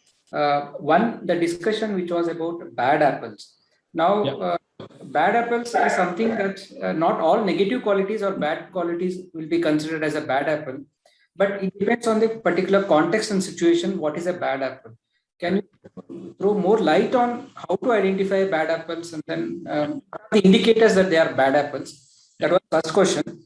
And the second question is more relating to the profession, where most of us who are practicing chartered accountants will always have the mindset of looking for negative things or bad things. So our mindset and approach is always to look out for bad things or negative things. So now how do we shift or make our changes when we look at other than professional things? So these are some of the challenges that we face on a day-to-day basis when we discuss with others or when we do professional work or conversation. Most of it will be surrounding things of how to detect something or how to find out something which is not normally seen or something like that. So these are my 2 questions. Thank you. Thank you for your questions. So as far as bad apples are concerned, they actually stand out in the sense that you will always find people who have bad attitudes are actually influencing others very heavily. So in a team, you'll find typically that, if 3 or 4 members of a team are acting very strange in terms of being overly critical, always being negative, always finding faults, always trying to dominate, and things like that. If you actually, study a little bit more, it boils down to one person who is pushing that to others, basically. So a lot of people become influenced much easily. Most people become influenced easily. But it always, if you can trace it a little bit more, you will find one person's energy very badly influencing other people. When we select team members, one of the things I speak about is energy. Energy is 2 things. Energy is aura and stamina. When I say aura means what does it mean? Aura means what is the kind of people you attract towards yourself. You just observe the energy in the team. You'll realize that there are certain type of people that are getting attracted to each other. And there are certain type of people that get attracted to each other. Typically, just go during lunch breaks and observe what is happening. You will get the very clear understanding of aura of your team. So you will find that, and see, anything else can lie, but energy can never lie. So when you observe the energy in the team, that's when you can get a very good realistic understanding of what attitudes are and who are the bad apples. It's a matter of observation, and that's my understanding. So the second question as far as being chartered accountant means picking out faults. So you need to compartmentalize your life into two parts. One is your professional compartmentalization. When I'm saying professional means your habit of finding faults is what is getting you your bread and butter. But that same habit of finding faults, when it comes to relationships, it can actually destroy your relationships. So now, when it comes to relationships, you need to understand the first thing is your primary identity in this world is not that you're a CA. That's not a primary identity. Primary identity is something else, right? So first thing is, please identify yourself from your primary identity point of view. The most primary identity you could think of at this point, I mean, I'm not getting into the philosophical angle, but at least we need to be good human beings. That's our primary identity, right? When we focus on the fact that, I am first a good human being and then I'm a CA, then as a good human being, you need to keep the CA aspect of your skill set a little apart in your relationships. So that's what my advice would be to you for your second question, okay? I hope that helps. It is more challenging as we progress in life, as we get older. Okay. Last question. It is challenging from the point of view that with age comes a certain type of rigidity, which is difficult to shake off. But age ultimately is a number. The more we are keeping ourselves agile and having the desire to learn and upgrade, the more we will be able to deal with the problems that come with age. Thank you. Good evening, sir. Vasudevji, yes. Yeah, sir, in general, we say appreciation in front of everyone and criticism in person. As a team, why can't we practice appreciation and criticism as a team? Yeah, so it is good to practice appreciation and criticism as a team, as you're saying. But the problem is not everybody has the ability to handle criticism publicly. Different people have different levels of sensitivity, right? There are some people that can, they take it too much to their ego level, and that's when it becomes very difficult. Even if you mean the best, you have the best intentions, but if a person is not able to take that feedback in the right spirit, it might really become detrimental rather than contributive, basically. So unless and until you are very sure that that person won't get offended, it's good to give the criticism in a private space rather than in a more public space. Of course, if the team is in very strong sync and the bond is very powerful between the members of a team, then you're open with criticism and appreciation both. If you have created such an environment, then you can go ahead and do it. But till you have not created that environment where people can handle that criticism in public, you should be careful. Thank you, sir. You are brilliant as always. And it is such a pleasure listening to you. And may I now request CA Sridhar Harinarayan Raoji to give the vote of thanks. Good evening, Dr. Yashminder Ji, Shubha Vilas, and my fellow participants. Let me begin by saying no duty is more urgent than that of returning thanks. So I am delighted and deem it a great honor to propose a vote of thanks. On behalf of my fellow participants and my own behalf, I would like to extend my hearty thanks to Mr. Shubha Vilas for taking your valuable time and sit through this killer presentation. It was indeed a thought-provoking and enlightening session on the right way to build winning teams. The slides you showed gave a close look at team building, obstacles of team building, and dysfunctions of a team. You also touched upon various contemporary issues in managing teams like absence of trust, fear of conflict, avoidance of accountability. And the key to effective communication is listening, to listen twice as much as you talk. Many thanks once again to you for the sea of wisdom from Mahabharata and the philosophical knowledge you showered on us during this session. And I'm sure it will have a significant impact on us. Finally, a big thank you to Ashminder Singh and his team volunteers who worked behind the scene to execute this fabulous session. Sir, we will always remain grateful to you for guiding us, inspiring us, and leading us. Thank you. God bless. Thank you very much, sir. I think you couldn't have echoed those words. All of us wanted to say, Shubh Vilas ji, thank you very much. As always, you have been very, very great. Thank you, sir. And thank you for being a saint always. Thank you. Thank you very much, everyone, for being here and for listening to me. Thank you, Yashwinder ji, for giving me an opportunity to share my thoughts with all of them. And it's been a great honor and pleasure to be here. Thank you. Thank you. Thank you.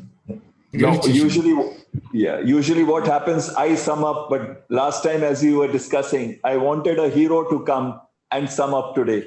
And that is why we have with us Lieutenant General K.K. Khanna, a real hero. He's an army infantry officer who's worked in terrorist areas and he sustained critical injuries in encounter with terrorists in Jammu and Kashmir. A person who's lived the life with this sword, through this sword, and also put his life to harm's way to protect his team ahead and to protect our nation. He's taught at a number of institutions, including the Staff College at Wellington and the Army War College. He's passionate about military history and analyzes the role of senior leadership in wars. His book on art of leadership is widely read. He's keen on adventure, and when he was commandant of the Indian Military Academy, even flew microlight aircraft.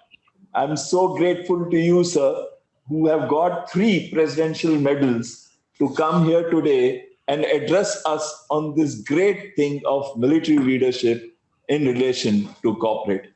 Sir, you have the stage. Thank you. Thank you, Commodore Behel. It's a great pleasure for me to be here and to be able to speak to the young people that I see in front of me. I would have loved to face you all. And can you hear me?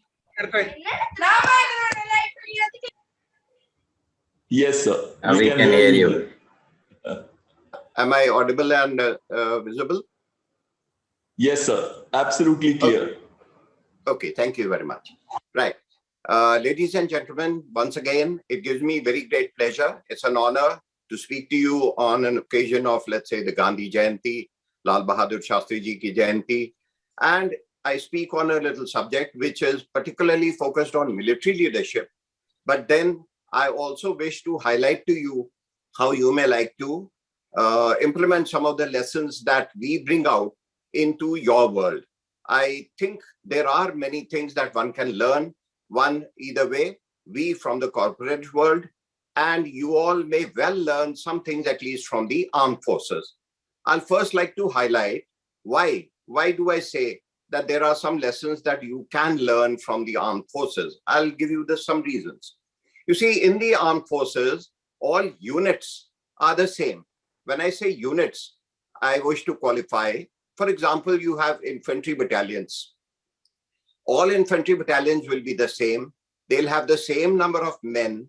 They'll have the same number of officers, equipment, same type of ammunition, exactly same amount of even the food that they eat is same, because that is the kind of ration that we give. Let's say there's another squadron of, let's say, MiG-29 fighters. So all squadrons will be absolutely the same number of aircraft, same armament, same number of pilots, similar training in all. But there is a major difference. What is that difference? As Napoleon had said, there are no good or bad units. There are only good or bad officers. I would like to go a step further and say that all officers are also good. And that's my experience, by the way. But what makes a difference is the commanding officers. And there are good commanding officers, or you can say not so good commanding officers. I won't call them bad. To give you an example, or a couple of examples, I'll take you to an adverse situation that was in Russia. And that was January of 1942, when the 9th German Army, as you know, the Germans had already ground to a halt in Russia. The 9th German Army was in the central front and was badly surrounded by the Russians.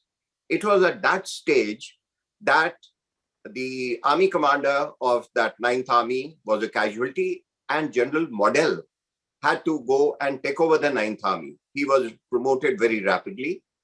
When he went and landed up and saw the mess that the army was in, The Red Arrows were within half a mile of his headquarters, and they were being attacked on all sides by the Russians. From that situation, he had a look at it, took a little time, and then said, quite a mess. Thereafter, he said, okay, now we've got to hold the Russians over here. And then we launch an offensive from this direction, link up with so-and-so corps, and thereafter destroy the Russians in a stranglehold.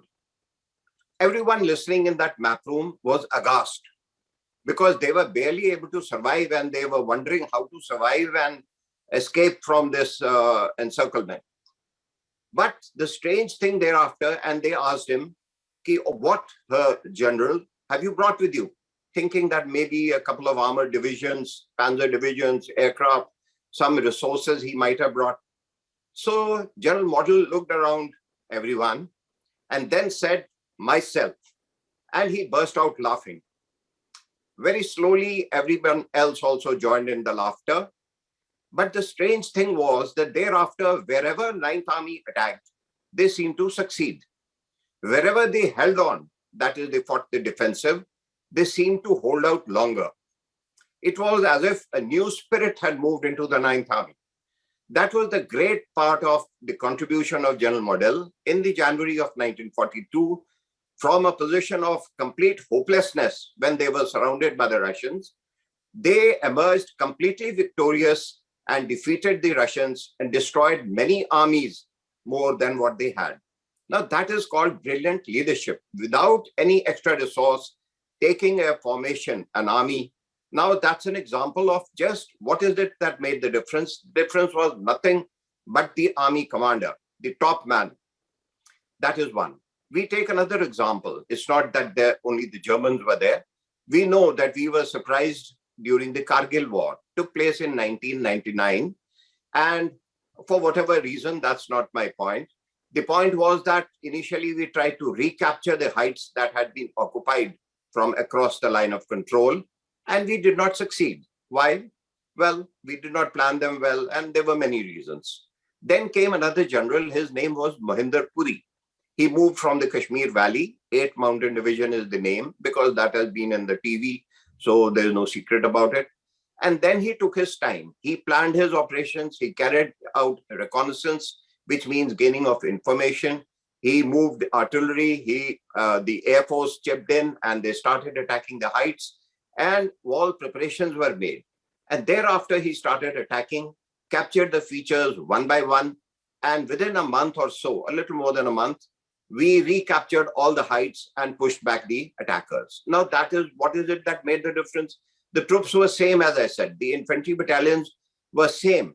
But the difference was just the leadership, and that is how leadership makes a difference. And why I say army and armed forces are different, because in the corporate world, you cannot compare one unit to another. Everything is different about them. The situation is different. The number of people, everything may be different. But in the armed forces, the units are same. And that is how we learn a lot about how the role of leadership plays a very major part. I've divided my talk in three. First part was just to introduce to you how armed forces leadership is important. Second, I like to cover how leadership can be developed, because frankly, there is a lot of talk I've heard during my 40 years of service on what is leadership. But frankly, knowing what is leadership does not create leadership. What is more important, I feel, for all of us, you, me, all of us, is how to create leaders and what is the situation and how do you go about it. I feel that leadership, in my opinion, can be divided into 4 major broad qualities. The most important one being character.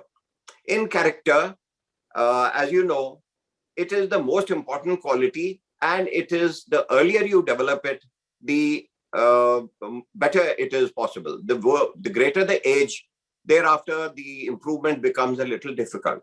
Now I'll cover how we select our people, of course, differently, but you must have heard that you sow a thought and you reap an act. You sow an act and you reap a habit. You sow a habit and you reap a character. But thereafter, the most important thing is that you sow a character and you reap a destiny. So that is how it is important.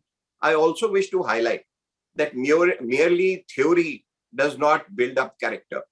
There is lots and lots of books and films and talks and all that about character, but frankly, you learn it from your superior. You watch how the person behaves and you learn character. It is important for me because when I was commandant of the Indian Military Academy, this was one of my jobs. So you encourage development of character. And this involves basically self-discipline, control of yourself.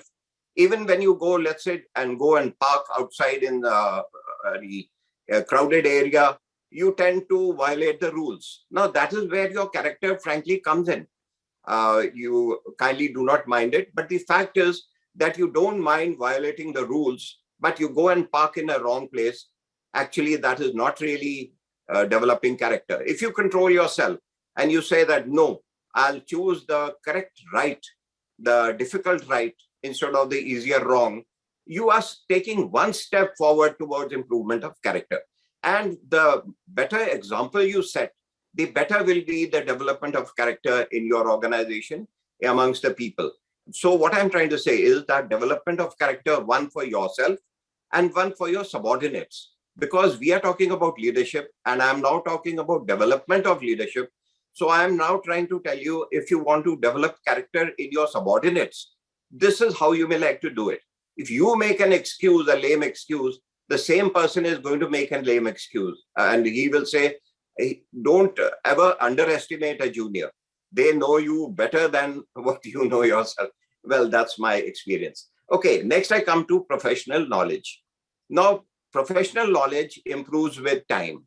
As you know, how to develop it. In the armed forces, again, to start off with, we have the junior command course, senior command course, higher command course, and finally we go to the National Defense College.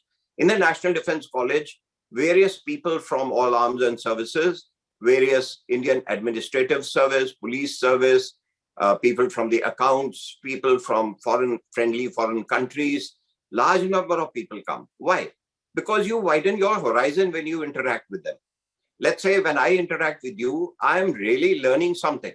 So the more you interact, the more you go in for not only your own profession, but now let's say we are talking about finances and chartered accountancy. You have, of course, your own journal that is published periodically from where you can pick up.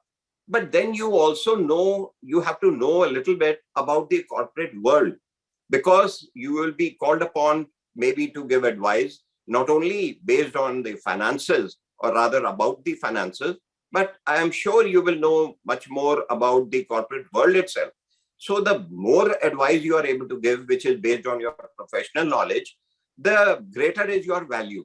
And this is how you can carry out your self-improvement. This is what I feel. In our case, as I said, we have courses in which we can learn. And we also learn about what is called the knowledge of other arms and services. That means, let's say I'm from the infantry. Merely knowing about the infantry is not good enough. I must know something about the Air Force.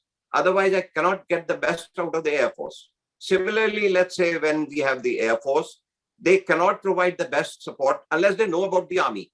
They know how they can best help the Army. That is when they can support. So for any organization to excel, knowledge of the other arms and services, and in your case, knowledge of all kinds of professions is important. Here I can give an example, kindly do not mind, but my brother-in-law, late Vinod Narayan Tandon of Kanpur, he was a chartered accountant, and I've seen the kind of knowledge that he had, and he kept on gaining his knowledge. In fact, initially he was just in the accountancy, but later, most of his life, he went into management. And how he was able to do it, it was because he learned about it. Nothing will come to you automatically. You have a great deal of potential, and never cap your potential. Let it develop as much as possible. The third thing that I want to talk to you is about leadership. Similar to character, leadership cannot be practiced only through lectures and talks, etc. I feel it can be developed through practice. What do we mean by practice? To develop a leader, you have to lead some men or some human resources, ladies also, but he has to have some personnel to lead. He has got to have some task to perform, and he has to be given some kind of time, which is, of course, have got to be practical how much time you wish to give him. But having given that, then he carries out that task and learns in the process.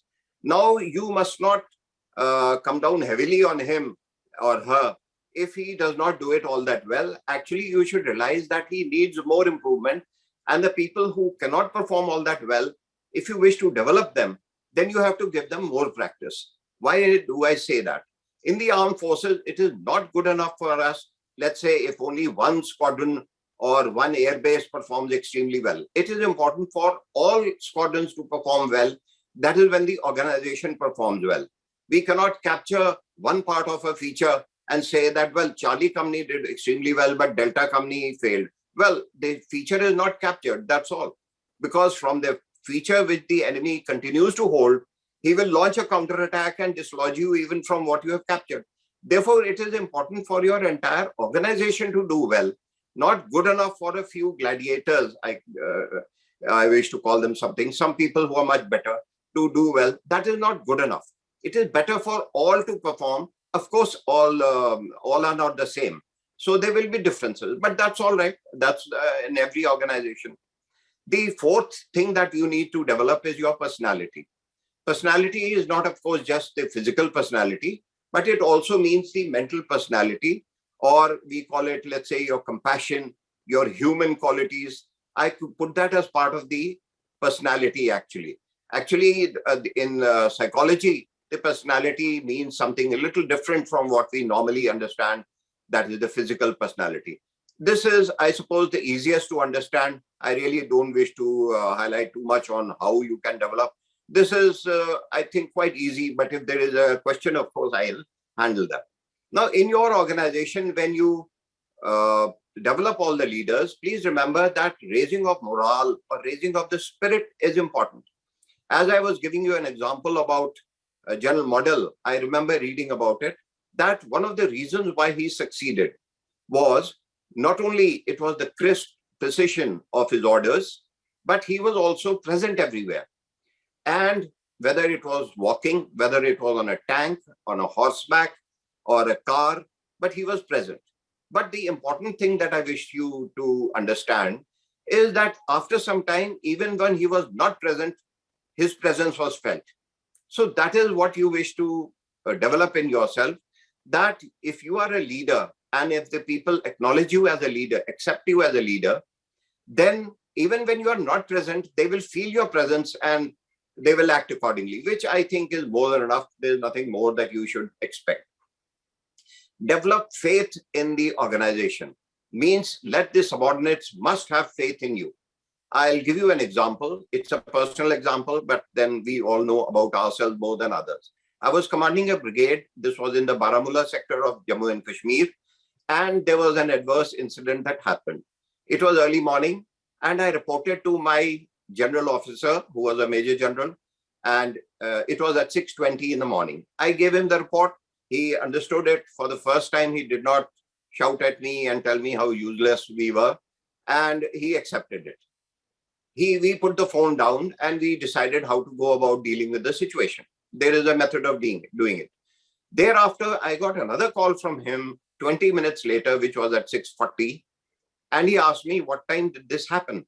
I told him, sir, it happened at 6 in the morning. And he said, what time did you tell me? I said, sir, 6:20. He said, if something can happen in my division, and in 20 minutes, if the GOC can be informed, it speaks volumes of your formation. Please give my compliments to your brigade.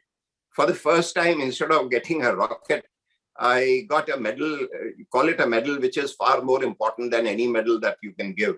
If somebody can tell you that all your subordinates have got faith in you, and right from a company up to a battalion, a brigade, to a division, if adverse information can travel in 20 minutes, it speaks volumes of the faith that you have in your organization.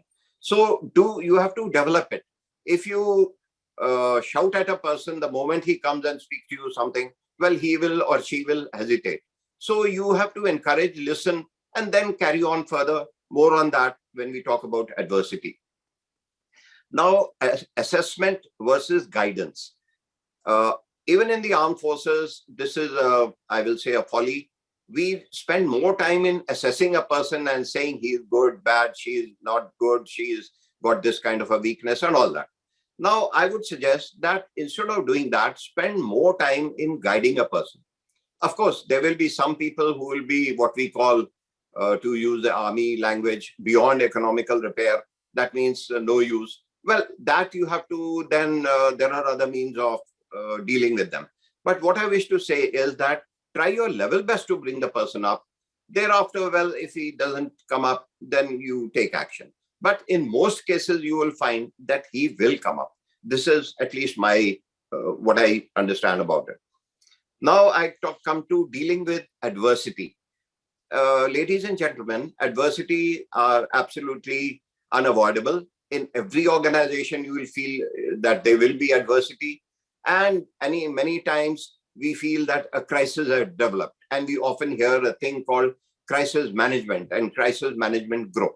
What I wish to say is, why do these crises occur? What do you do when an adversity occurs? Let's say, what did we do, let's say, when Kargil occurred, for example? The point is that spend more time in trying to find a solution to the situation that has occurred instead of trying to carry out a post-mortem.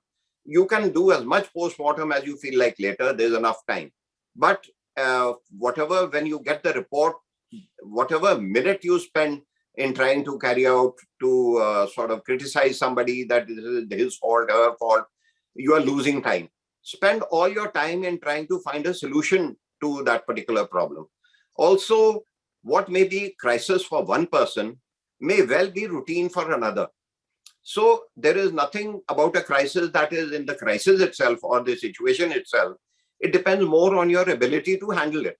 So if you have developed your ability to handle these adverse situations, you will find that there is no crisis. Well, that's how I feel. And therefore, this is something that you may like to practice, not only you, but even if you have developed your subordinates, then you will feel that they themselves will be able to handle those adverse situations. And therefore, there will be a less load on you. And of course, when I talk about routine, I'll cover this point also, that if you are involved in the routine, then you will not be able to devote that much time to the crisis that has occurred or adversity. But you will be saying, okay, now what do? I was doing that. I was supposed to do that today. I cannot do that. Well, you are, it is self-inflicted injury, I will call it. You can do it if you plan it properly. And if you leave your routine to somebody else, then you are there only to handle the crisis. Like when something goes wrong, then you come and tell me, that is where I'll come in. Otherwise, you run your ship. I'll give you another example of this. In dealing with routine, let's take a naval ship. In a naval ship, I do not know so much about the merchant navy, so pardon me for not being able to talk about them. But in the naval ships, the captain is supposed to do nothing, hardly anything. But he keeps an eye on everything that happens. Not that he is not responsible. Because when you notice that in the 1971 war, when one of the naval ships was hit, INS Kukri was the name, it was the captain who was there, Captain Mullah, he gave the orders to abandon ship. He let all his men go from the ship, but finally he himself went down with the ship because that's a naval tradition and the responsibility was his. So in running of the ship, it was the men who were running it, the executive officer, engineer officer, signal officer, and so on. But the final responsibility was his, which he never gave it. That you cannot delegate. You can delegate your powers, but not your responsibility. So what I'm trying to say is that you also sit back, look at everything, keep an eye on everything, but let the people handle the routine. Thereby, you are always prepared. You are looking ahead. You are planning ahead. Your vision is greater.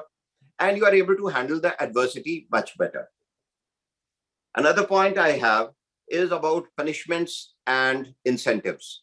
The armed forces spend more time in giving incentives. There is a difference of how we deal with a person who has committed I won't call it a crime, but he has done an offense. And we don't treat him as a criminal because he's got to come with us when we go in for the attack. He's a soldier, or an airman, or a seaman. So our punishment will be only so much as to improve him. So let us say two people commit the same mistake. The kind of punishment both will get in the armed forces will be different. It may not be so in the Indian Penal Code or in the judicial system or in the wherever the punishments are given. But as far as the armed forces are concerned, it is the commanding officer who decides. And based on what? Based on the potential of that person. If that potential you can give him, say, 28 days of rigorous imprisonment in a quarter guard, which we do. Or in another case, simply say that, please don't do it again. Have you understood? Otherwise, I'm going to come down harshly on you. And you tell him that and let him go. He'll be thrilled. I've seen people like that. And if you allow their potential to grow, let me tell you, not only will they ever remember you, that's not, I mean, the remembering part is not exactly what I'm trying to say. What I'm trying to say is that you have to improve him and the human resources for you to utilize. How you utilize is really what the leadership is all about. Okay. And therefore, I come to next point that you must have, therefore, a genuine concern for that subordinate. Just because he has done something wrong, you don't get after him or her. Where you have a genuine concern. Now, don't be artificial about it, because there's nobody who will understand you better than your subordinate. They know who you are. Like you take pride in knowing all about your superiors. Similarly, your subordinates will also know everything about you. And therefore, it is better to be absolutely genuine in all your dealings. Never be artificial, and look after him whatever you can. I mean, nobody says that you spend a lot of money on him, but whatever you can do, try and do at least that much. But be genuine as far as they are concerned. And when you do it, you will find that there's a lot that you can do. I come to my next point, that is about psychology. As I said, when you have to develop leadership, you have to understand many things like perception management. There was a talk about I just saw some time back about conflict management. Basically, it is a matter of perception. Both are right in their own way, or whenever there is a conflict, I'm trying to say. But somebody has got to resolve it. Now, if you have knowledge of psychology, I feel, I mean, having studied a little bit only, that a little working knowledge of psychology you may like to have. This may be part of your self-improvement, but if it is there, I find that it has been useful in my service. I can only share with you. One very important thing about the armed forces is feedback. Now, you can only improve when you get feedback. And if you are a senior and you dislike feedback, like let's say Saddam Hussein in Iraq in 1991, he did not like adverse feedback and people were scared to tell him what was what. So the picture that he was getting, according to some book I'm saying, was a very bright picture till the very end, that they were defeating the Americans and all, because the bad part, nobody, they were scared to tell him. Now, do not allow that kind of wrong feedback to come to you. What I wish to, another thing that I wish to bring out, that feedback does not mean on underhand means. There is a formal system of feedback. I'll give you an example. In a unit, a commanding officer gets feedback, one from his company commanders, who are his immediate juniors, subordinates, shall we say. Then he gets his feedback, officially I'm telling you, from the adjutant, who is his staff officer. He gets feedback from the senior most JCO, who is in our case a Subedar Major. Somewhere else it may be a master warrant officer and so on. But he may be called something else. But he is the next person below the officer level who gives him feedback. Then there is a senior NCO, non-commissioned officer, who again gives you feedback. Then there is a thing called on occurrence. If something goes wrong, let's say you are on a line of control and firing starts across the line of control, then wherever it happens, he is supposed to give feedback all over, at least 1 to 2 up. It doesn't mean that he'll start ringing up the divisional commander, but within a unit, he is responsible to give feedback. So all these are formal. And when I talk about your organization, these are the things that you must set. When you set your organization, allow it to give you feedback from time to time and do not close the channels. One of the faults that we have noticed, even in the armed forces, is that you close the channel when the senior says, oh, I know everything. I've been here longer than you. What do you know about it? You have just come 2 years back or 5 years back or something. Now, that is the most dangerous thing to do. If you don't want to listen to him, that's okay. Like, for example, I was telling you about the faith that existed in our case. There was some agency which used to give wrong information, intelligence agency, I'm saying. Unfortunately, such things happen. Why and how, who was at fault, I cannot say. Maybe genuinely they believed it was wrong. But since we had confided in our senior officer on what had actually happened, when the other agency gave a wrong report, I could tell him that, sir, I already told you about this 3 days earlier. This is not how it has happened. These people who are telling you now that this is what has happened is wrong. So what I'm trying to say is that allow the feedback to come to you, and thereafter you judge for yourself. Now, I know somebody may say, well, many of our leaders, some very senior leader was gunned down once, if you may well remember. Possibly they did not receive the correct feedback. This is, again, a personal thing. No first-hand knowledge. This is just an assessment from far away, from whatever feedback we get. Okay, now I come to my next part as to what are the differences I feel between the armed forces and the corporate world. One is that in the armed forces, leaders cannot be hired and fired at will. They have to be only developed. The only entry that we have in the armed forces is at the young officer level, a lieutenant now, earlier a second lieutenant. And similarly, as far as the JCO or the men are concerned, they come in as recruits, get trained as sepoys, and similarly in the Navy and similarly in the Air Force. So at every level, we develop our leader, and we spend a lot of time in trying to develop him properly, because if we fail and if he does not become a senior leader, the responsibility is ours. He hasn't come in from anywhere else. In your case, it is possible for you to get a leader right at the top level also, or middle level, at any level. And whenever after some time he goes out, he doesn't last very long. That is a little difference. But I would still like to recommend to you that no matter how long a person stays with you, you should try and develop him to whatever extent possible. It is your loyalty to your profession. It is loyalty to your nation, to everybody. Let's say also your contribution to the society. So do not hesitate in developing anybody. It does not matter how long he stays with you. When you do good to others, others will do good to you. Again, that is a matter of experience. Then we have continuous learning. As I said, continuous learning is for you. There is a journal that you have, which is brought out by the ICAI, and from other places also, I think, but through the net and all, one can learn a lot. We have to also continually, as you know, warfare is also changes all the time. Suddenly now drones have come in and things are never the same. You never try and fight the last war. You always try and prepare for the next one. Again, more of that later. Physical and mental health. This is one area where I think there is a major difference. In the armed forces, we spend a lot of time on looking after our health. It is required. We have to be physically fit. And when you are physically fit, even at the senior level, decision-making is much better. A person, by and large, it has been seen. But mental health is also very important. And by mental health, it is generally overwork is the one which causes a lot of psychosomatic problems or disorders in most people.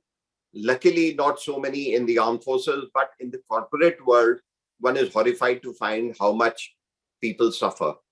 Now, there is no point of trying to, well, you can call it just a moral lecture, but it means something to us that there's no point of trying to overwork, get a lot of money initially, and in the bargain, lose your health.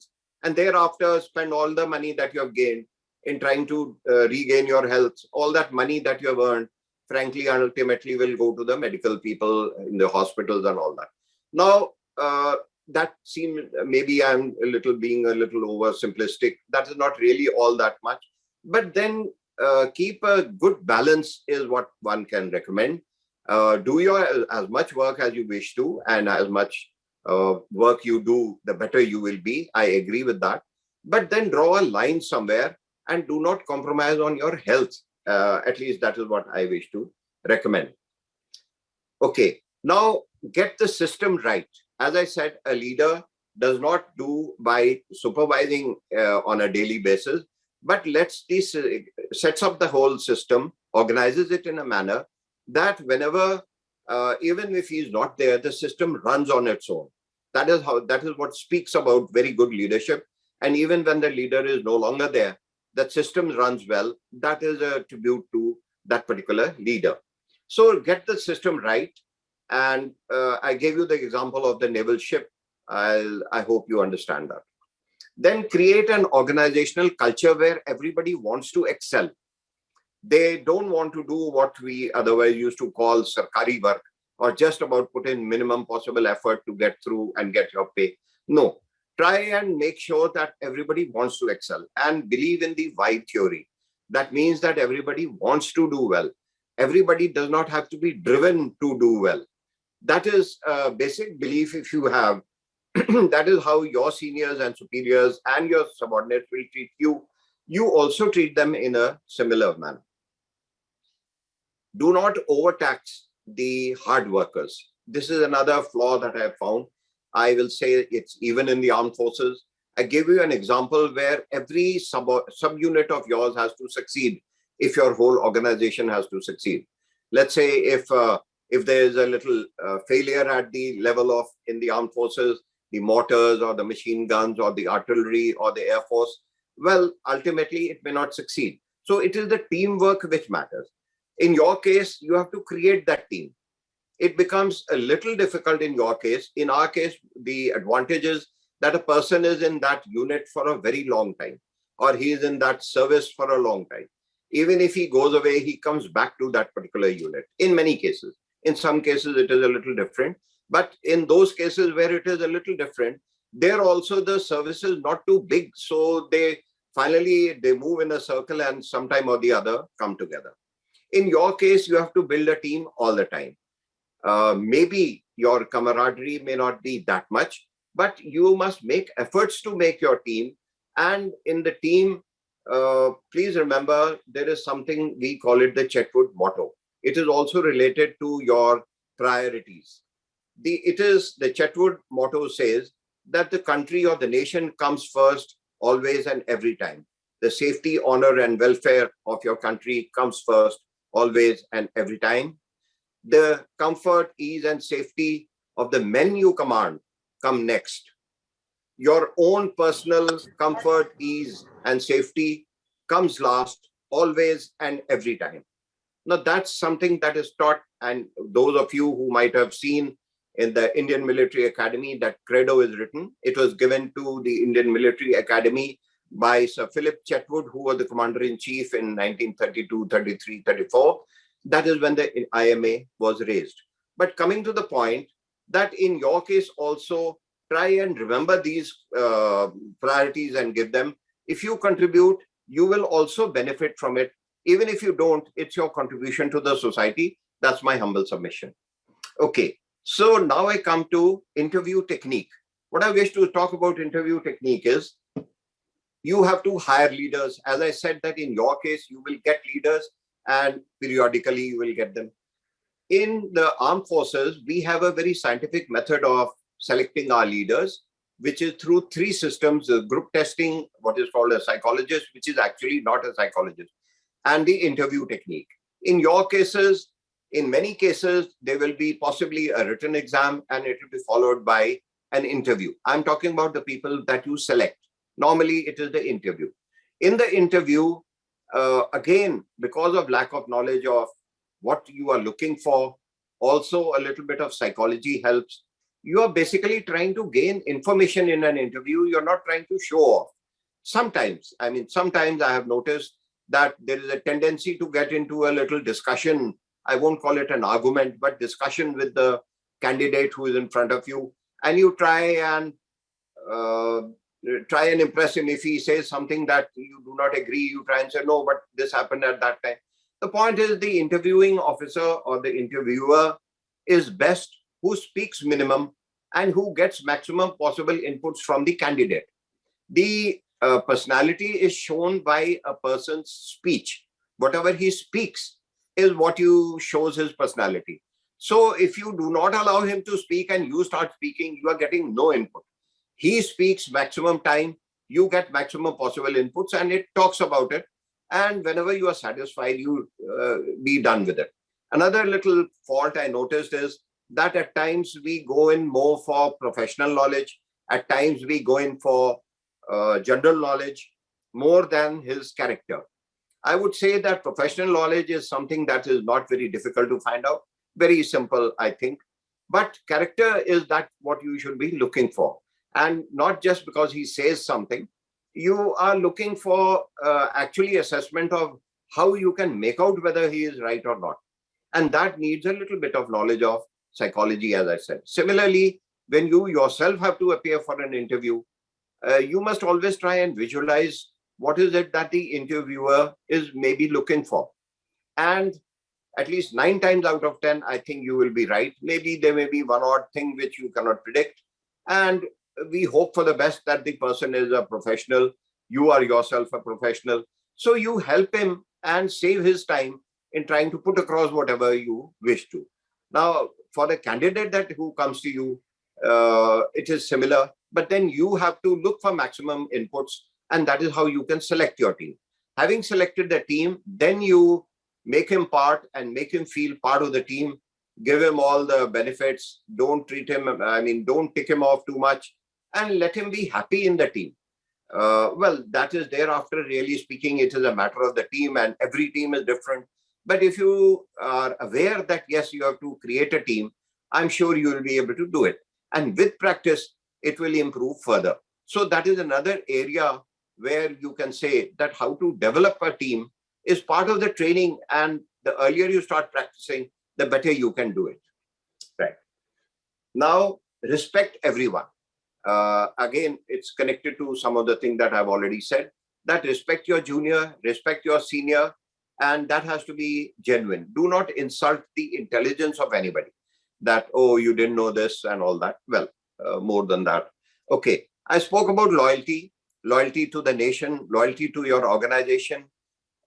Even though in the corporate world, your stay in different companies may be temporary, I think for the time that you be there, one has to be completely loyal. There is no other way. Of course, this is something that you may like to learn from the armed forces. And this is not at all to say that you are that there is something lacking. But I can only say that in the armed forces, it is certainly there. And that is something that you may like to develop on. Be sensitive to everyone. There will be people of different castes, creeds, gender, nationality, ethnicity. There will be differences on so many accounts. But you have to treat everyone, be sensitive to them, find out about them.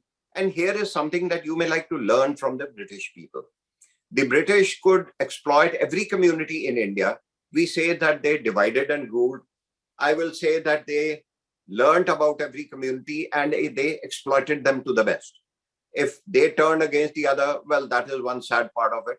But the fact was they learned all about your customs and they were part of you, whether it was Diwali or it was Eid or whether it was Guru Nanak's birthday or the Christmas or the Parsi New Year, whatever. I mean, for the correct people, there is no harm in always being with them and being part of them. So that always helps. And it is, again, part of the team building. A person is genuinely grateful if your team is small and if you are if you have developed to that level, even going to his house, looking after his family, meeting them, nothing more to be done. But it creates a bonding which you must learn to develop. So that is something that is there. And you also have to be sensitive to different professions. Do not look down upon any. There's nobody, even when you deal with people, even if you speak well, let's just say with a vegetable vendor, there's nothing wrong with it. I mean, why should you be able to speak only to somebody, let's say, who speaks good English or any other language? You speak to anybody and everybody. It improves your personality. You are not giving anybody to, let's say, a person who is cleaning up a roadside or a policeman, or to say, oh, you don't know who I am and all that. Whenever you say such a thing, you're letting yourself down. You've heard about, let's say, people who try and copy the VIPs and try to behave as VIPs. Even if you are a VIP, I will say that it is better to be humble and better to be a common person. people will respect you more than if you try and claim credit or respect. You won't get it if you claim respect. One major difference between, I will not really call it difference, but there is the corporate world attaches a lot of importance to management. I feel not really so much to leadership. Reasons I do not know. But the point is that in our case, leadership is very, very important. In our case, means the armed forces. What I mean is that in the corporate world, cost effectiveness is important.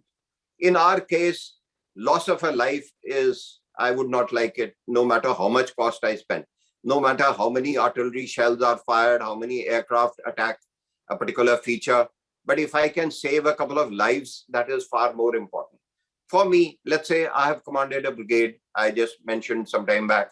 It gives me the greatest satisfaction that I did not suffer. I means our brigade did not suffer casualties, very many. There were no IED blasts, there was no firing on anybody.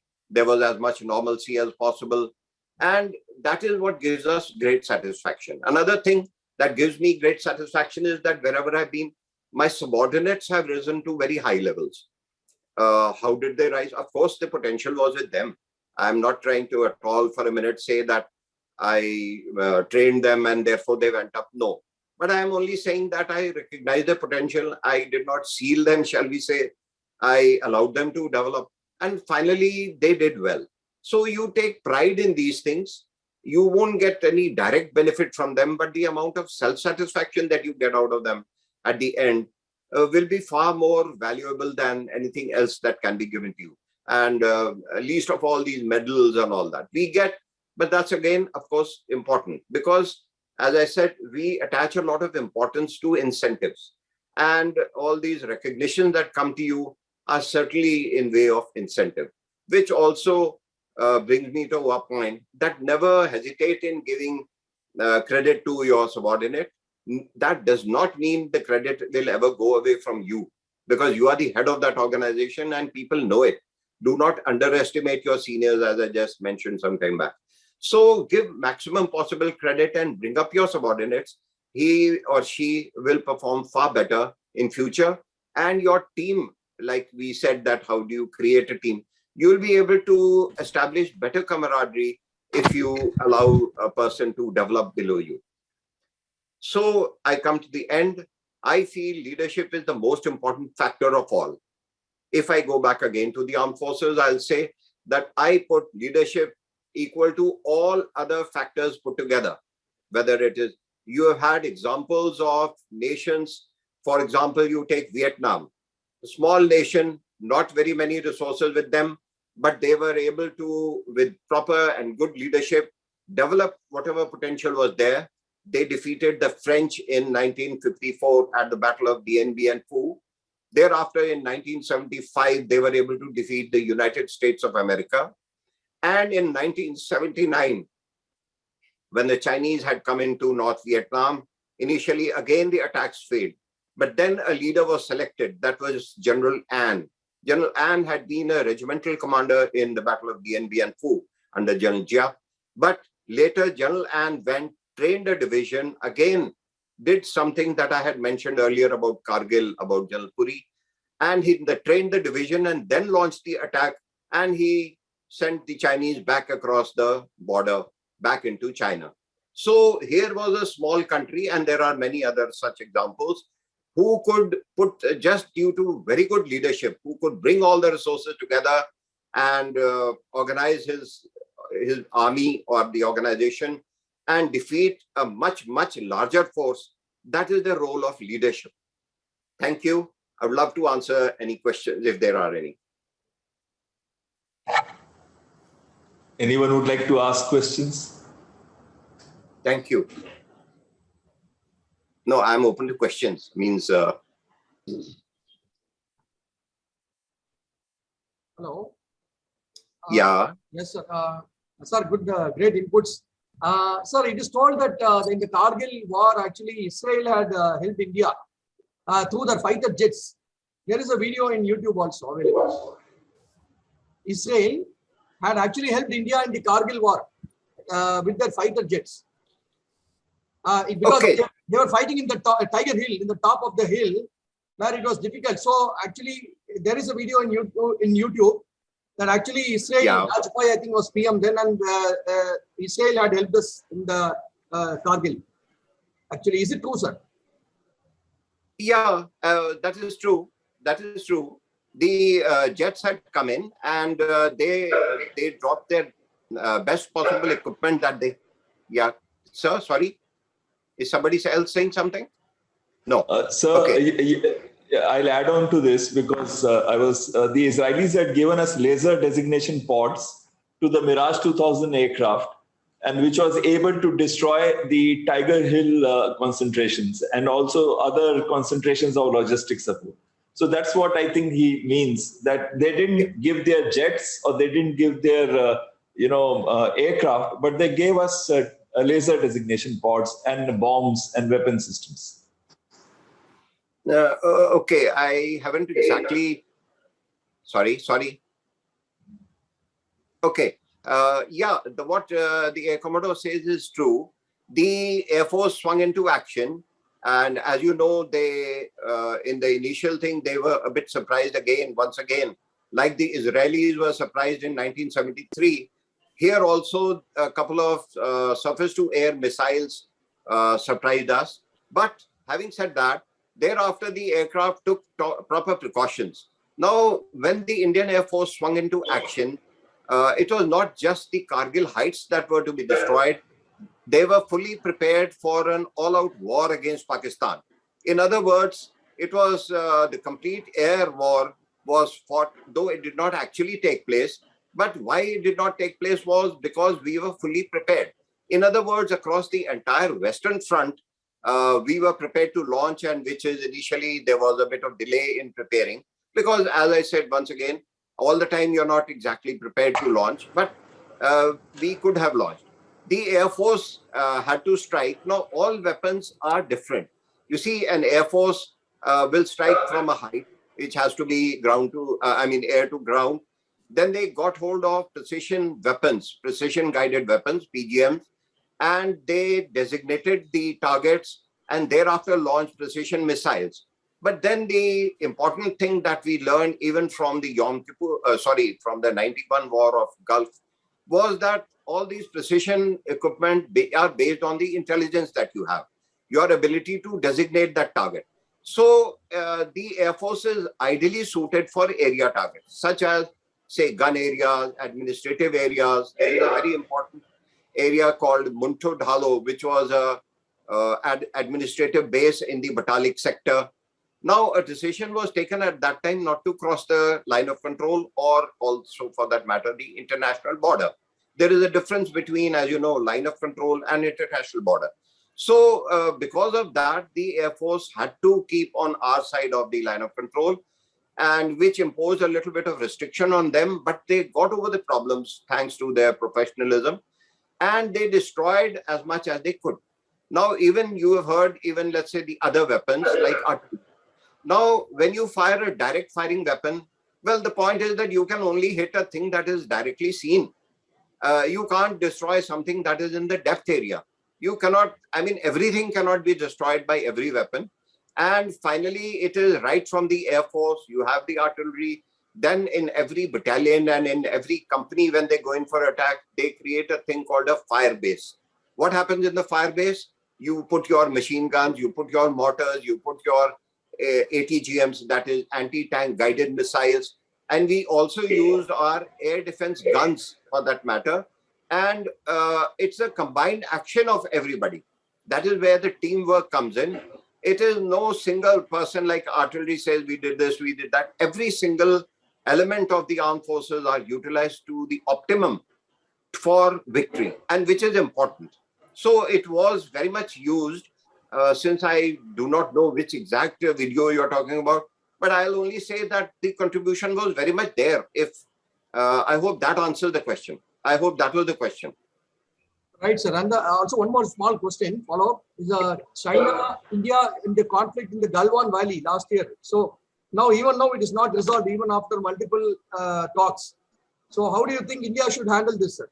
With China in the border in Leh and Ladakh, in Guangdong. So on that area? What exactly is the final part of the question? What should India do? Yeah, how should India resolve this conflict with China? Because we have been holding our militaries and they are also holding a military. In fact, they came inside and we were occupying some heights and China wanted us to get down from there and all that. But I think still now it's not yet fully resolved. But I think there has been some few pullbacks by both sides, but it is still going on. So how do you think? Okay. Yeah, I got your question. A very major question, frankly. It needs another full talk about the India-China relations and the border war. I'm afraid I'll have to talk a little bit about how this situation came about. If you you'll have to take your mind back that after we got our independence, and before that, there was no such thing as a recognized border with China. As you know, we gained our independence in 47. China got the communist government took over. But on gaining independence, we declared a particular line, which was called the Johnson Line. And in the east, we had a McMahon Line. Both of them were not recognized by China. And China's sovereignty over Tibet had already been recognized. So in other words, we recognized that it was no longer Tibet, but it had become China. Now, a large number of things happened, which was in the Ministry of External Affairs. As you know, the armed forces were not even deployed on the border. They were only for the western border. And unfortunately, at the MEA level, that is the External Affairs, the border issue was not resolved. And what happened later was that we believed, when I say we, I'm talking about the Indian government, we believed that China will never attack us for various reasons, and they have their points. I do not wish to criticize them. But finally, we decided to adopt a forward policy whereas we had not been physically in excitation, but we decided to go forward. It was a policy that started in 1959 and led to a few clashes, a couple of them in the east, Konkala, one in Ladakh, and thereafter, but we continued our forward policy. As you know, on 10th of October, 62, which is 10 days before the Chinese war started, we went in to try and capture a ridge across Namkachu, which was in the Thagla Ridge. The feature to be captured was Thagla Ridge. But on that day, the Chinese opened up and we had to return. Jung Kaul, who was the corps commander, had just taken over, was present there, came back. Unfortunately, we still decided to go ahead. And one statement was issued by the Prime Minister, which was reported in the Times of India, that the army has been ordered to throw the Chinese back. How true or not, I do not know. I'm telling you what was in the Times of India. The war started, and thereafter the war ended after 1 month, 20th October, 20th November. When the war ended, we were no longer where we were earlier. Coming to proper place of Galwan, I will only say, or I'll come to that later. So wherever we were at that stage, the Chinese declared a unilateral ceasefire, and they themselves withdrew 20 kilometers from the line that they held when the war started. In the West, they said it will be a line which will be the 1959 line. Now, what they said was that we go 20 kilometers back and the Indians also go 20 kilometers back. And though we did not officially accept that, we followed it. We actually did pull back. The Chinese also pulled back. What happened therefore was, now let us say what was the line on the day the war started. In Galwan Valley, we had gone forward, means when we say it was Alpha Company of the 5 Yard Battalion that was deployed there. So we were ahead and the Chinese were behind us. In other words, you can say, it is difficult to say, were we behind the Chinese or were the Chinese behind us? Whatever you wish to understand. The point was that there was no such thing as a line of control. One was on the other side and they were behind us and we were behind them. Now, from this point, we came back 20 kilometers. And with the understanding or, unacknowledged understanding, if I say, that we 20 kilometers back. Now, the Ministry of External Affairs has thereafter declared that war is not exactly an option to resolve this border issue problem. And I had an interaction with the foreign minister, our external affairs minister, when he visited Dehradun. I remember it was many years back. and asked him this particular question as to what exactly we are doing about it. So I come to this final point that I wish to say, that there is no such thing as a line of control. There is one line of actual control. It is called LAC, line of actual control, which is the Indian perception of the line of actual control. And there is similarly a Chinese perception of the line of actual control. Now, we thereafter have, there is no single line. I hope that point is understood. If not, I'll repeat it further. Thereafter, what happened is that slowly we have been policing or patrolling up to what we feel is our line of control. We go up to there, drop a few what we call telltale signs, that we'll drop something that we came here, food, something or the other. And the Chinese come to their perception of the line of actual control, drop their telltale signs and go back. Sorry, is somebody saying something, sir? No. Okay. So this has been going on for decades now. I'm not talking about years. It has been going on for decades. And it was decided at a higher level that let's not escalate at the military level. Let's try and resolve the problem. There are problems as to why they are not being resolved, because I will only say one thing, that whatever actually happened in 1962, whoever wrote about it, let's say there was the Henderson-Brooks report, there was also the book written by Brigadier Dalvi, and later a book called India's China War, written by Neville Maxwell. All these books were banned because the Indian government did not want, for whatever reason, I think I'll leave it to you to judge why they were banned. They were declassified many, many years later. But the point is that ultimately the solution lies at the external affairs level. This is not a border issue, is not something that can be decided by the armed forces. It is for the government and the external affairs to decide. Now, what is exactly that the armed forces are supposed to do? The armed forces are supposed to guard our territory. Whatever has the government says that you guard this, that will be guarded. So we have been guarding our territory. The areas of which are common or between the two lines of actual control, that is patrolled. Now, if we wish to escalate, we can escalate. If we do not wish to escalate, it does not matter. But it is nowhere going to resolve the problem. The deployment that is there in Ladakh is very different from the kind of deployment that you have on the international border, on the line of control, on an area which is called the AGPL, or actual ground position line, which is actually the Siachen Glacier, and a fifth kind, that is the line of actual control, which is with China. So there are different problems all over, and the ideal solution that you say, ultimately what will happen? Ultimately, the solution will be as and when they decide to resolve the thing, and it takes two to negotiate. It takes two people to reach an agreement. So we will have to do a bit of give and take and decide what will happen. I really cannot comment. I have my own thoughts, but that they do not matter. So at the armed forces level, we will have to guard exactly what we are guarding, no matter what. Mission accomplishment in the case of the armed forces is most important. And we will not escalate, but we will not allow anybody to come in to what we are supposed to guard. I hope that answers the question. If not, I'll come back. Thank you very much, sir, for the sir. detailed answer. Thank you. Thank you, sir. Yeah, Jitendra ji, you wanted to ask? Sanjay ji first. Okay.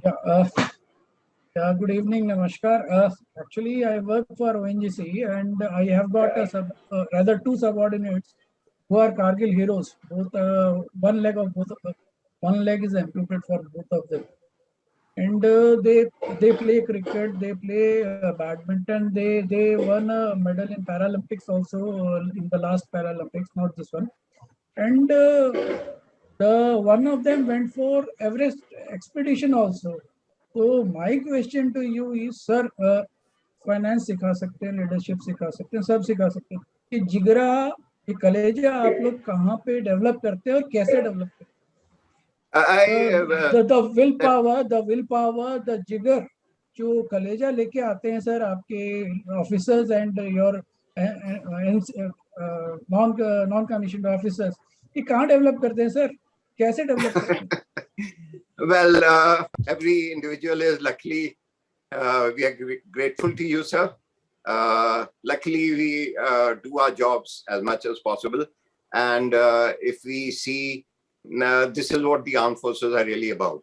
I'm glad that, sir, you have got this impression. It is something that is inbuilt. That determination comes in, and well, if it is not there, then people don't choose this profession. It is not easy. It is difficult. I myself, as the Air Commodore brought out, I was injured. I have 40 splinters of a grenade in my body even now. So, well, if you, it's a different kind of life. And at that time, nobody thinks what is going to happen. When you have to go, you go. I mean, you have to do your task. What happens is actually a matter of, it is somebody else. And let's say, initially I say, we strongly believe that the bullet that has to hit you, it has your name on it. So if there is no name on it, there's nothing you can do. And if it has your name, then you can hide wherever you feel like. There are many examples of people who withdrew, they went to the rear and they got shot, if not by a direct bullet, by artillery.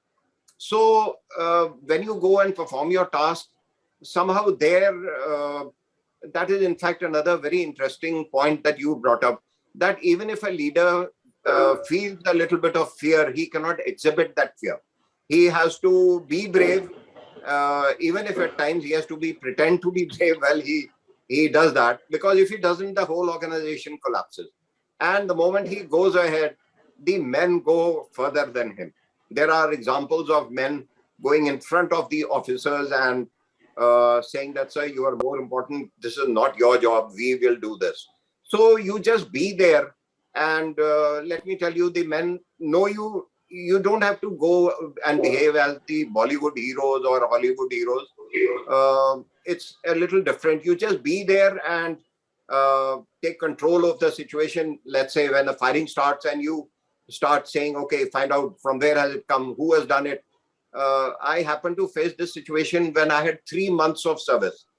I had no idea what is a Naga insurgent. I went up to Manipur and we went there. And that is when I came under fire, and we had JCOs who had 26 years of service, far more senior.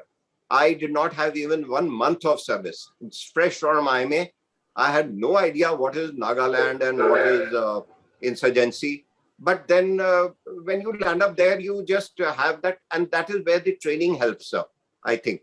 If you're prepared for it somehow, I mean, I did not even think about it. It's nature, I would call it. Now, let's say where I got injured, there was another person, he was well behind me, but he did not react in the correct way. And the poor man got it on his face and he is no more. He died there. But I reacted in a little way, and therefore I'm able to speak to you. It is just, it's the instinct and it comes out of training. Thank you. Great, sir. Jatinder ji. I hope, and sorry, your second part was that even despite getting injured, people still don't lose the will. That is really good willpower, and it is something to learn from them. I mean, I think they are heroes, no doubt, and they do extremely well. They swim, they get promoted. The armed forces do whatever they can for them. You have General Cardozo, who was with us.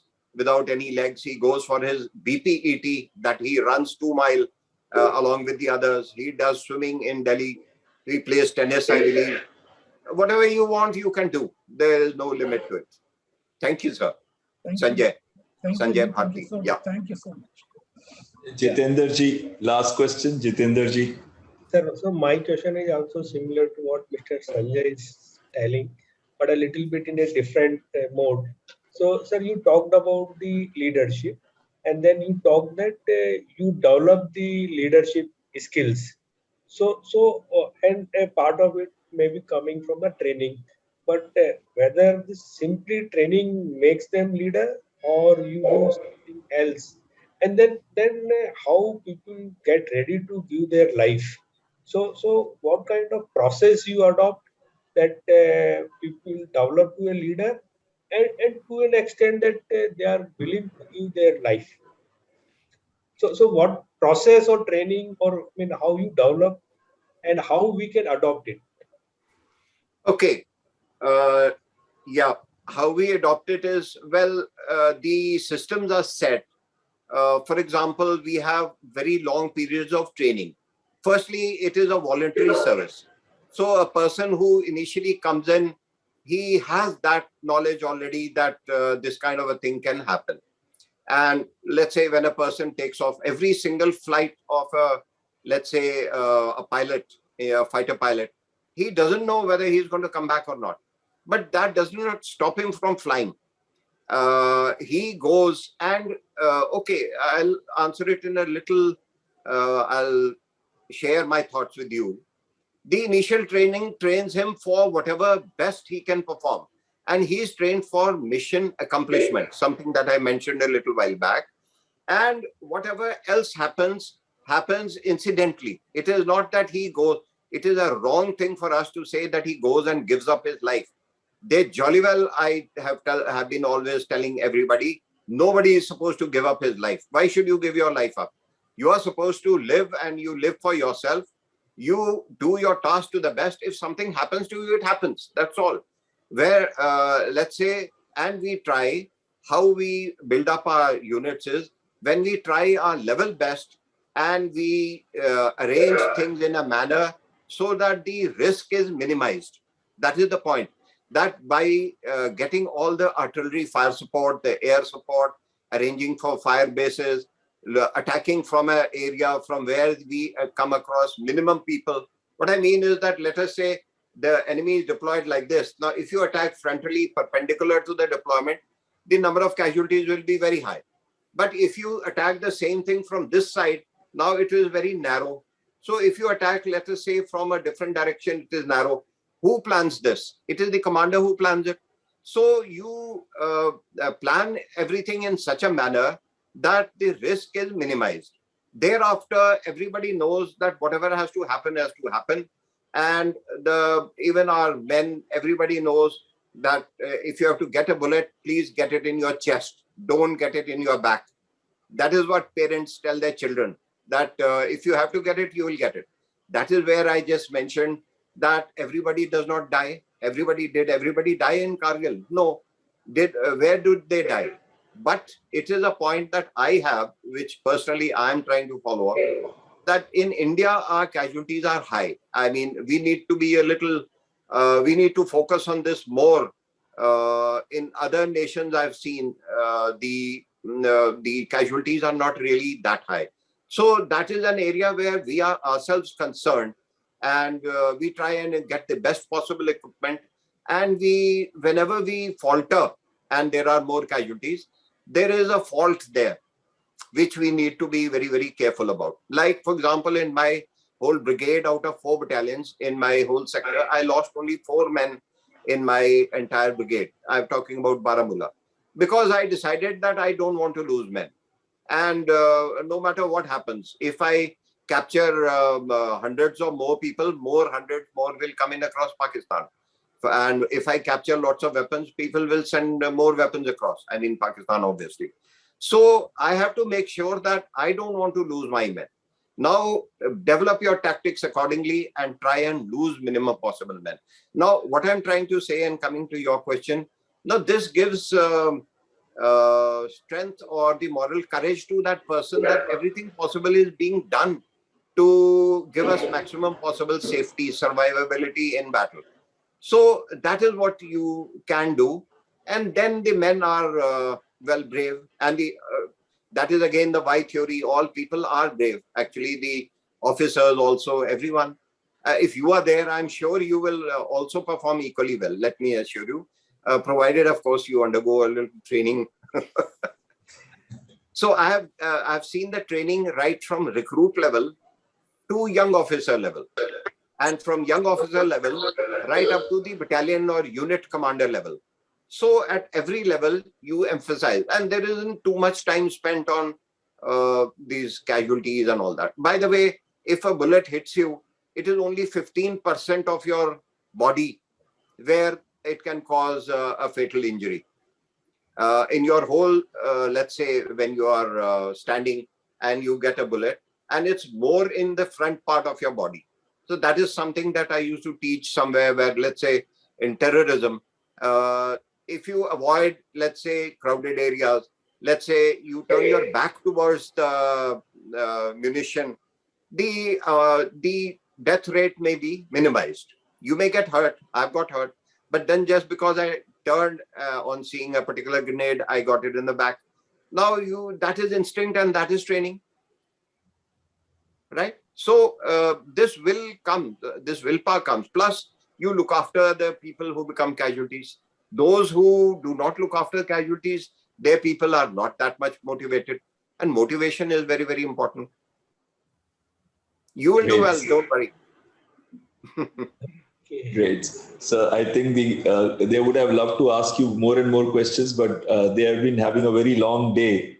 In fact, they started at 1 o'clock in the afternoon today, and it's already going to be 8. And sir, I recognize that it's early morning for you in USA, and we have troubled you by getting up early. But I'm sure as a typical infantryman, you must have got up much earlier every day. That's absolutely right. That's true. Yes, that's true. And sir, it was a great privilege that my team here, who's from 10 different parts of the world, is being privileged to listen to you, to a real hero, I must say, and who has lived his life by leading from the front. And the tips that you gave, whether it was character, and let me assure you, the definition of military leadership itself is character that inspires everyone. And I think that is what you were highlighting, the faith you spoke of, because men must have faith unless you look after them, and they have faith that you will look after, they will not look after you. And that faith is what in civil, which we need to develop. And you mentioned about how do you hire, you mentioned about adversity. It's easy to live a good life, but it's very difficult to handle adversity. And you have handled adversity throughout your life. And I can make that out. And you always come out victorious because you said, "Hum marne nahi aaye, hum marne aaye hain." We have not come here to give our lives. We have come here to take some other life which was going to hurt us. And that is why I think, sir, that we have come here to make sure that our country remains great. Then you said about systems and how to put those systems in place. You discussed about developing leaders.